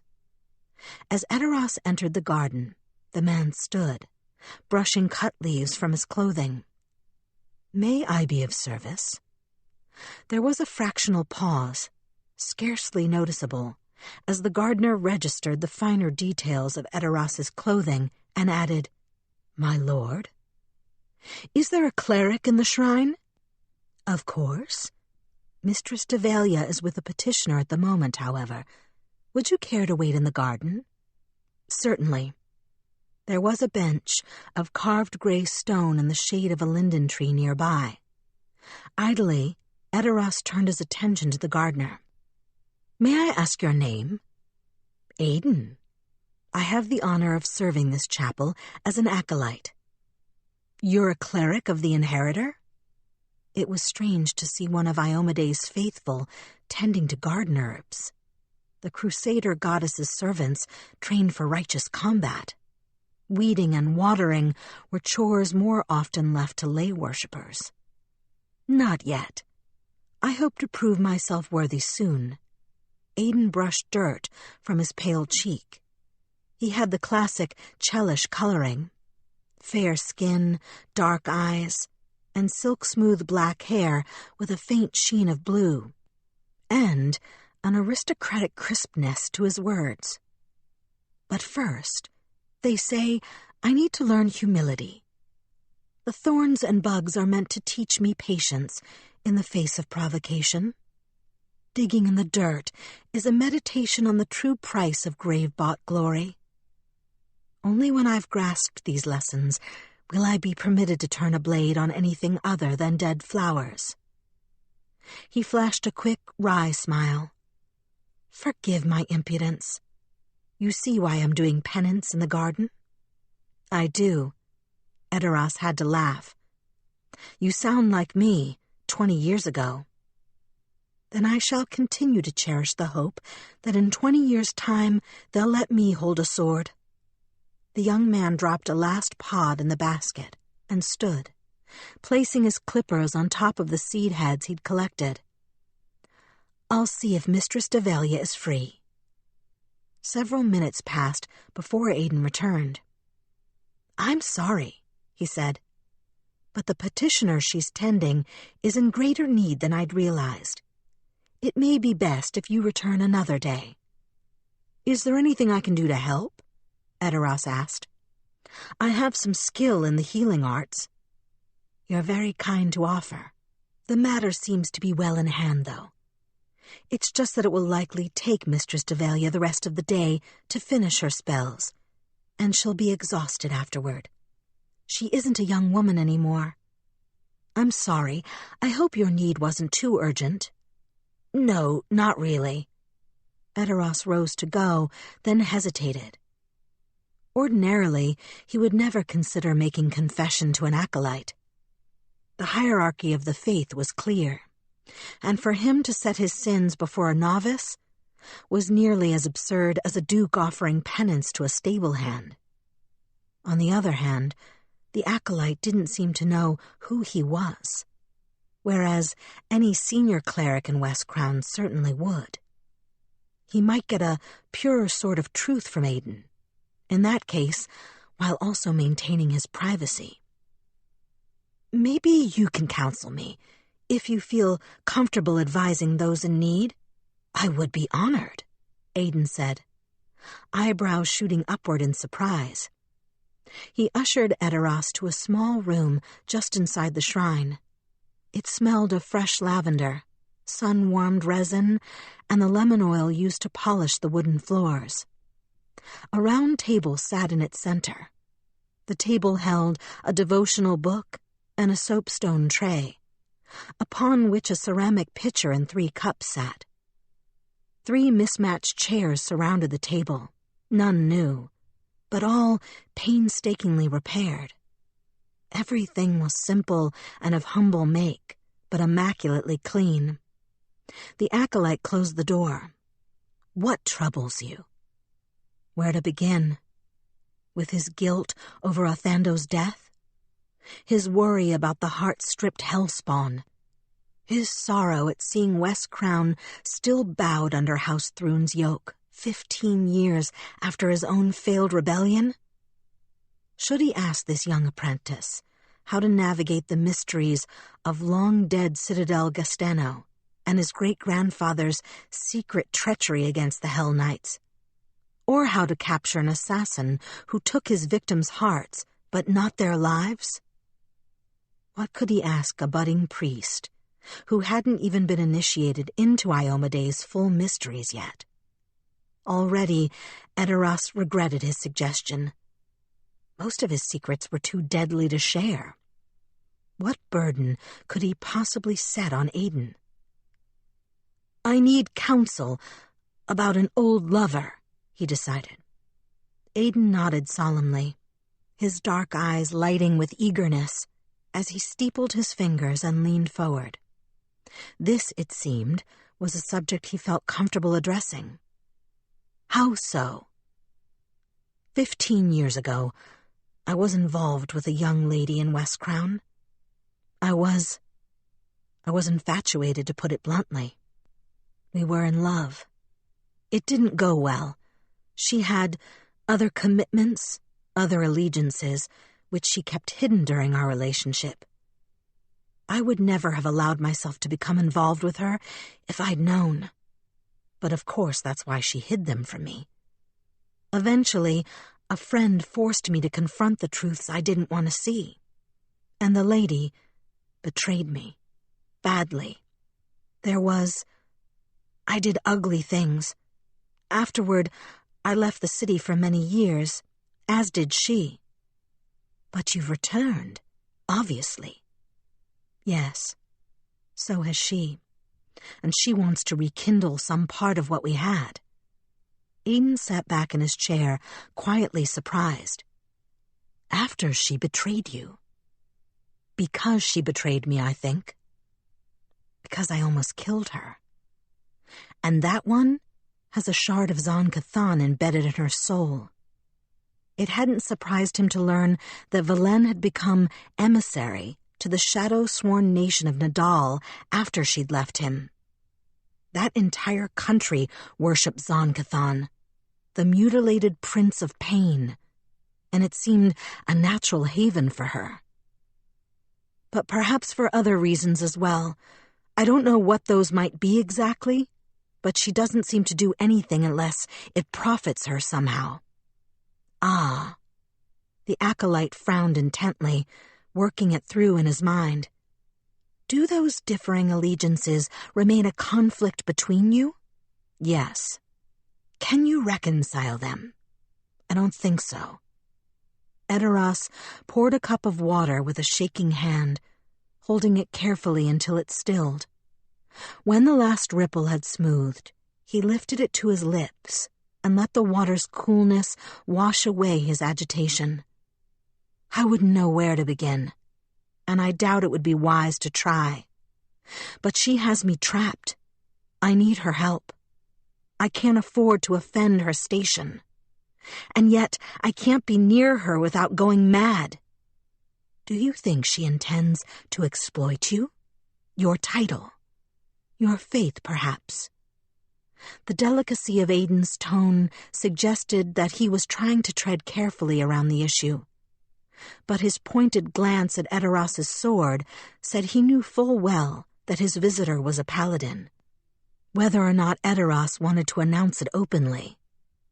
She has no need of my title. As for my faith, no. She was always careful to protect me in that way. It was peculiar to remember that, but he was certain that it was true.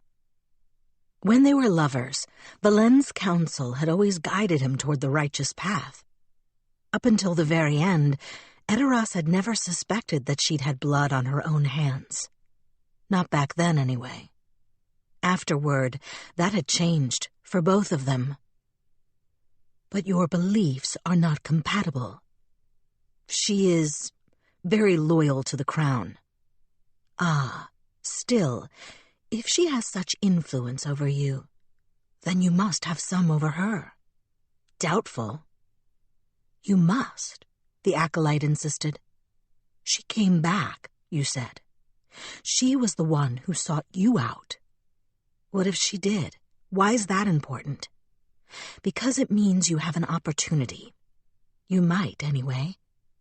Aiden sat straighter, holding Edoras' gaze earnestly. He sounded cautious but excited, like a scout who thought he'd glimpsed a way out of an ambush. Only a possibility, but hope. What if you could convert her? What? Change whatever allegiances conflict between you, Aiden said patiently. The harms of the past cannot be undone, so one must look to what good can be worked in the future. The Lady of Valor teaches us that love breaks the chains of the soul. Is that a possibility? Even distantly? I have no idea. He'd never considered it. If the acolyte had any inkling who they were discussing, Edoras thought, he'd never have suggested it either. The idea of wresting Vilaine away from her loyalties was more than a little absurd. She was a woman of formidable will and fierce intelligence. And if she was sworn to Asmodeus, then he hardly expected to coax her from that infernal lord. Better and safer to assume that her oaths were sealed in iron. Better to treat her like a devil herself. Is it not worth trying? If you truly cannot avoid her, then why not glean some good from what can't be changed? Should you fail, nothing is lost. Perhaps she might even soften in small ways. If not, absolutely. But should you succeed, think of what might be gained. Why close off the possibility before you try? It's impossible. But even as he said it, Edoras found himself drawn to the idea. What if he could win her over? What if, knowing what she was, he could change her? Be careful you aren't making excuses for temptation. But he didn't think he was. Not yet. Consider it, Aiden urged. I can't tell you what to do, of course, but you asked for counsel, and that is mine. Consider it. I will, Edoras said, standing. Thank you. That might be the answer I needed. An hour before nightfall, Edoras went to a trattoria near Tyrannic House, where Gerald had indicated she would take her evening meal after she'd finished her other work for the day. The Hellknight was sitting alone at a bare wood table in the back of the crowded common room, halfway through a meal of coarse bread and stewed fish in white sauce. A flask of water sat before her. There was no wine. She nodded in greeting as Edoras joined her. A white-aproned halfling waiter, almost invisible amid the press, materialized beside their table. Your order, my lord. Edoras glanced at the slate board hung high on one wall, between narrow shelves of wine bottles and ornamental plates. The lamb, please. Of course. Wine? Yes. He didn't bother specifying what he wanted. The trattoria offered only a nameless red and a nameless white, and with lamb roast, the servant would certainly bring red. Those who were more particular about their pairings would bring their own bottles. The halfling bowed and vanished again. Gerald chuckled. This place not quite up to your standards? There were times by the World Wound when I'd march 2 miles through the snow to get a hot meal, Edoras said. I'm not about to complain if the wine selection here wouldn't make a Jagare swoon. But you notice. You can't help but notice. Birthright matters. The Hellknight hid a smile behind a lifted soup spoon. Edoras was spared having to make any reply by their waiter's return, with a platter of roast lamb and potatoes. A second halfling carried a tray with a decanter of deep red wine, almost purple, and 2 silver-rimmed glasses. The glasses were considerably finer than the wooden cup sitting next to Gerald's elbow. As soon as the food was laid out, and the paladin indicated with a nod that nothing more was required, both halflings retreated noiselessly. "They could teach my scouts a thing or two about stealth," Edoras observed, cutting into the roast. It was dry, and the potatoes over-salted, but he told the Hellknight the truth. After his time in Mendev, a middling meal in Cheliax was an unimaginable luxury. He tilted an empty glass toward her, offering a pour. "Maybe I should suggest a training camp in West Crown. Mayor Arvanxi would be delighted." Gerald waved away his offer with a white-scaled hand and finished her fish stew. She pushed the empty bowl aside, and the halfling servants made it vanish in a twinkling. "Your message said you had something to talk about? Is this place safe?" The trattoria had become even more crowded since Edoras had entered. Patrons were packed elbow to elbow, and the constant din of conversation made it hard to hear Gerald across the table. Adding to the chaos, a quartet of minstrels had begun singing on a raised dais near the largest of the common's 3 fireplaces. Anyone who cares enough to eavesdrop through this noise would have to be using magic. Anyone who cares enough to use magic would find a way to spy on us wherever we went. Is it that sensitive? It might be. He relayed what Lord Talernos had told him, and what he had seen when he unlocked the black chest. Although he was careful to skirt around using any names or identifiable details. By the time he'd finished telling the tale, Gerald's scowl was deep enough to show the tips of her pointed canines. "You think your great-grandfather had something belonging to those heretics?" "I do. I hoped you could help me find out what." "Maybe." The Hellknight raked her hair back behind her goat-like horns. "I think I'll have a glass of that wine after all." She quaffed it in a single motion, thumping the empty glass down like someone who'd spent a lifetime drinking among soldiers. Probably she had. "I can look into it. Won't be easy. People get more close-mouthed about the secrets of the dead than their own. But, yes, I'll try. It'll give me something to do while I wait for our killer to strike again." "What?" Another crop of hellspawn turned up in Rigo Cater. Same as the last. Hearts gone, bodies breathing.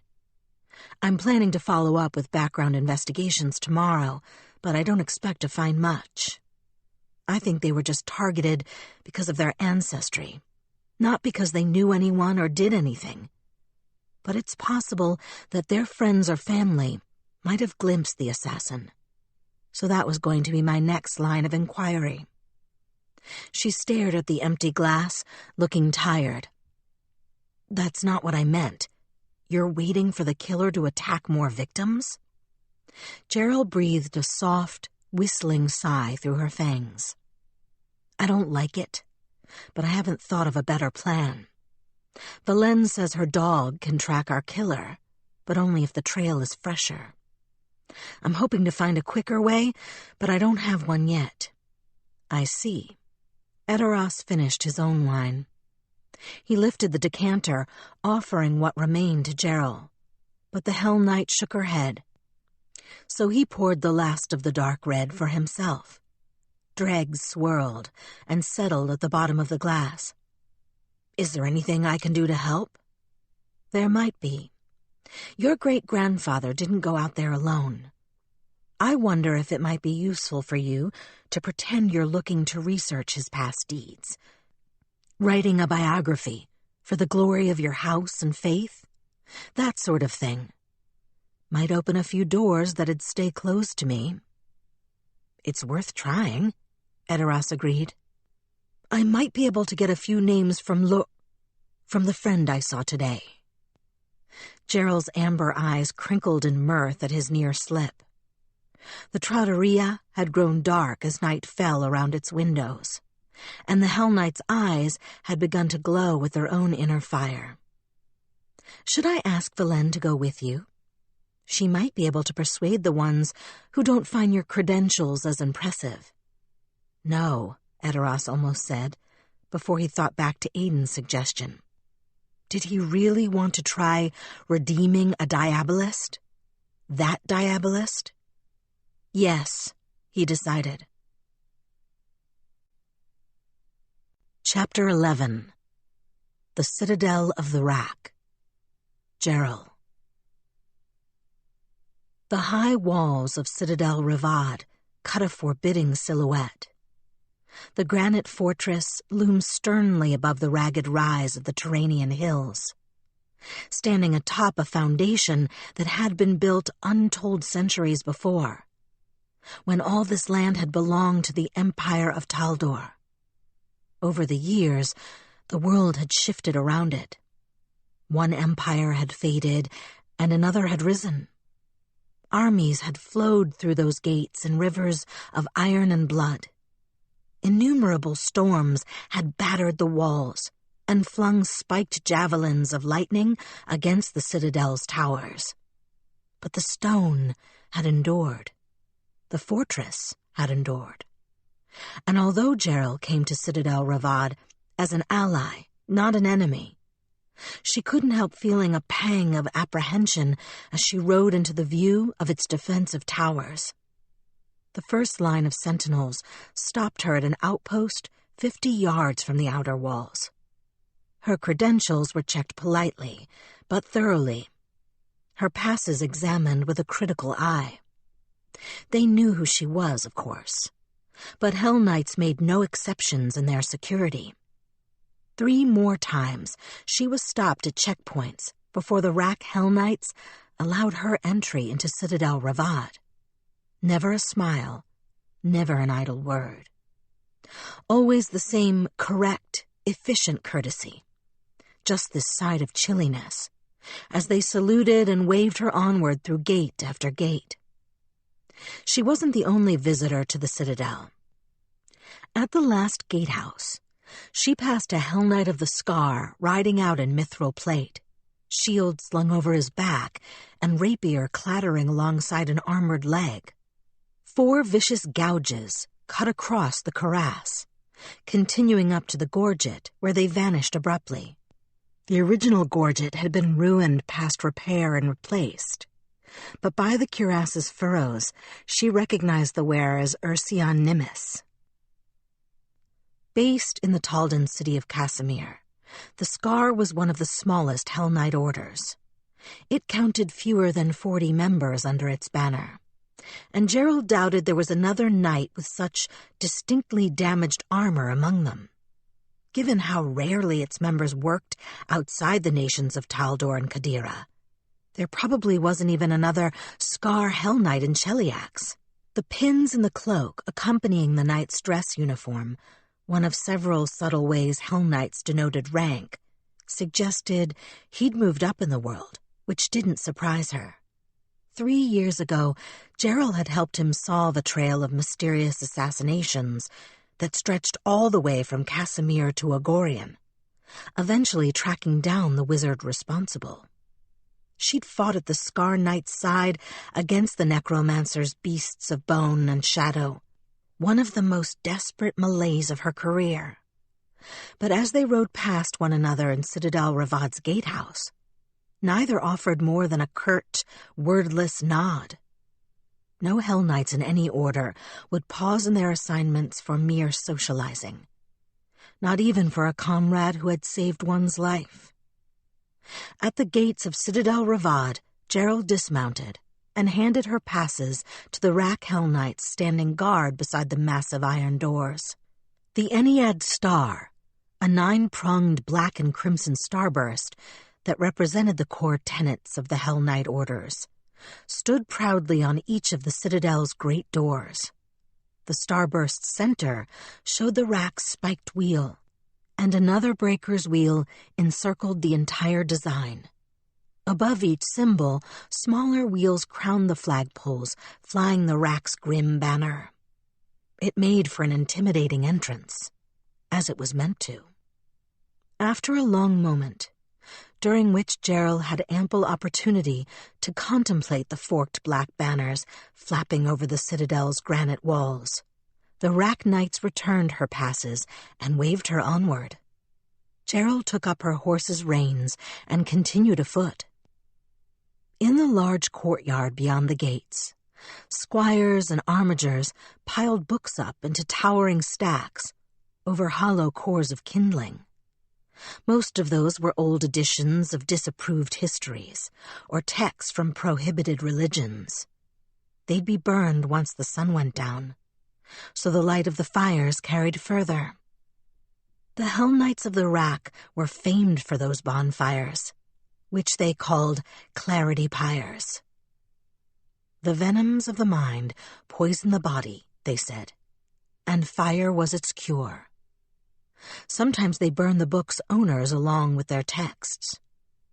On the other side of the courtyard, a Hellknight of the Chain, clad in manacle-like gauntlets and plate armor, worked to resemble coiled chains bound in place with heavy locks, stood watch over a group of shackled prisoners. Gerald didn't recognize the Hellknight, but the scenario was clear enough. The chain knights wore helms faced with iron prisoners' masks, and made it their mission to track escaped prisoners, retrieve runaway slaves, and ensure that none of the criminals consigned to their prisons ever had a prayer of escape. Some of the most dangerous prisoners in the world were kept at Citadel Garadesca, and none, to Gerald's knowledge, had ever gotten free. From the layers of old whip scars on their backs and the welts of lost collars around their throats, Gerald guessed that the captives in the courtyards were slaves who tried to run and had been recaptured, and who were now bound back to their former masters. Most likely those masters were in Westcrown, and the chain Hellknight was overseeing the return of the slaves to their rightful places. Gerald took no joy in the slaves' suffering, but their fate was none of her concern. As she passed the stables, Gerald handed her horse's reins to an unsmiling armiger. The steely song of combat echoed from a smaller yard to the right, loud enough to make her battle-tested destrier flatten its ears in protest, and she turned to watch. Under the hard eyes of Kassir Voidai, Citadel Ravad's master of blades, a would-be Hellknight was testing himself against a devil.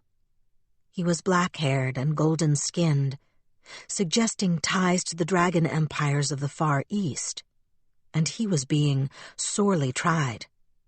To be an armiger was no easy task. Even that level of acceptance within a Hellknight order required a candidate to embrace the measure and the chain, and to endure years of rigorous study and self-mastery. Yet to win the armor and title of a true Hellknight, a candidate had to slay a devil in single combat, and had to earn that victory under the eyes of a sworn Hellknight. A single witness sufficed in times of necessity, but when an armiger took the test in one of the citadels, the former rituals of ascension called for more. The courtyard for this test was lined with Hellknights of the Rack, men and women in heavy black armor, its design made to resemble flensed musculature, watched without expression as their young trainee fought for his life against a crimson-skinned, heavily muscled fiend. Gerald paused in the archway, remembering her own test.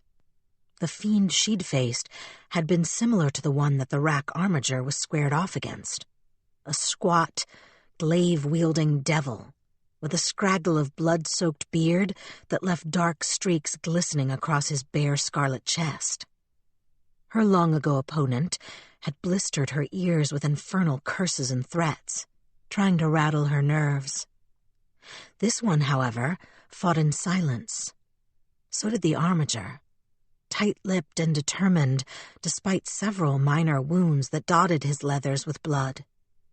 There were no battle cries, no shouts of pain or pleas for mercy that would never come. Only stoicism, fierce determination, and skill. This one will succeed. Gerald only needed to watch a few minutes to see that. There was skill behind his sword, and steel in his spine, and the young man didn't flinch when the devil leered close enough for the blood-crusted tendrils of his beard to caress his cheeks obscenely. The youth answered with a thrust of his longsword, drawing the devil's blood. She left the armiger to his battle, removing her helm as she continued through the interlocking yards of Citadel Ravad. It wasn't until she passed through another shaded stone arch and back into the sunlight that she finally found the Hellknight she'd come to see. Or rather, he found her. Well, if it isn't my favorite scourgy hellspawn. Hunting criminals in Citadel Ravad, are you? Close your eyes and throw a rock, you'll hit a dozen. Gerald turned toward the familiar voice. Only one Hellknight in the entire Order of the Rack talked like that. Merdos Razdovane. They haven't drummed you out of the Order yet? Ha! Far from it. I've been promoted. It's Paralictor Razdovane now. Merdos came down one of the enormous staircases that swept up from the Citadel's formal entrance hall. He hadn't changed much since the last time Gerald had seen him, other than a few more strands of gray in his red-blonde hair, and the new pins of steel and gold on the shoulders of his flayed leather cloak to go along with his increase in rank. Although he was over 30, her old friend seemed almost too boyish to be a proper Hellknight. There was a spring to his step that no weight of formal armor could diminish. His blue eyes glinted with mischief, and his open, broad-nosed face always seemed on the verge of cracking into a smile. It was a jarring contrast to the harsh, fanatic asceticism that surrounded him. Part of that was calculated, Gerald knew. Merdos's good humor was invaluable in convincing the common people of Westcrown to trust him. He could find witnesses, win their confidence, and persuade them to testify openly before magistrates when no other Rack Hellknight could coax a word out of entire neighborhoods. But it was genuine, too.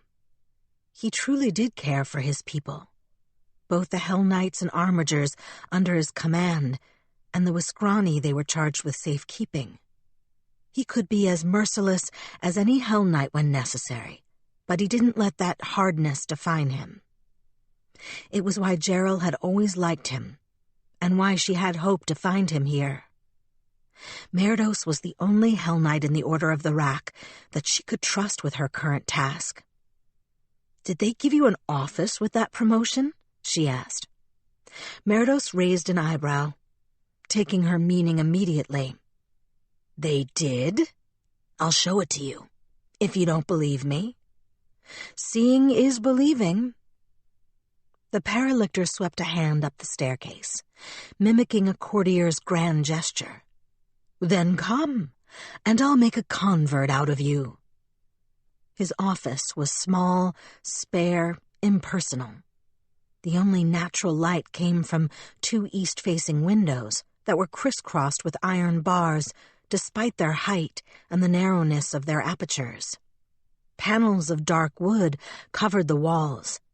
They depicted the Order of the Rack's spiked wheel insignia, alternated with carvings of criminals being brought to justice and seditious writings piled into pyres. "It's a bit gloomy," Gerald observed, clicking her clawed fingertips on a corner of his desk. "Never said it wasn't. I promised an office, but I never said it was a nice one." Merdos closed the door. His voice dropped and lost its levity once they were alone. "What brings you to Citadel Ravad? You surely didn't ride all the way out here to congratulate me on a promotion I won 3 months ago. A promotion I didn't even know about, Gerald snorted. No. Congratulations on that, but no. I came because I need access to certain records. Accurate records. The emphasis did not go unnoticed. The Order of the Rack was entrusted with keeping, and when necessary, concealing, true accounts of all that transpired under their watch. Common sentiment held that the Order of the Rack destroyed all disfavored ideas that came into its grasp, regardless of their merits, and that only fawning, Thrune-approved propaganda survived its pyres. While popular among the Order's enemies, these beliefs were far from accurate. The Order of the Rack indeed bottled up truths that were too dangerous for the populace to hear, but it seldom destroyed them. The truth was too valuable a weapon to lose. A fact that might be inconvenient in one age could easily become indispensable in another, as anyone who held power long enough eventually learned. Nothing shattered lies and heresies more conclusively than the truth. Nothing dispersed rabble-rousers' exaggerations more quickly. Accurate information was the first, best, and sometimes only antidote to the myriad poisons of the mind. The Order of the Rack understood that better than anyone. Its Hellknights, accordingly, were tasked with maintaining the discipline of information, which meant, in part, that they hoarded secrets the rest of the world had long forgotten. They weren't quick to share those secrets, though. Merdos was her one chance to break through the Rack's wall of silence, and Gerald wasn't sure their friendship would go that far. Not if whatever she was trying to find was as lethal as she'd begun to suspect it might be. Merdos's brow creased. Records about what? The Order of the Crux. That seems a bit historical for your interest, doesn't it? It's been more than 50 years since those pretenders were crushed. I'd think they were out of your jurisdiction. Gerald sighed. It's not them I'm trying to track down. I just need to know what happened around the time of Citadel Gasteno's fall. I wouldn't ask if it weren't important, Merdos. I have reason to believe those records could be relevant to my current investigation. The killings at Veneo Selvarian? He laughed at the startlement that crossed her face. Don't look so surprised. Knowing other people's business is my job. So you believe there's some connection between Citadel Gasteno and the unpleasantness? I'm not sure. I do think there's a connection between the Rack Hellknights here in Citadel Ravad and the murders in Westcrown, though. Merdos's smile vanished. You can't be serious. I am, unfortunately. She described the Hellknight whose body they'd found in Regocator, watching Merdos closely as she detailed the dead man's build and features. When a wince of recognition passed across the Paralictor's face, so fleeting that Gerald would have missed it if she hadn't been watching for a reaction. She knew her guess had been on the mark. He'd known the man. His name was Hacker, Merdos said. We thought he deserted. His last assignment was serving as a guard in the library collections. He'd served honorably for years, but recently he'd been troubled. That happens from time to time. His superiors thought that perhaps a few weeks of quiet in the archives would help. Evidently not. He shook his head, grim-faced. Does anyone else know? Not yet. I would be grateful if you could keep it that way, at least a little while longer. The Paralictor paced across his office. There wasn't much room for it. 3 short strides, and he had to turn around, adding to his barely contained agitation. Gerald leaned against a wall, giving him as much space as possible without being obvious about it. The wall carvings jabbed her back, but she refused to shift her weight away. Doing so would have been an admission of discomfort, and beneath her dignity. Do you know if he had any friends outside the Citadel? Any family? Lovers? A sister in Westcrown. I can give you her address. Merdos stopped pacing. What was he doing in Rego Cater? Was he captured? Did he actually desert the Order? I don't know. That's part of the reason I'd like to see the archives. Knowing what Hacker was doing during his last days here might help me piece together what happened to him and why. The Paralictor nodded, unhappy but satisfied. I'll show you where he was assigned.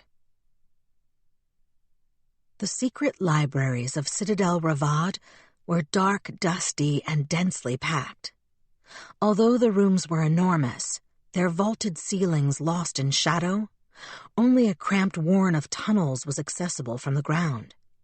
Overloaded shelves and unmarked boxes crowded in on every side, leaving gaps so narrow that Gerald had to walk sideways to fit through.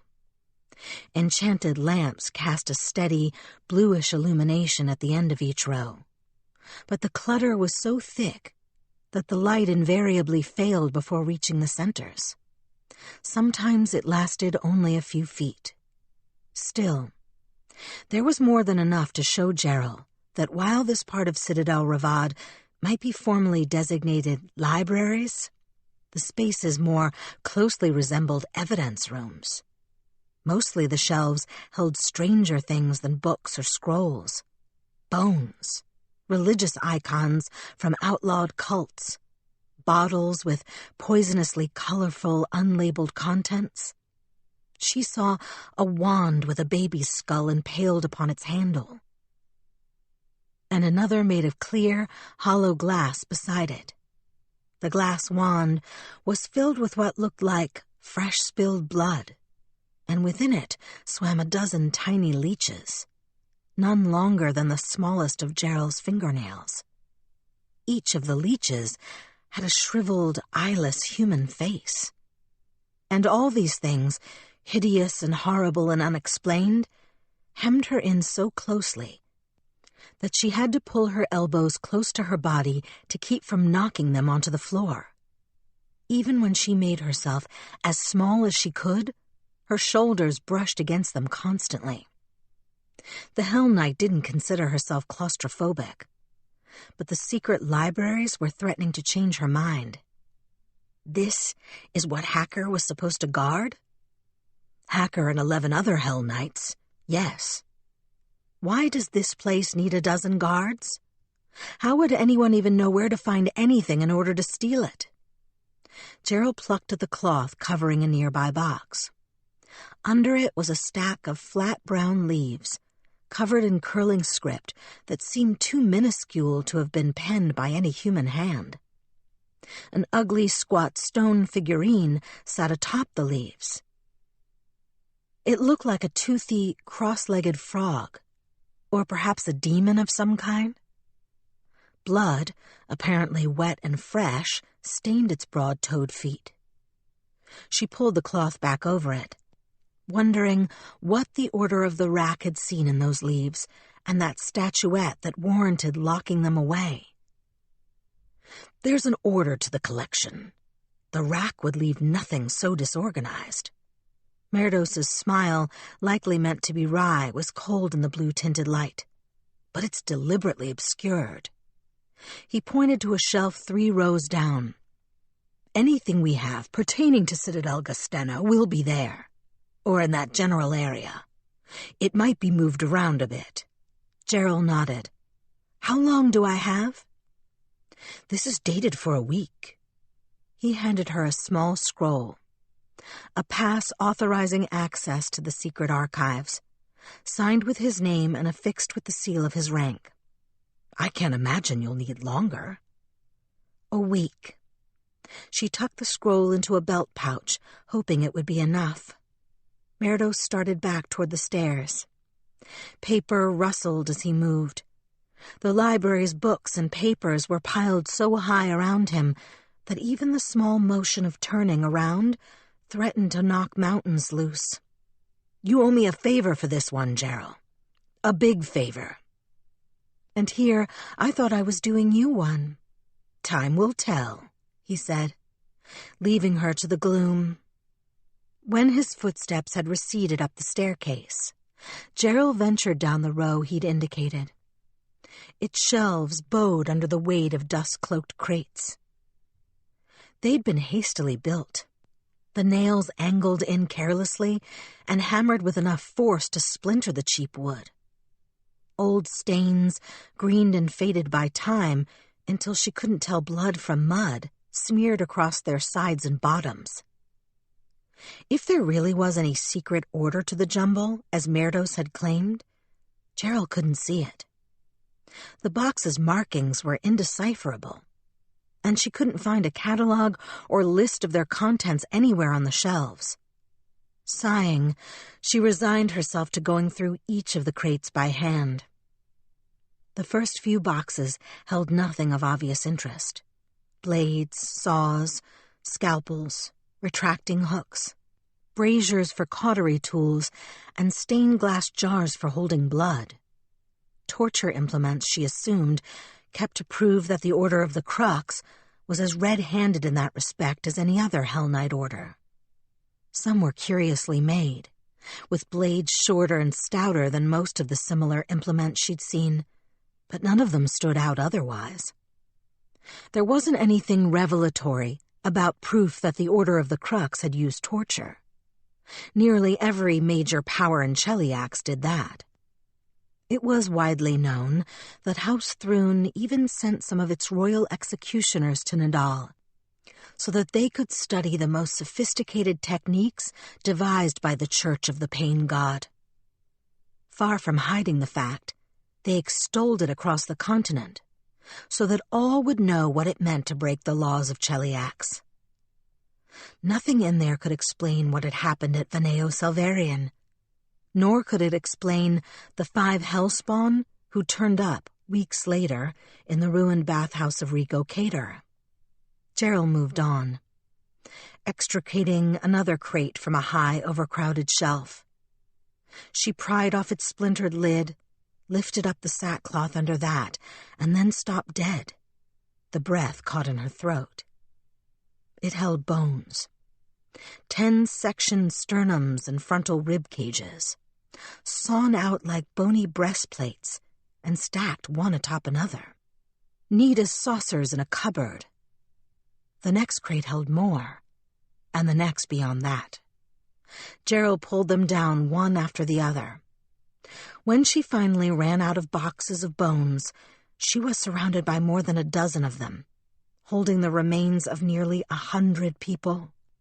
Most of them looked human, although a few had the stouter proportions of dwarves or the slight small bones of halflings. One partial skeleton was the milky green of jade. Another was striated with scarlet ripples like tongues of living flame. Whether or not they showed their infernal heritage that plainly, however, the Hellknight knew that not one of the rib cages in those boxes had come from an ordinary person. Their condition made that clear. All of them, every last one, had a smooth bored gap in the bones, cauterized neatly at its edges, where something had burrowed into that person's chest and ripped out his or her living heart. What did this? Why? The bones offered no answer. Gerald traced the polished rim of one ruined rib cage, marveling at the molten smoothness of the bone, even as she shivered inwardly at the clinical horror of it. Then, numbly, she began stacking the boxes back up on their shelves, because the rows were too cramped for her to move otherwise. When the last of them had been replaced, Gerald rested her forehead against a bare spot on the shelf, hoping that the cool wood might leach away some of the heat that pounded behind her temples. The Hellspawn she'd found weren't the first victims. The bones proved it. Someone had done the same thing at Citadel Gasteno decades earlier. Was that the Order of the Crux's heresy? Was that why they were stamped out of existence? The bones didn't answer that question either. With luck, however, someone else would. The fall of Citadel Gasteno remained within living memory. Some of those who had marched against the fortress could still speak of what they'd seen. It was Eteros's task to find them, though, as it was hers to investigate the archives of Citadel Ravad. Returning her attention to her duty, Gerald stooped to the next pile of unmarked boxes. There were only 3 left in this section. 2 were large, 1 small. Gerald pulled out one of the larger boxes and lifted its lid, then pulled aside the layers of sackcloth and brittle straw that cushioned its contents. Jewels gleamed amid the straw. Dozens of them, each the size of a large apple. Some were dull and gray, others were pink and pale as dewy roses. Cautiously, with quick light touches, Gerald brushed their shining surfaces clear. A ghostly throbbing reached her ears. The Hellknight bent closer to the straw-cradled jewels, unsure what she was hearing. Then she pulled back abruptly, eyes wide in the blue-tinted gloom. The stones were beating like hearts. Not all of them, only the pink ones, never the gray. It was only a faint echo of the true sound, as muted and distant as the roars of waves trapped in a seashell. But it was there. She was certain of it. Those jewels held heartbeats. How and why, she couldn't begin to guess, but there was no doubt in her mind as to what they were. Gerald's hands shook as she replaced the lid and returned the box to its rightful place. Tense in anticipation, she pulled out the second large crate and took only a moment to confirm that it, too, was filled with row after row of cabochons, rose pink or lifeless gray, nestled in decades-old straw. Again, the rosy ones thrummed with spectral heartbeats, while the dull ones made no sound. The box's jewels drummed in an unearthly chorus from the moment she revealed them, until she replaced the lid on their crate and pushed it back onto its shelf. The last box sat between them. It weighed almost nothing in her hands as she pulled it out. The smudged tracks of fingerprints showed as clear streaks in the dust on its pine wood lid.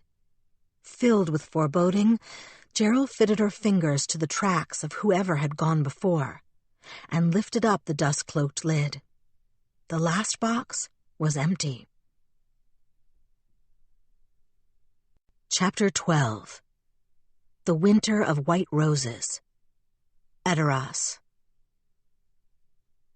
"We need to set the terms of our agreement," Eteros said stiffly, looking anywhere but at Liane. It felt surreal to be so close to her, in the pleasantly civilized setting of a Wiskrani restaurant, with the windows thrown wide to a balmy late summer morning and pots of geraniums, white and red and brilliant pink, hanging between the filmy curtains. It was easy to imagine or pretend that none of the ugliness of their past parting lay between them. A lie, but a tempting one. Our agreement? Liane toyed with the handle of her porcelain teacup. Today she wore a dress of frothed silk in green and gold, betraying not the smallest suggestion of her infernal vocation. Her smile made his chest clench. "About what?" "If you insist on being part of this investigation, then I must have certain assurances. I won't have the citizens of West Crown suffering because of you." "Ah, you want me to avoid offending your code." She lifted the teacup to her mouth, her dark eyes dancing above its rim. "Fine. Consider it agreed, at least for the duration of our work in West Crown." Eteros scowled. "This isn't a joke." "Did I give you the impression I thought otherwise? I apologize if so." Setting the teacup aside, Liane reached languidly for his hand. The diamond on her white gold ring flashed in the sun, ostentatious in its size and brilliance. He recognized it with a pang. That ring was an heirloom of his house. Edoras had given it to her after the first time they'd lain together, when he was smitten and foolish and had actually believed that one day they might marry. He jerked his hand away before she could touch him. "I don't need your apologies. All I want is your word, that you'll not indulge in your usual perfidies for as long as we're forced to work together." "You have it. As I said, for as long as we share this endeavor and remain in Westcrown, I'll maintain your code impeccably. Whatever restrictions you care to impose, I will obey.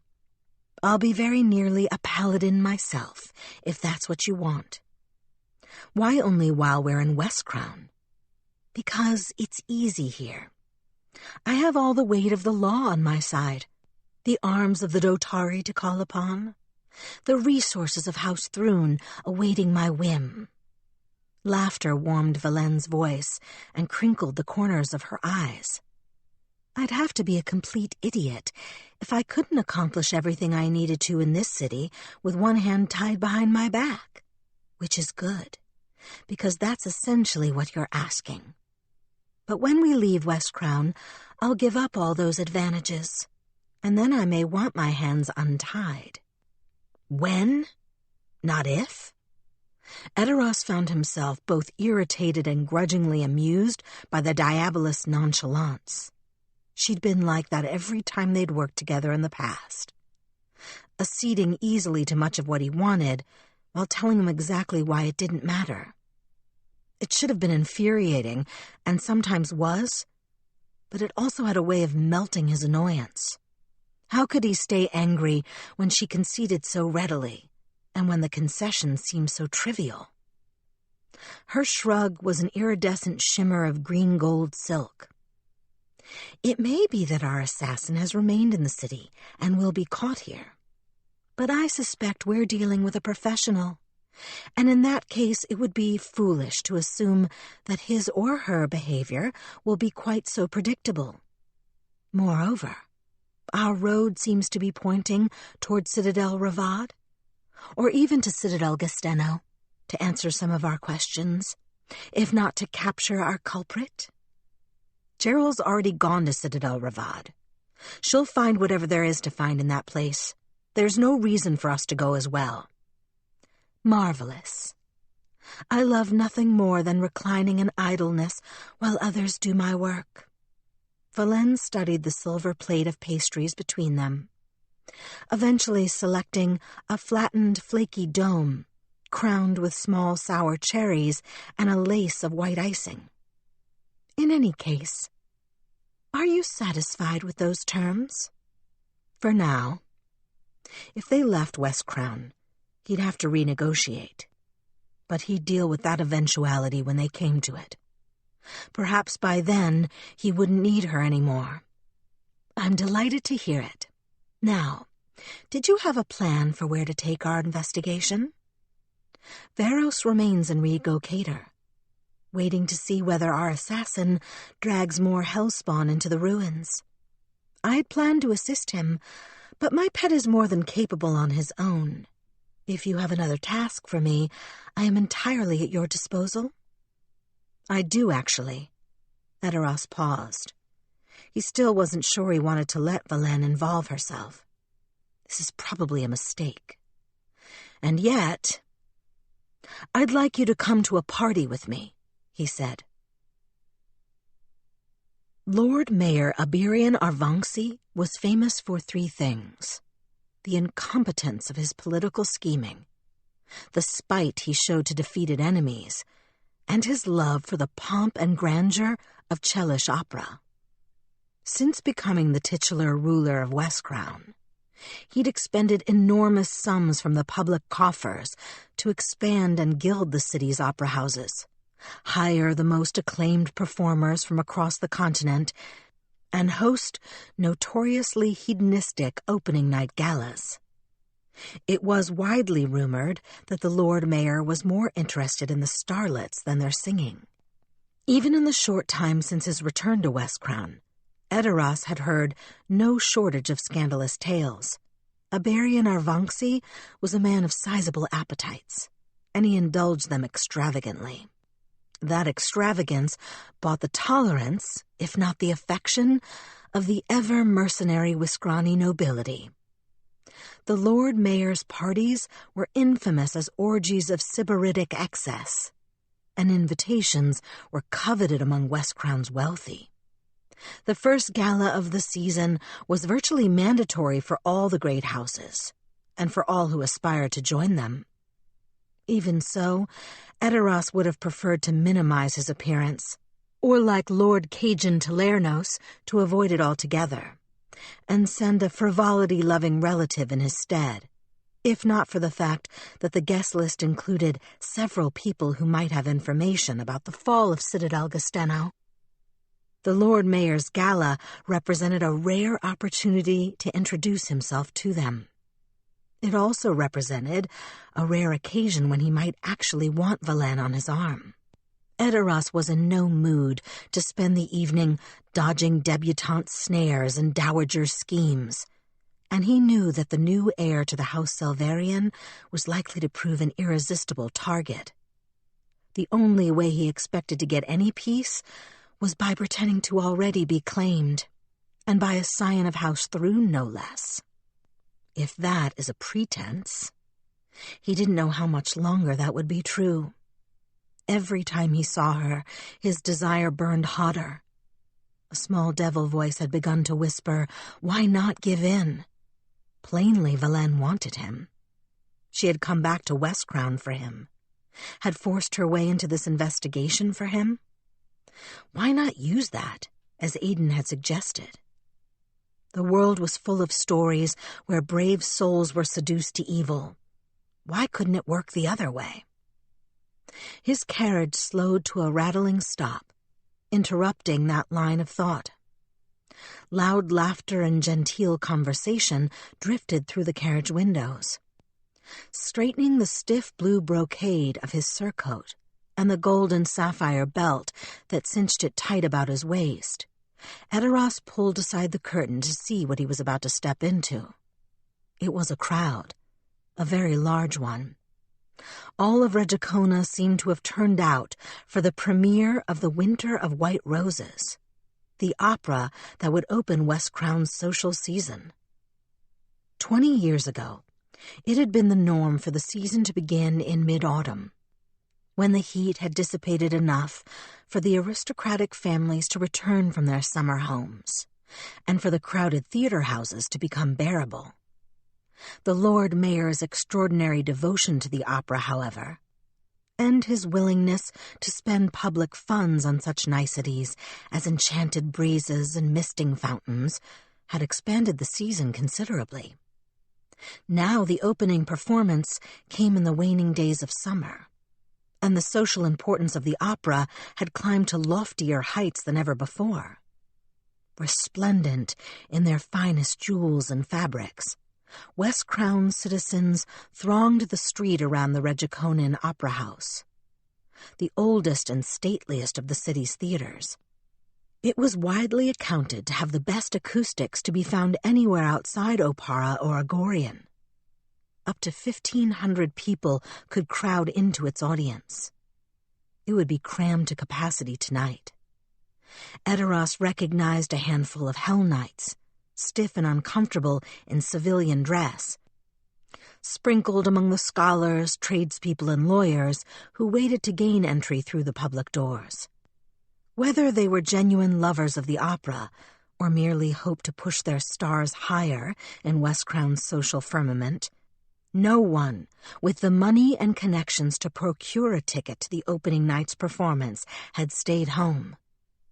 The carriage driver had to use all his skill to navigate the milling crowd and reach the canopied entrance reserved for high nobility on the opera house's west side.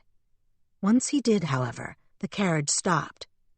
A footman opened the door, and Edoras disembarked into a world of plush and polished luxury. Boiseries of mahogany and cherry wood, touched with gilt and lightened with mirrors and Baroque gold frames, covered the walls of the western wing. Fanciful chandeliers hung from the ceiling, each one a controlled burst of firelight caught in crystal. The carpets were crimson and lush, shot through with glittering threads of silver and gold. Portraits of Thrun royalty and the opera stars of bygone decades looked down over the night's illustrious guests, while servants wove through the mingling crowd with silver trays of sparkling wines in pink and diamond yellow. Liane was standing before a portrait of the first Queen Abigail, a flute of pale rosé wine fizzing in her hand. She was dressed in black and burgundy, her dark hair pinned up in a twist and adorned with a brilliant diamond and platinum clasp that was, in its spikes and swirls, almost certainly Nidalee's work. Her perfume, however, was pure cheliax, a rich, opulent amber, inflected with the incense and smoke of Asmodean ritual. It was far headier than the scent she'd worn as a girl, at once more overtly sensual and more formal, as much closer to the truth of her as the red and black of her diabolus dress, the perfume of a wanton empress. He came up behind her and touched her waist lightly, as if pulling her into a dance. Let everyone think we're closer than we are. Have you been waiting long? Liane turned smoothly, the silk of her dress warm under his palm. Coal and silver dust accented her eyes, shimmering when she smiled. 15 years, more or less. Edoras couldn't think of anything to say to that. He was spared from having to make a reply by the appearance of a crimson-liveried usher, who bowed and addressed the glittering gathering as one. The Regiconian Opera House welcomes the distinguished lords and ladies of Westcrown to the inaugural performance of The Winter of White Roses. If you would be so kind as to proceed to your boxes, the curtain will rise in 5 minutes. Lord Talernos has offered to share his box, Edoras said, as the crowd began to filter out of the gathering hall. The diabolus shook her head, slightly but decisively. The diamonds flashed in her hair. He isn't here. He sent his sister Saskar to represent House Talernos in his stead. And I can't abide that cackling drunk. She always chatters through the entire performance. Besides, you don't need to court favor from Lord Talernos. You already have it. Better to focus our efforts elsewhere. Where? Her eyes flickered past him. Disengaging his hand from her waist, she approached a balding man who appeared to be in his late middle years. Black peacock feathers accented his silken robe, echoing the iridescent black pearls that adorned his belt and marched down the front of his surcoat in regimented bands. Lord Oberigo, what a delight to see you here. Lady Liane. Lord Iretine Oberigo's face creased in an easy smile. His voice was warm and mellifluous, so beautifully modulated that it had been rumored for decades that the patriarch of House Oberigo had secretly trained as a bard. A rare honor to have you with us in Westcrown. Your city has some compelling attractions. Liane glanced through her lashes at Edoras, who took the cue and stepped forward. Lord Oberigo, please allow me to introduce Edoras Selvarian. A pleasure, Edoras said stiffly, offering his hand. He knew Lord Oberigo by reputation and had no liking for the man. Iretine Oberigo cut a sinister figure in Westcrown's higher circles. He'd been linked to innumerable scandals and blackmail schemes that had ruined more upstanding citizens. While no one had ever accused him directly, the rumors and innuendos were too widespread and too enduring to ignore. Likewise, Lord Oberigo took his hand briefly and released it. His touch was dry as snakeskin. My condolences on your loss. Thank you. Eteros wondered what Lord Oberigo knew about his brother's death. It was said that he heard every whispered secret in Westcrown. "Will the Lady Avedia be joining you this evening?" Liane inquired. Avedia Oberigo, Lord Iretine's elderly aunt, was one of the nobles Eteros had listed as likely holders of information about the fall of Citadel Gasteno. Her late husband had been a Hellknight in the Order of the Scourge and had participated in the march that brought down the Citadel. "Oh, no, Aunt Avedia doesn't care for the opera. Too wearying, she calls it."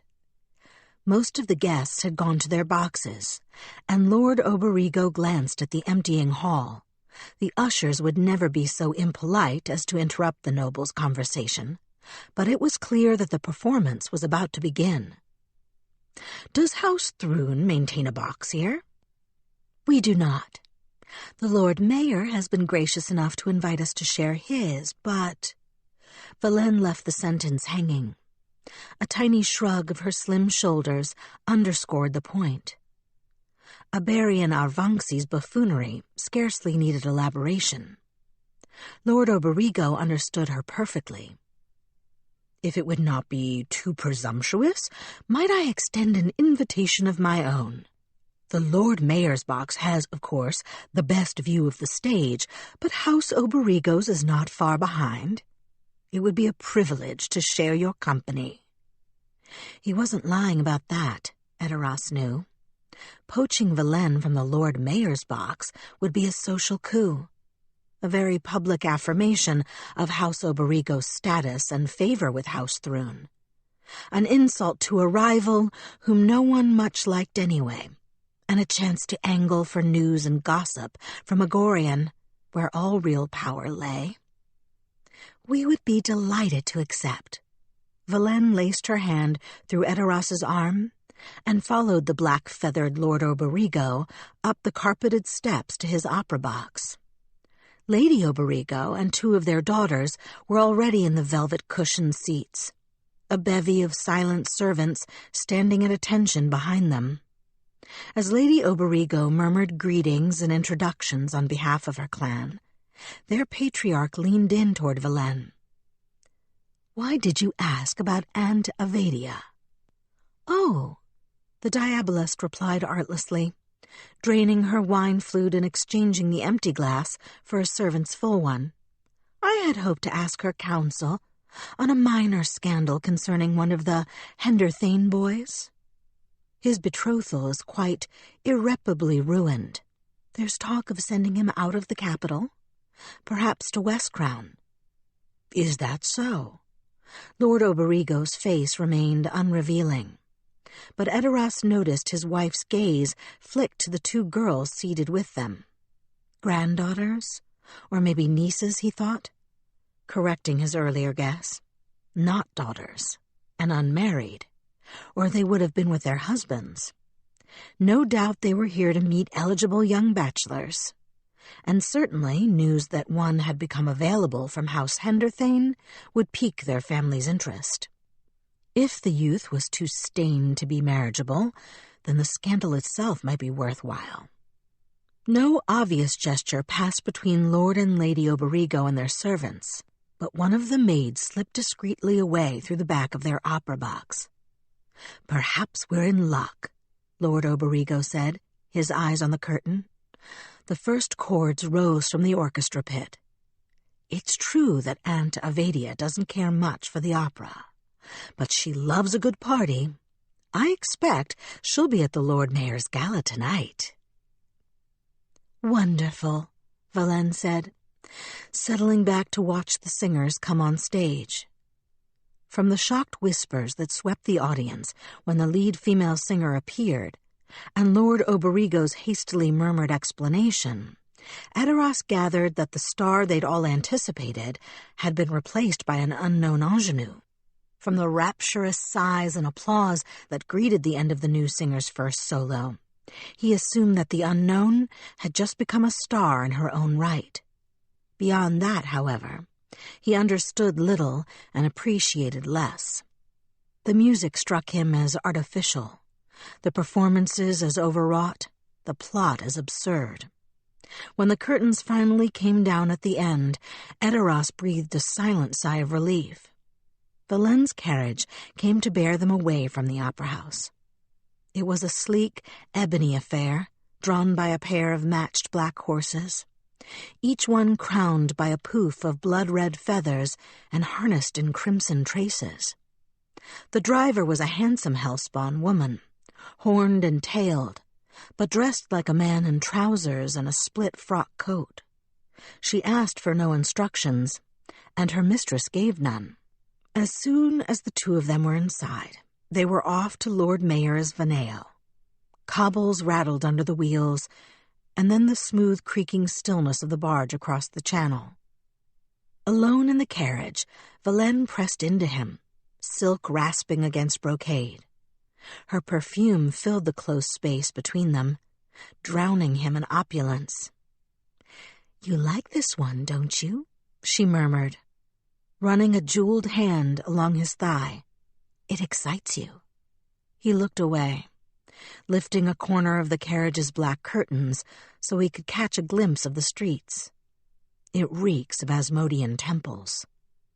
"Ah, then it's the reminder of diabolism that you find so enticing? Is it the scent of sin that enthralls you?" "I hardly need a reminder of what you are." Valene laughed, but she withdrew her hand and leaned away, looking to the opposite window. Edoras was as much disappointed as he was relieved. "What I am is the reason you'll have the opportunity to talk to Avadia Oberigo tonight. Some thanks might be in order?" "They might," Edoras agreed, "depending on what she says." "We'll soon find out," Valene said serenely. She gazed out the window until they reached Veneo Arvanxi.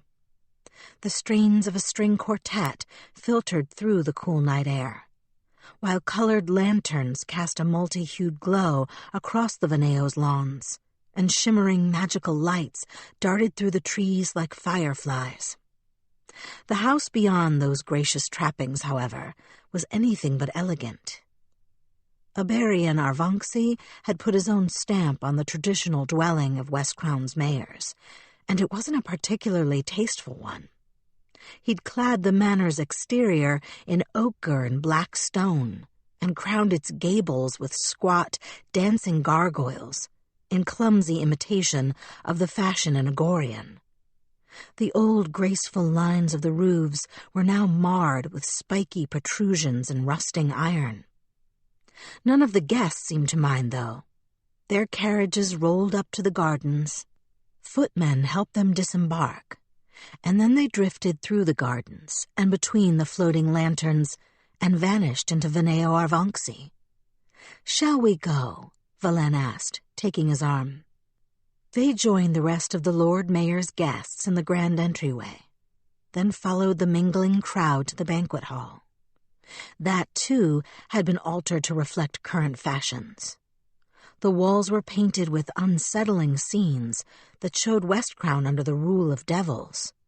The support pillars had been carved into immense tangles of fanged black serpents. It hardly seemed to make for a festive mood. Yet once again, Edoras had to wonder whether he was the only one who noticed. The other guests seemed entirely untroubled. Gaily they gossiped and chattered and feasted on the extravagant courses that arrived in an endless procession of domed silver plates. Valene moved among them with a grace Edoras neither possessed nor particularly envied, often abandoning him when his presence might hinder her work, yet always returning. Crimson pickled hydra eggs, rabbits in ivory sauce, rare fruits cut and interleaved into sugar-trimmed fans, all came and went and were replaced by other, ever stranger concoctions. Some of the spices seemed to be as much drug as seasoning. There was a rack of lamb, crusted in peppery red seeds that burned the tongue and hazed the wits, and tiny roast quail stuffed with bitter, prickly leaves that left the guests flushed and giddy. Wine and stronger spirits flowed in profusion, and although Eteros tried to keep his intake modest, he was more than slightly dizzied by the time the Lord Mayor stood and clapped his hands to signal that dinner was at an end. There was a short speech, none of which the paladin caught, and then the stars of the evening's opera stood in a line and bowed to the assembled guests, to thunderous applause. But the party wasn't over. The minute that Lord Mayor Arvanxi finished his speech, servants came forward to escort his guests to the hedonist paradise that served as Vineo Arvanxi's inner gardens. There, under an illusory, perfect sky, wildflowers bloomed around a crystalline stream and a rustic wooden bridge. In another part of the gardens, hedges of scarlet roses encircled a pool of golden honey. A third garden held a babbling fountain ringed by enchanted trees that produced 100 exotic fruits. Mangoes and papayas nestled on the same branches, even the same twigs as kaimito and brilliant green-tongued pink dragon fruit. Above them all, a sandalwood-screened balcony invited voyeurs to stop, linger, and watch the nobility of Cheliax at play. Already there was much to watch. Inflamed by drink and drug-laced food, many of the guests had cast their dignity aside along with their clothes. Eteros turned away, acutely discomfited by the other nobles' excesses, and accidentally locked eyes with a tiny, shrewd-looking dowager in a towering white wig. "Lady Avedia," Eteros said, striding toward the old woman. He had glimpsed her at the feast tables earlier, but there had been no opportunity to speak to her then. The elder Lady Oberigo tipped her chin up in greeting as he neared. White powder blanketed her face and dusted the elaborate curls of her formal wig. She was seated in a horsehair-padded armchair at the garden's edge, her green and black skirts arrayed around her with military precision.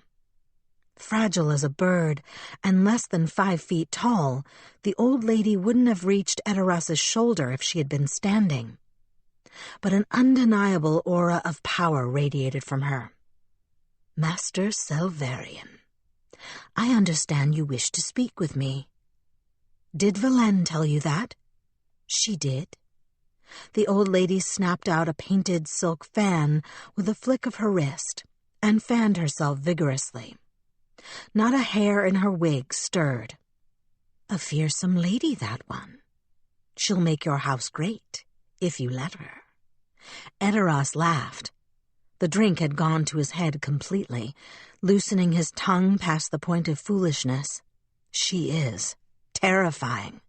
Did she tell you what I wanted to discuss?" "The Order of the Crux. She also said that my answering your questions was the price for her answering mine. A fair exchange, I suppose. If anyone's being cheated there, it's you. Old secrets are seldom of equal weight to new ones." Lady Oberigo shrugged. "Still, a bargain is a bargain, and my Ferdio is long in the grave. It'll cause him no trouble to have those tales retold. This doesn't strike me as the place to discuss such things, however, and you're in no condition to hear them. Tomorrow, perhaps, or the next day, if you exert yourself too much to recover on one day's rest. Come to the Vira. We'll talk then." He wasn't drunk enough to need a second dismissal. "My lady." Sketching an unsteady bow, Eteros left the elder Lady Oberigo and made his way back into the gardens proper. The debauchery was in full swing there. One of the Dioso ladies was painting a footman's bare chest with honey, while on the other side of the shallow pool, a distinguished-looking gentleman licked more honey from her giggling sister's toes. Others were wading or writhing in the pool, heedless of their ruined finery. Eteros watched longer than he meant to, embarrassed for them, but finding it strangely difficult to pull away. The feast had cast a peculiar haze over his senses. Everything was blurred and yet achingly acute. Vividly, too vividly, he remembered how soft Valene's hands had been the first time she'd drawn him down like that. How warm her breath had been in his ear. How suddenly she'd buried her nails in his back, clawing at him in a hot red flash of pain that had ignited him beyond reason and set the course for everything that came after. Shuddering, he turned away. He didn't know where Valene had gone. The diabolist had vanished around the time the servants were bringing out the last course of cheeses and pastries, enveloped in clouds of sweetly narcotic cream, and he hadn't seen her since. She wasn't in the honey pool, which was at once deflating and a relief, nor was she under the branches of the enchanted fruit trees, although quite a few others were entangled in knots around the laughing fountain. He found her on the banks of the silvery stream, reclining on the flower-strewn grass. She was alone. The Nidalese pin gleamed in her hair, reflecting the artificial stars in the garden's false sky. Valene lifted a slender hand in greeting or summons as Eteros crossed into her sight. Her eyes were dark and dilated, her smile full of mystery. "Where have you been?" "Talking to Lady Avedia." He knelt in the grass beside her. Standing suddenly felt too difficult. His knees had gone to water. "Good." Valene reached up, twining her fingers around the brocade on his sleeve. He could feel the warmth of her hand like a shadow passing over his wrist. "So you have what you wanted?" Eteros nodded. Forcing words past the knot in his throat was nearly impossible, but he managed. "I do." Her fingers slid from the cloth to his skin. The edge of a nail touched him just barely. "Then it's time I got what I wanted. Don't you agree?" Eteros closed his eyes. It was too much. The wine, the drugs, the licentiousness all around them. Her scent, her smile, the familiar curve of her neck. For 15 years he'd wanted her and hated her in equal measure. Since his return to West Crown, she troubled his waking moments and stolen his sleep. He felt his restraint snap, almost audible in his mind. "Yes," he said, "I do." Chapter 13. The Citadel's Mirror. Sekal. The smell of death surrounded Citadel Gasteno. Not the foulness of carrion, or the cold, musty breath of a subterranean ossuary, although those were the odors that most people took to be the smell of death. It was the actual scent of dying, of the last surrendering sigh to escape from a mortally struck body, that enveloped the castle's barren stones and whistled through its lifeless courtyards. Every time she walked into the Citadel's dismal aura, Sekal wondered how many of its other visitors recognized that unsettling exhalation for what it was. How many, even among the handful who came to this desolate place, had killed often enough to know that scent? How many had stood close enough to their victims to breathe it in? Perhaps she was the only one. There were another dozen deaths in her carrier right now. Sekal shifted the pack on her shoulders. 12 jewel-like hellspawn hearts, torn out and transmuted by the devil heart chain, beat softly within the case's padded walls. She could hear their muted murmurings, whenever the wind died enough to let that haunting drum beat through. Once again, she wondered why her employer wanted them. It wasn't uncommon for Sekal to be asked to take something from those she killed. But usually it was meant to prove that the target had been slain. an ear, a head, maybe a patch of tattooed skin. This was something different. Her employer hadn't given her a single name. None of her targets had been assigned. All had been taken simply because they happened to be available, and because they carried the taint of hell in their lineage. 12 anonymous hearts from 12 nameless hellspawn. That was all the Grave Knight had wanted. So that was what Sekal had brought. For what he'd offered in return, she would have killed 10 times as many. Citadel Gasteno feared no invaders. The castle's gates were wide open, its great portcullis lifted, as they had been on every one of Sekal's previous visits. She'd been coming to the fortress for over a year, and never once had she seen those massive bars dropped. Under its immense iron teeth, a single figure waited. He listed steeply to the right, bent as a half-melted candle carved by the wind. Yet he stood nearly 7 feet tall, despite the stoop of his spine. A shapeless, dirt-stained linen wrap flapped loosely about his gaunt form. Sekal tensed when she saw him. Her fingers tightened on the straps of her pack, although she didn't slow her step. "I'm here to see the lictor, not you, Octal." "He is busy," the man replied, in a breathy, slurred voice. Most of his teeth were missing, and his lips were seamed with layers of scars from having been repeatedly sewn shut and torn free.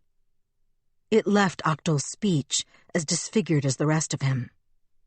I am assigned to greet you. I don't want a greeting. I want to be paid." Sekal crossed the last few feet of the bridge with a long, swift stride. Impenetrable mist roiled across the chasm. She had no idea whether there was any water under the bridge. That cold, foul-smelling fog had never cleared enough for her to see. The charred skulls on the Bridge of Memories stayed inert as Sekal passed over them. It wasn't always so, she knew. The skull's fire awakened for those who passed in either direction. It was they who held Lictor Shocknir and his Grave Knights captive in their castle. For none of the 3 could stand to face the condemnation of the dead, nor their own memories of failure. For them, the bridge was an impassable barrier. The crux-marked amulet that the lictor had given her hung heavy around Sekal's neck. It was enchanted to protect her, she knew. From the skulls embedded in the cursed bridge, the lesser undead that infested the citadel, even from the lictor's own aura of life-sapping sacrilege. Maybe it did, maybe it didn't. She wore it because she was no fool. But if Citadel Gasteno was this bleak, even when she wore the lictor's amulet of soot and steel, she couldn't imagine what its aura of misery must be without. Octal watched her mournfully, never moving. His greasy black hair seemed even longer and more unkempt than it had on her previous visits. It tumbled over the gaping pit where the man's right eye should have been, not quite hiding the hole. It didn't hide the slash scar where his nose was missing either, or quiet the painful whistling that accompanied every breath he took. "You will be, but not tonight." Sekal's eyes narrowed. She took off the pack and whirled it across the floor at the maimed man's feet. "Why not tonight? I got what he wanted. 12 hearts, in there. Count them yourself." "I believe you." Slowly, painfully, Octal stooped and hooked the strap of her pack on an impossibly long and bony finger. Ridges of stitching showed around the swollen knuckles of that digit, marking where pieces of Octal's other fingers had been severed and added in.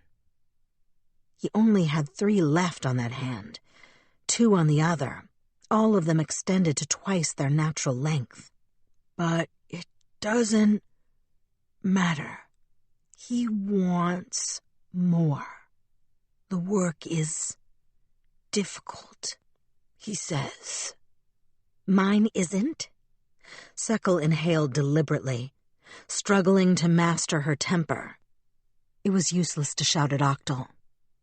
He had no power or influence in this place. Once the man had been a great druid, but since falling under Lictor Shaknir's control, he had been reduced to a wretched slave, mutilated in body and mind. His presence in Citadel Gasteno was meant as a warning to all other mortals who dealt with the Grave Knight. Overstep your bounds, and this is what will become of you. She was almost too angry to care, though. 12 deaths, 12 hearts had been their bargain. 12 hearts and the chain for her freedom. The maimed druid offered her a shaky, lopsided shrug. Bloody bubbles of saliva popped at the corner of his mouth. His voice crackled with the strain of speaking for so long. Nothing attaches to your refusal. There will be no penalty if you go. Only that was what was promised. Will not be given. With the same agonized slowness of motion, Octal turned back toward the Citadel's looming doors. The lictor left one other thing. A vision for you. What do you mean, a vision? Sekal stole a glance upward. 40 feet over her head, a single window in the blackened fortress glowed with crimson firelight. That was no torch's glow, she knew, nor that of lamp or lantern. It roared and died in racking waves, fluctuating from bonfire to eclipse and back. That was Lictor Shaknir's presence, and the agony of his curse. It was a vision and a terror that she had no wish to see. Come. Mercifully, Octal didn't try to explain further.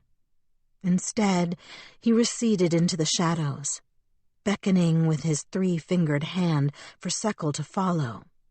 She did so reluctantly, eyeing the portcullis as she passed beneath its heavy spikes.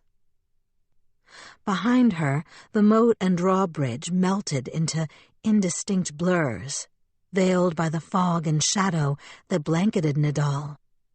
Ominous as that landscape was, it didn't compare to Citadel Gasteno's interior. In the emptiness of its unlit halls, Sekal's footsteps sounded tiny and forlorn. The weight of its stone walls pressed down on her so tangibly that she wondered whether that was the reason Octal had been crushed into a permanent, sideways stoop. No tapestry softened the Citadel's grimness.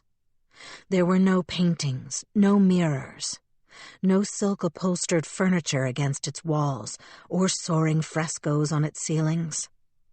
Only drafty black stone, coated in a constant layer of soot, stretching its march onward in every direction without the slightest hint of relief. They saw no one else in those corridors. The stale chill in the air, long undisturbed by living lungs, told Sekal that no one was there to be seen. It didn't surprise her. More than half a century ago, after the other Hellknight orders marched upon and slaughtered the Order of the Crux, Citadel Gasteno had been torn down over the bones of its defenders.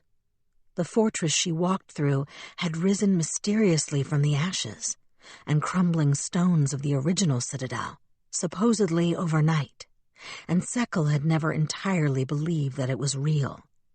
Deadly, yes, but not real. Octal stopped before a bare wooden door that embodied all Sekal's doubts about the nature of Citadel Gasteno.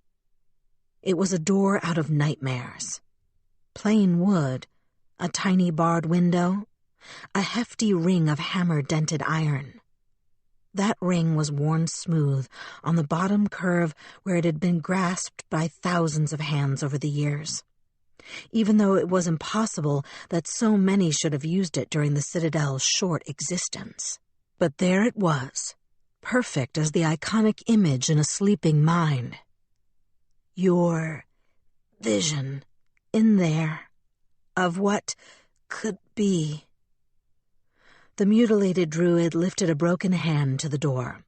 His face was empty of emotion under the shaggy fall of his black hair. Sekul scowled and yanked the door open, covering her fear under a show of impatience. A single mirror stood in the windowless room inside. Black cloth draped its glass, but the round silhouette was as distinctive and recognizable as the dungeon door that led to it. It, too, seemed to be a thing that had been imagined into existence, rather than having been made by mortal hands. Wishing that she could shake off the persistent sense that she was walking through someone else's dream, Sekul strode to the mirror and snatched the black drape from its face. In its glass, she saw herself, but not as she'd ever really been. The reflected eyes that stared back at Sekul were blue, only blue. They didn't show the whirling motes of viridian light that spun through her living irises. Sandy hair fell to her shoulders in relaxed waves, not the bone-hard spikes that she shaved back weekly. Her fingers didn't end in soft, scarred nubs where she'd pulled out her hell-given claws. They had nails, human nails, weak and white and ordinary. Everything about her was ordinary, even the tears that welled hot in her eyes at the sight. In the mirror's glass, she was human, only human. Shaken, Sekul pulled the cloth back over the mirror and retreated from the room. It wasn't real. It was only a vision. As Octal had said, her eyes were flecked with the legacy of devils. Her fingers were stubbed and scarred, and stained with so much blood. Gently, even reverently, Octal drew the door shut as the hellspawn dashed her tears away.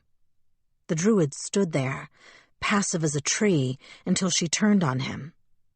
Lictor Shocknir can make that happen? Not just a vision, he can make it real? Octal's head moved in a tortured nod. That is his promise. If you meet his price. Sekul's lip turned up in a half-conscious snarl. Deep in her bones, she didn't know if she believed that Lictor Shocknir truly had the power to purify the taint of hell from her flesh. It was too convenient a promise, too mesmerizing a lure. The world wasn't that generous with her kind. But what if she was wrong? What if he could do it? Was it worth the risk of throwing away her heart's desire because she doubted? What does he want? Sekul asked. More hearts. And there are hunters on your trail. 3 in particular. A Hellknight, a paladin, a binder of devils. He wants them shaken off the track? Killed? Octal shook his head, gingerly, as if he was afraid of it falling off if he moved too vigorously. Maybe he was. He wants you to bring them here.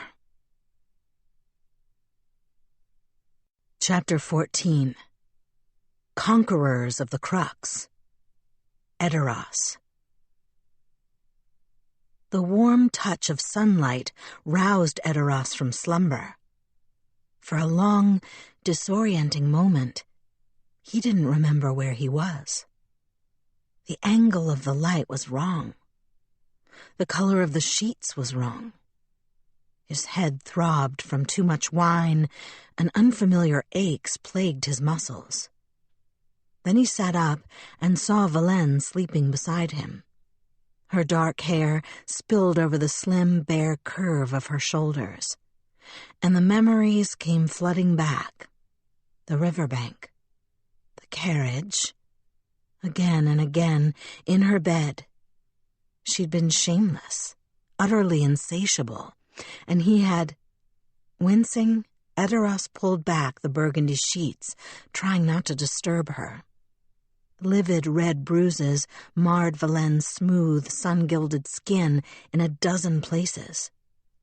She sighed in drowsy contentment, nestling closer to him as he drew the sheets back up again to cover what he'd done.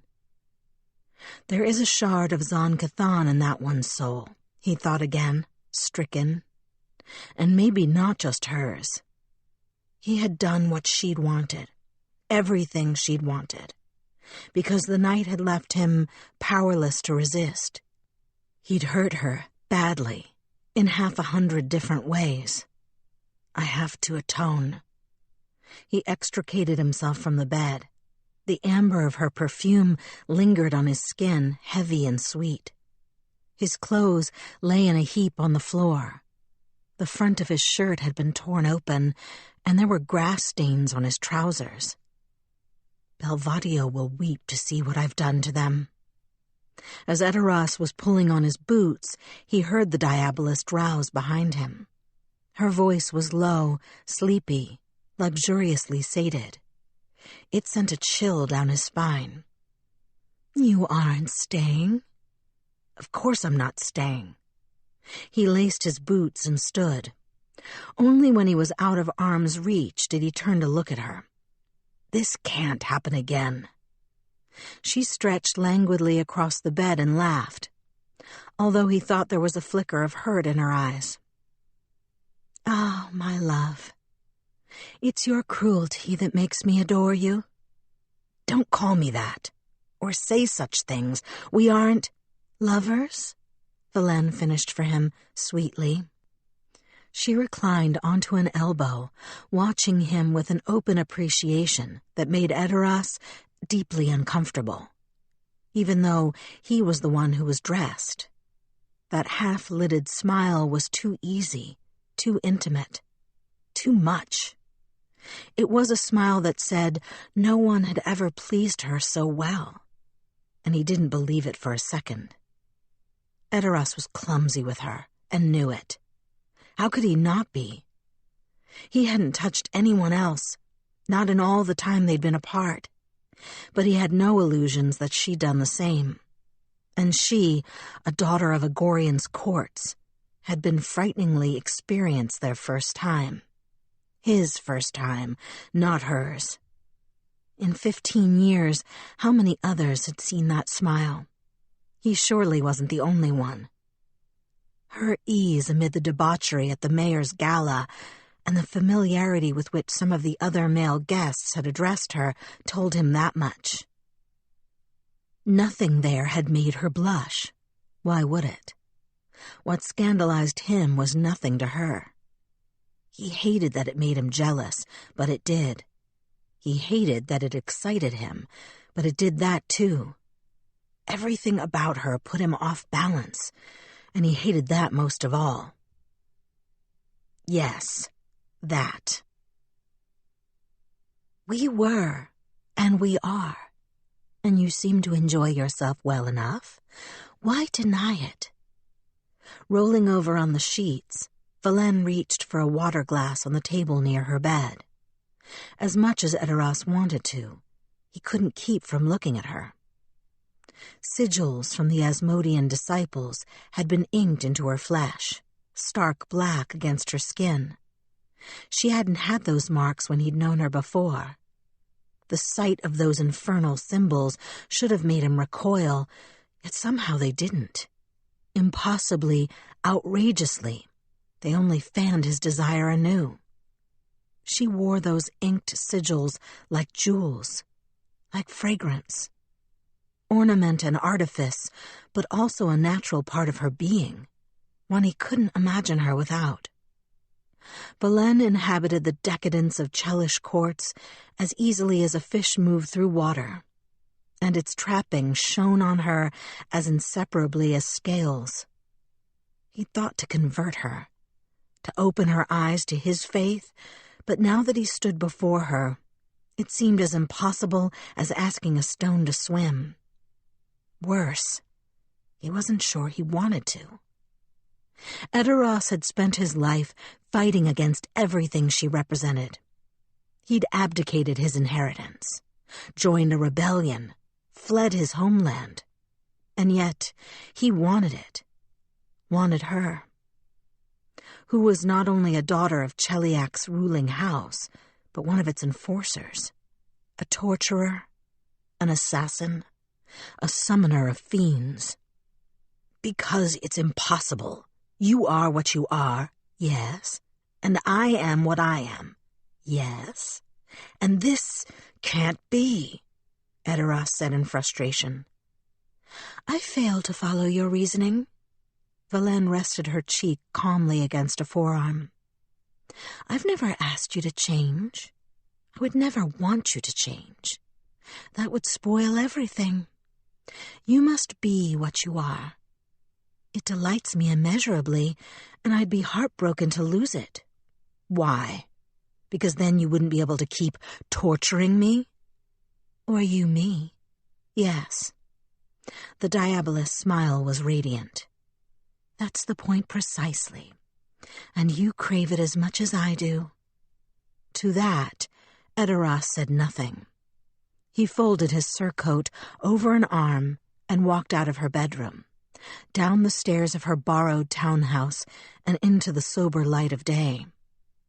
He didn't return to his own home immediately. First he sought out a temple, wanting to unburden his soul. The cathedrals of Regicona were places of grandeur, but Edoras walked past all of them. He went to the little chapel near Tyrannic House, seeking out the acolyte he'd talked to before. Aidan was standing outside the church's nave, washing its stained-glass windows. His sleeves were rolled up over his elbows, and a bucket of sudsy water sloshed between his feet. When he noticed Edoras, he dropped the rag in surprise, splashing himself with soapy water. Master Salvarian, did you wish to see Mistress Tavalia? So the apprentice priest had learned his name. Edoras supposed he should have expected as much. No, I came to see you. Why? For counsel and confession. Of course, my lord. Aidan fished out the rag, wrung it out, and draped it over the bucket's handle. He left the bucket just inside the door, no doubt so he could resume his chores as soon as their meeting was over. The chapel's empty this early. We won't be disturbing anyone. Inside, the sacred sweetness of frankincense drifted among the church's empty pews, along with the warmer undercurrents of wood resin and lemon oil. Morning sun streamed through the rose windows, and although they were made only of the murky glass that a poor congregation could afford, they seemed to shine as gloriously as the jewel-toned windows of Regicona's cathedrals. Perhaps that was a trick of the light, or perhaps Iomede's favor gave them beauty beyond their means. Aidan continued through the pews into a small private apse. Folding screens of pierced wood, oiled and subtly scented, provided some privacy from the rest of the church, but did not fully obscure either Edoras or his confessor. The acolyte sat on a bench, motioning for the paladin to kneel on the prayer rug before him. Outside, Aidan had been deferential, but in here, Edoras sat as his supplicant, and the novice took on a priest's authority, clearly enjoying the novelty. Do you require magical intercession or only confession? I don't know, Edoras admitted. I don't know how grave my sins are or will be in the lady's sight. I only know they are sins and that I must atone. What have you done? There was only kindness in the young priest's voice, not a trace of condemnation, yet Edoras had to force himself to speak. I've lain with a servant of Asmodeus, the lady I spoke to you about before. I considered your advice, and I had hoped to follow it, but that wasn't why I did it. I acted out of desire, I hurt her too. She likes that. She wanted me to do it. I should have refused, though, and I didn't.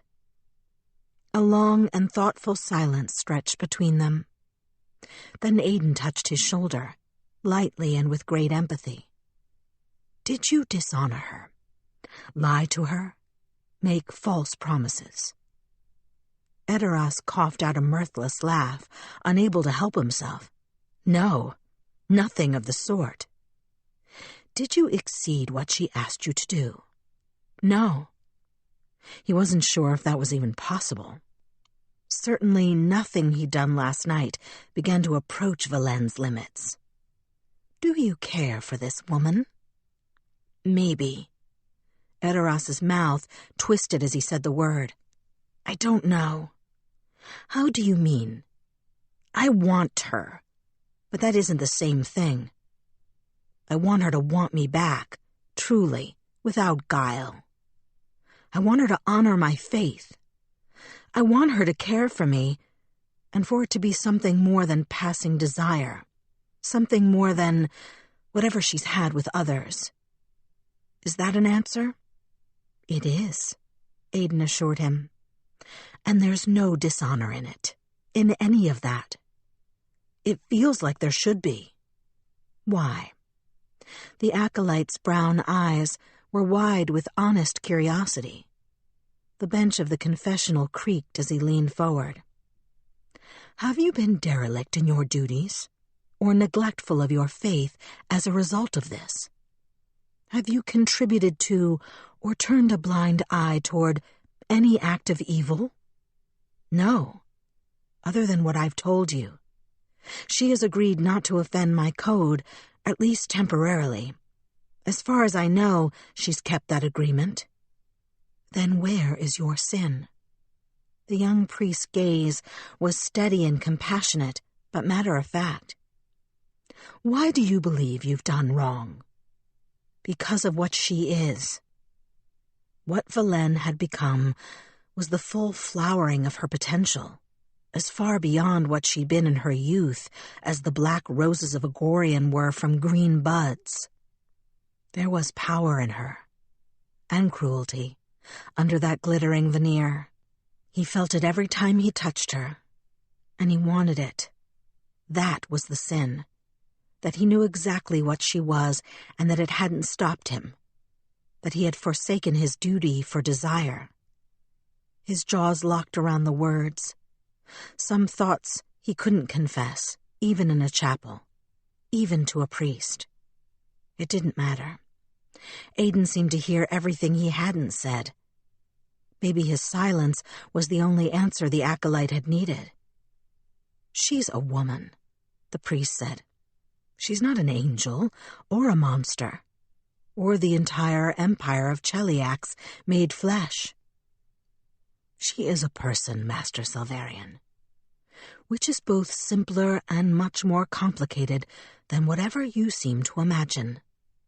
Edoras looked away. He had to, against the earnestness of that argument. Taking refuge in an arrangement of white roses in an alcove, he asked the flowers, "What does she want with me?" Apart from the obvious? It can't just be that. You can't be so modest as to ignore the possibility. No, I mean, for me, it can't just be that. If that was all I wanted, none of this would matter. It wouldn't have to be her, and if it was her, I wouldn't have to confess it. I could just shrug at the memory and go on with my life. Isn't that what people do? He took a breath. But instead, I'm here, looking for an answer. The answer will come clear in time. There's no need to rush to judgment. Not in this, not in anything. A wise man once said, when the world gives you time to make sure, take it. Always take it. Those were his words. Years back, he'd given that advice to a green recruit at the World Wound, and he'd repeated it several times since. Edoras raised his eyebrows at the priest. Just how much digging into my past have you been doing? A little, Aiden replied. Enough to think that you do well to heed the same wisdom you gave to others. There's no fault in being conflicted, nor in finding your pleasure as you both will. And there's no fault in being unsure of what you want, provided you never misrepresent that. What matters, what really matters, is honesty. With yourself, with her, and with the inheritor. Honor those 3 things, and you have done no wrong. Edoras mulled over the acolyte's words all the way back to Veneo Salvarian. When he returned, just as he'd feared, Belvadio went into throes of despair at his ruined clothes. The steward never said anything, of course, but his pronounced exhalations, as he examined the grass stains, were suspiciously close to sighs. The deeply resigned bend of his finger when he lifted the torn shirt, handing it off to another servant for mending, made his point more eloquently than words. Edoras tried not to smile. Watching Belvadio's reaction, one would think that his house was too poor to afford shirts, or thread to mend them. "I'll need the carriage this afternoon. I'm calling on Lady Avedia Oberigo." Belvadia's mouth snapped shut with an almost audible click. For a rare instant, he was visibly flustered. "You're going to Vera Oberigo? Is that a problem?" No, of course not, my lord." Belvadio had miraculous powers of recovery. Already he appeared the very image of unruffled calm. "I had not expected you to take an interest in Wiskrani politics, that's all." He hesitated, visibly trying to find a way to phrase his next question. "What?" The steward cleared his throat, smoothing the front of his shirt. "When you didn't return with the carriage last night, I had heard—" There was no point denying it. If the servants didn't already know, they would soon enough. The servants of West Crown knew everything about the liaisons of the upper classes. "I spent the night with Vilaine." "Ah, you needn't look so concerned. As you can see, my arms and legs are still attached, and I even appear to have my head." "Of course, my lord." Belvadio didn't seem entirely convinced, but he refrained from voicing any further concerns.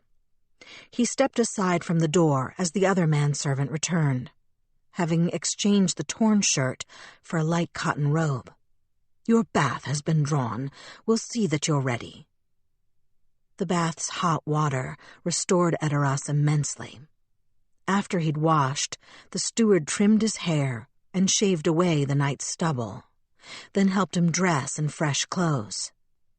Belvadio had chosen a sky-blue doublet, white shirt, and white trousers, adorned with only a sparing touch of braid about the doublet's hem and shoulders, but well tailored and cut from the finest fabrics.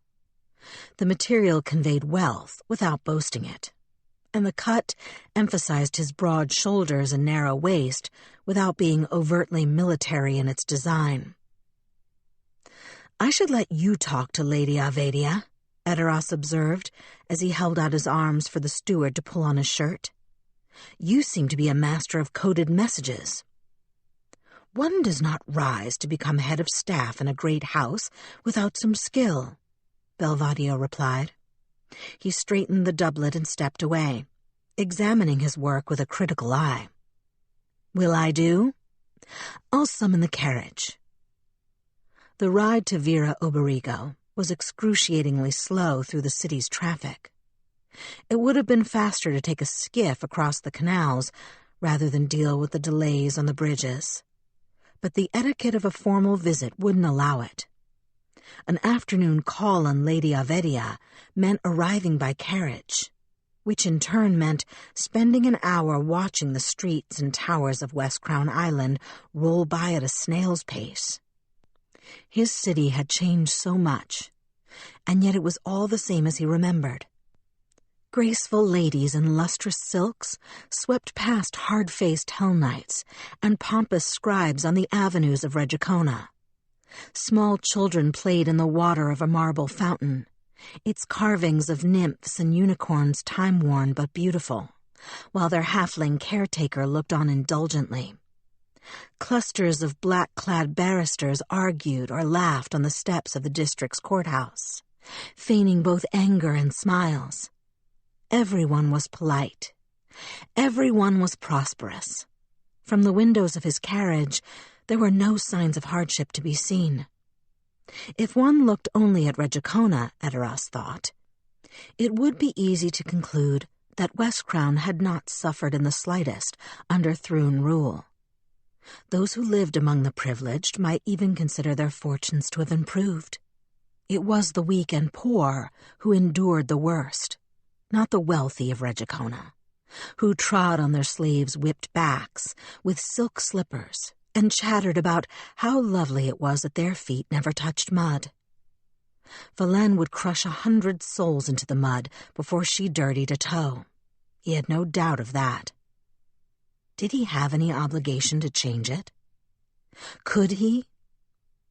"Vera Oberigo," the driver announced. The horses took a turn to the left, and the carriage's wheels smoothed as they rolled from the bumpy city cobblestones to the flat paving stones of the Vera's private driveway. Edoras didn't open the curtains or look out as the carriage slowed to a stop. Doing so would have marked him as provincial, easily overawed by the splendor of his host's home.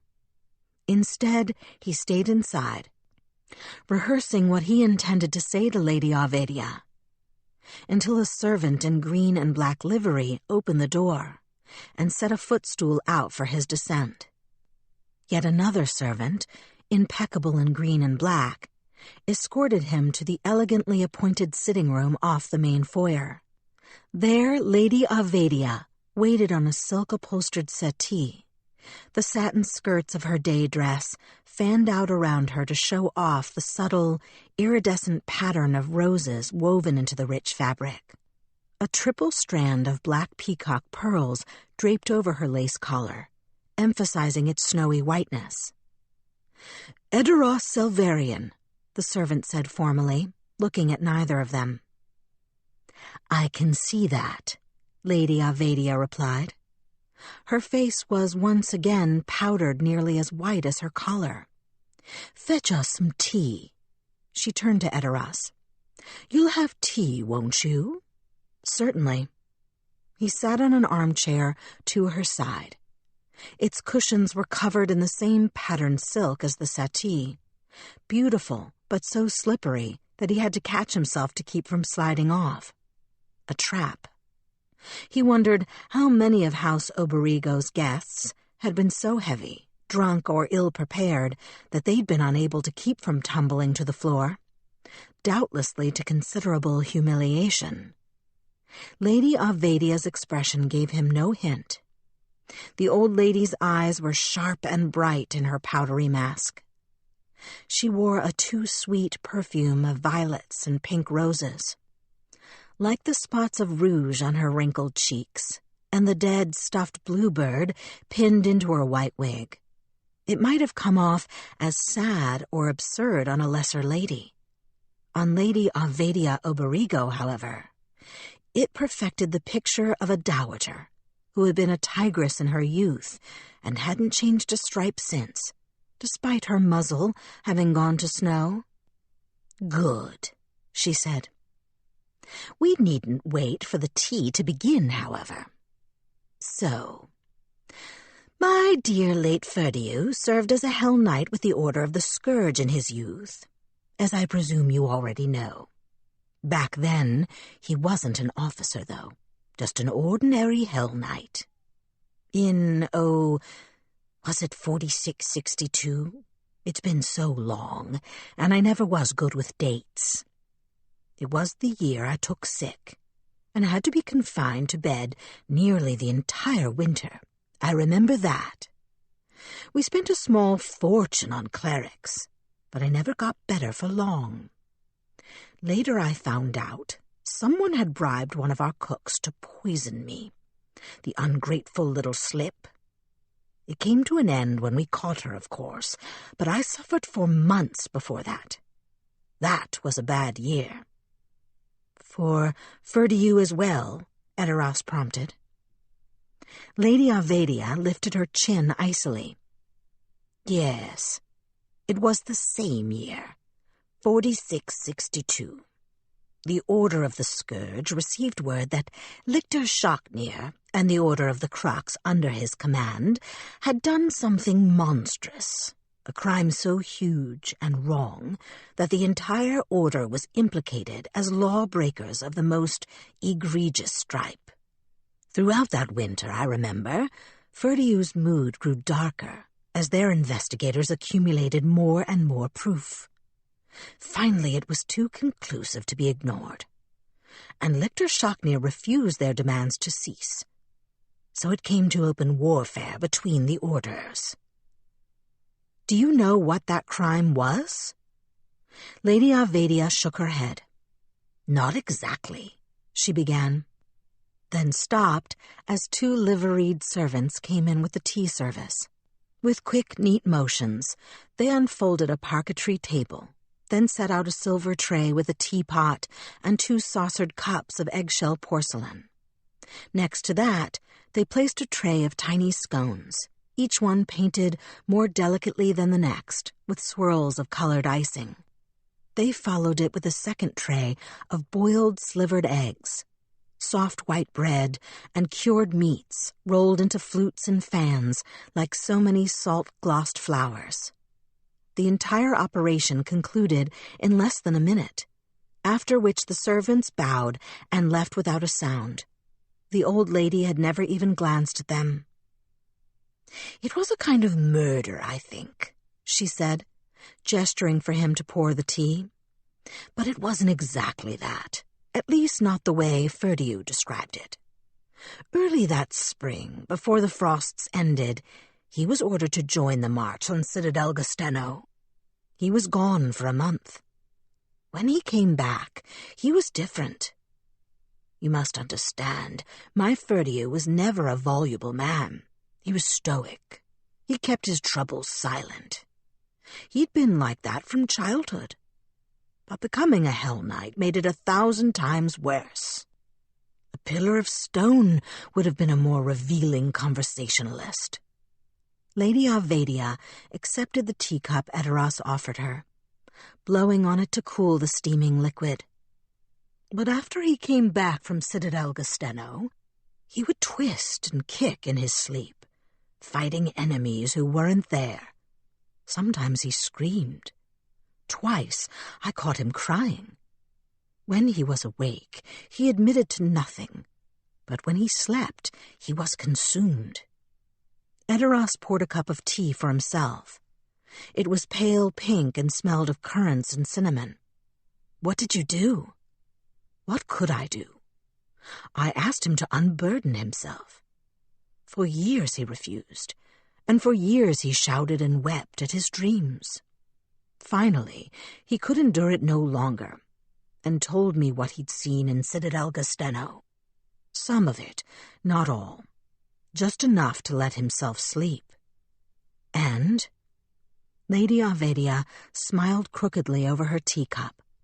She took a scone covered in crystallized violets and dipped its corner into the tea.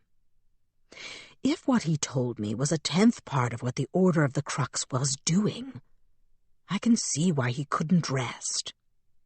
Ferdiu told me of fighting their way past heretics who wore the skulls of the condemned on their helms. Not one surrendered. All chose to die. All fought with a ferocity that he might have respected if it had been in the service of a better cause. But they came and they died, and finally Ferdiu's Hellknights crossed into Citadel Gasteno over a flowing carpet of its defenders' blood. They went into the citadel as conquerors, and they left it broken. In the dungeons of that place, they found cells crammed with people. Well, I say people, but really they were hellspawn. Dozens of them. piled on top of each other like plague victims in the grave. Their hearts had been torn out of their chests, but they weren't dead. They still had heartbeats, even without their hearts, and they could breathe and bleed. If Ferdiu poured water down their throats, he told me, they'd swallow. If he dropped sand in their eyes, they would weep. But they couldn't talk or hear or even respond to pain, and they certainly couldn't be healed. Edoras' spine prickled. They couldn't be healed, not by any means. That's what he told me, Lady Avedia shrugged, nibbling at her tea-soggy scone. I never saw them for myself, but that's why I say it was a kind of murder. They weren't dead, but from what he described, they might as well have been. Do you know why they were there? Not precisely. Ferdiu did say that the Order of the Crux had declared all those hellspawn to be criminals. Crimes against nature, he told me, and delusions about the proper order of the world. Lictor Shocknir had declared them an anathema, said their very existence was a violation of natural law. Proof of the perfidy of House Thrune. You can imagine how that went over an Agorian. Anyway, I suppose they were there as criminals, and whatever was done to them was meant to be their sentence. What became of the hellspawn if they couldn't be healed? If Ferdiu knew, he never told me. But he said that in another part of the dungeon, they found chests full of beating hearts, boxes upon boxes of them, stacked in the dark, many more than the bodies that they found. The hearts were clear as crystal, he said, and hollow as blown eggshells, but they beat with phantom life. Even that wasn't the worst of it. The heretics did more to some of those hellspawn. Something that forced them back into what their lictor thought was the correct order. It was that, more than finding all those sightless and senseless people piled into cells, or their hearts gathered into boxes, that really troubled Ferdiu. But he never spoke of that to me, not in any detail, only the part I've told you. Might he have kept a journal? Any written record of his thoughts? Edoras tried to hide his desperation. What she told him so far only confirmed that they were on the right trail, that what they'd found in Rigo Cater did indeed go back to Citadel Gasteno.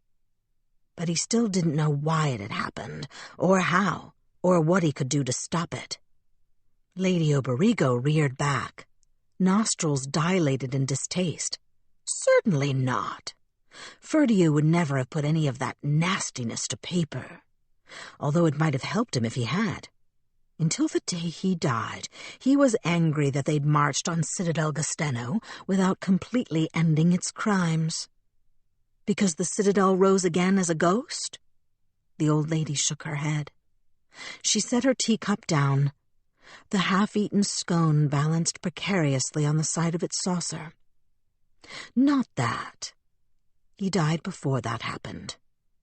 No, what angered Ferdiu was that they spent so many lives to stamp out the Order of the Crux, took all those heretics' heads, tore down their fortress, and yet failed to destroy the awful device that enabled the Crux's sins.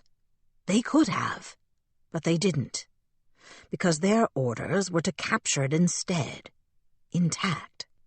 It was too powerful to forsake, they were told, too valuable, regardless of the cruelty and horror it caused. Who gave those orders? Edoras asked, although he felt with sinking certainty that he already knew. Who else? Lady Avedia picked a soggy violet off her scone with a hooked fingernail. She flicked it onto the saucer, where it crumpled into a damp, discolored heap. House Thrune. Chapter 15. An Inheritance of Sin. Gerald. It took Gerald another full day to finish exploring the Order of the Rack's stockpile of evidence from Citadel Gasteno.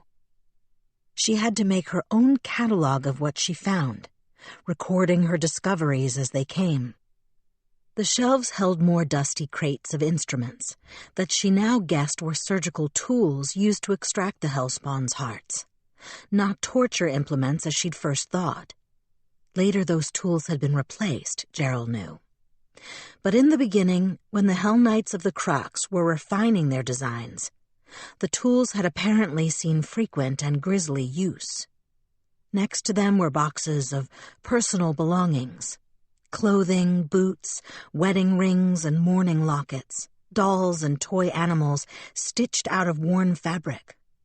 Initially, Gerald assumed that those were the private possessions of the Crux Hellknights, although she was puzzled by the children's toys. When she found the yellowed ledger that explained them, however, her heart sank. The boxes didn't hold belongings taken from dead Hellknights after Citadel Gusteno's fall. They held the things that Lictor Shocknir and his underlings had taken from the prisoners they'd killed. Year after year, the ledger's entries tracked across the brittle pages, listing forfeitures as substantial as courtesans' jewelry collections and titles to ships or buildings, and as small as a farmer's worn pair of boots. According to the Order of the Crux's records, all those items had been seized from the condemned. That was a violation of every Hellknight Order's code, and further evidence that damned the Crux as heretics. Of course, prisoners could be executed, and often were. Of course their possessions were forfeit when that happened. But those possessions were supposed to be assigned according to the law. In cases of theft, the stolen goods had to be returned to the victim. In cases of injury, the wrongdoer's valuables were to be sold, and the coin used for clerical spells that might heal the victim's wounds. If the victim was dead, then the killer's possessions would be sold to pay for a funeral. Only in the rarest instances were a criminal's belongings forfeited directly to the Hellknights. Any other rule created too much temptation to arrest and convict people in service to greed, not the law. Yet the Order of the Crux, if their own records were to be believed, had practically been looting its victims' pockets before they stopped swinging on the gallows. It made Gerald's skin crawl to read through those pages. She had dedicated her life to the Hellknights because she believed that their strict adherence to the rule of law was the best and fairest way to balance the competing interests in society. She hadn't always been perfect in upholding those ideals, but she tried. She had always tried. The Crux hadn't. What Gerald found in those ledgers was not merely evidence of theft from the dead, but an attack on the very essence of what it meant to be a Hellknight. They suborned the law to their own desires. All their other crimes were almost secondary to that. Almost. On another unlit shelf she found a heavy book, bound in drab brown, with no name on its cover and no title on its spine. In its pages, set forth in a clear, strong hand, and signed by Lictor Shocknir himself, she read words that took the breath out of her lungs. The creatures known as Hellspawn represent a profound perversion of natural law. Their infernal heritage poisons their souls. Evil is bred into them, blood and bone, innate to their beings as it is to devils. Yet that very same taint may prove their salvation. For evil is not the only flower to blossom from the seed of devils. There is obedience to the law as well. Gerald closed the book. Her hands were shaking on its cover.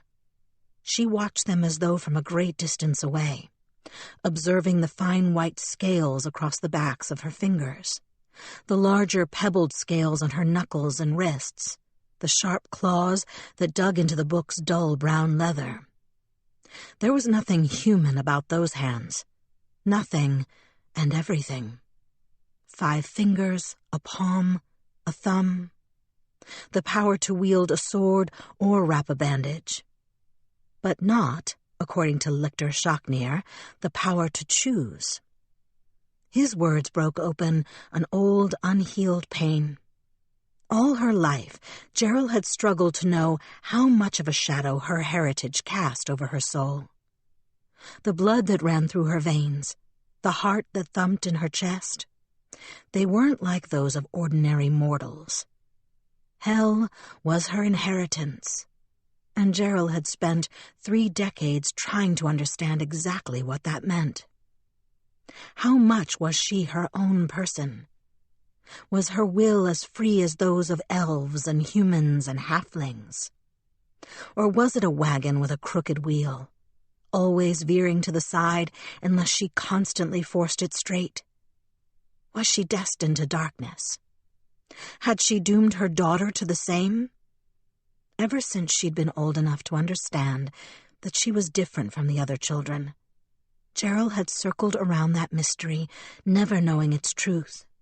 She had become a Hellknight in part because she believed the discipline of her order would strengthen her resolve against whatever taints and temptations were embedded in her ancestry. And while Gerald didn't believe that her destiny had been written before her birth, or that Indrath was cursed with an inborn taint of evil, she was also painfully aware that she could never be sure, not completely. Even if she was, the rest of the world wouldn't be. It hurt to be reminded of that. Yes, the Order of the Crux had been heretics. They'd been criminals, outcast, their false beliefs crushed and cast out on the refuse heap of history. But before that they'd been Hellknights, and they had believed her kind was cursed. The ghostly thumping of the boxed hearts reverberated in her ears. She knew why some of them were gray, and wished she didn't. She knew why some of them were pink, and that was worse. Almost as soon as she'd found them, Gerald had returned the jewel-like hearts to their crates, and the crates to their shadowed shelves. But their spectral pulses had surrounded her the entire time she'd been working in the evidence archives of Citadel Ravad. Why had the Order of the Crux singled out and slaughtered all those hellspawn? Steadying her inhuman hands, Gerald opened the lictor's book again. She had to know. It was called the Devil Heart Chain, Gerald told Edoras as they walked together along the sculpture-hemmed canals of Westcrown. It was very early, and the Hell Knight had just come off the long ride back from Citadel Ravad. Her eyes were gritty with sand, her mind was bleary, and the familiar weight of her armor felt clumsy and ill-balanced. She turned her face into the wind, letting its coolness cut through her stupor. "That's what they used to tear out the hearts?" the paladin asked. He seemed preoccupied and oddly tense. His eyes stayed on the canal water, glass smooth at this hour and largely undisturbed except for the birds that splashed in the shallow puddles on the stairs at the water's edge. Yes, it was meant to purify them in a way, to separate the devil part of them from the rest, and to bind all that infernal taint into their living hearts. Why? I have difficulty imagining that Lictor Shocknir cared about doing that for the Hellspawn's benefit. What did he get out of it? Slaves. Gerald's mouth twisted distastefully at the word. He had them declared criminals and their lives forfeit. Then he chained their spirits as slaves. Their mortal natures made that possible, and their infernal tendency toward order made them easier to bind. Edoras raised a golden eyebrow and looked up from the water, curious despite whatever distraction had him so moody. "That offends you? You were quick enough to tell me to ignore the prayers of slaves at the Pleatra. That was different. Why?" Gerald ran a clawed hand through her hair, trying to find the words. She shifted her helm under an armored elbow, seeking steadiness in the grim steel. After a moment, she shook her head. "Because they were stealing." "I don't follow." "In Citadel Ravad, There were ledgers where the Order of the Crux recorded all the things they stole from criminals they condemned. They didn't pay restitution to victims. They didn't offer compensation for thefts or provide funerals for the families of the murdered. They kept what they confiscated for themselves. They stole. It was wrong, a violation of the law that they were sworn to uphold. What they did with the Hellspawn was worse. They weren't just stealing coins. They were stealing souls. Most of those people were ordinary citizens. The scrolls of condemnation listed what they were accused of, but most of the crimes were either petty or highly unlikely. Some of the accused were just children. Gerald's lip curled in disgust.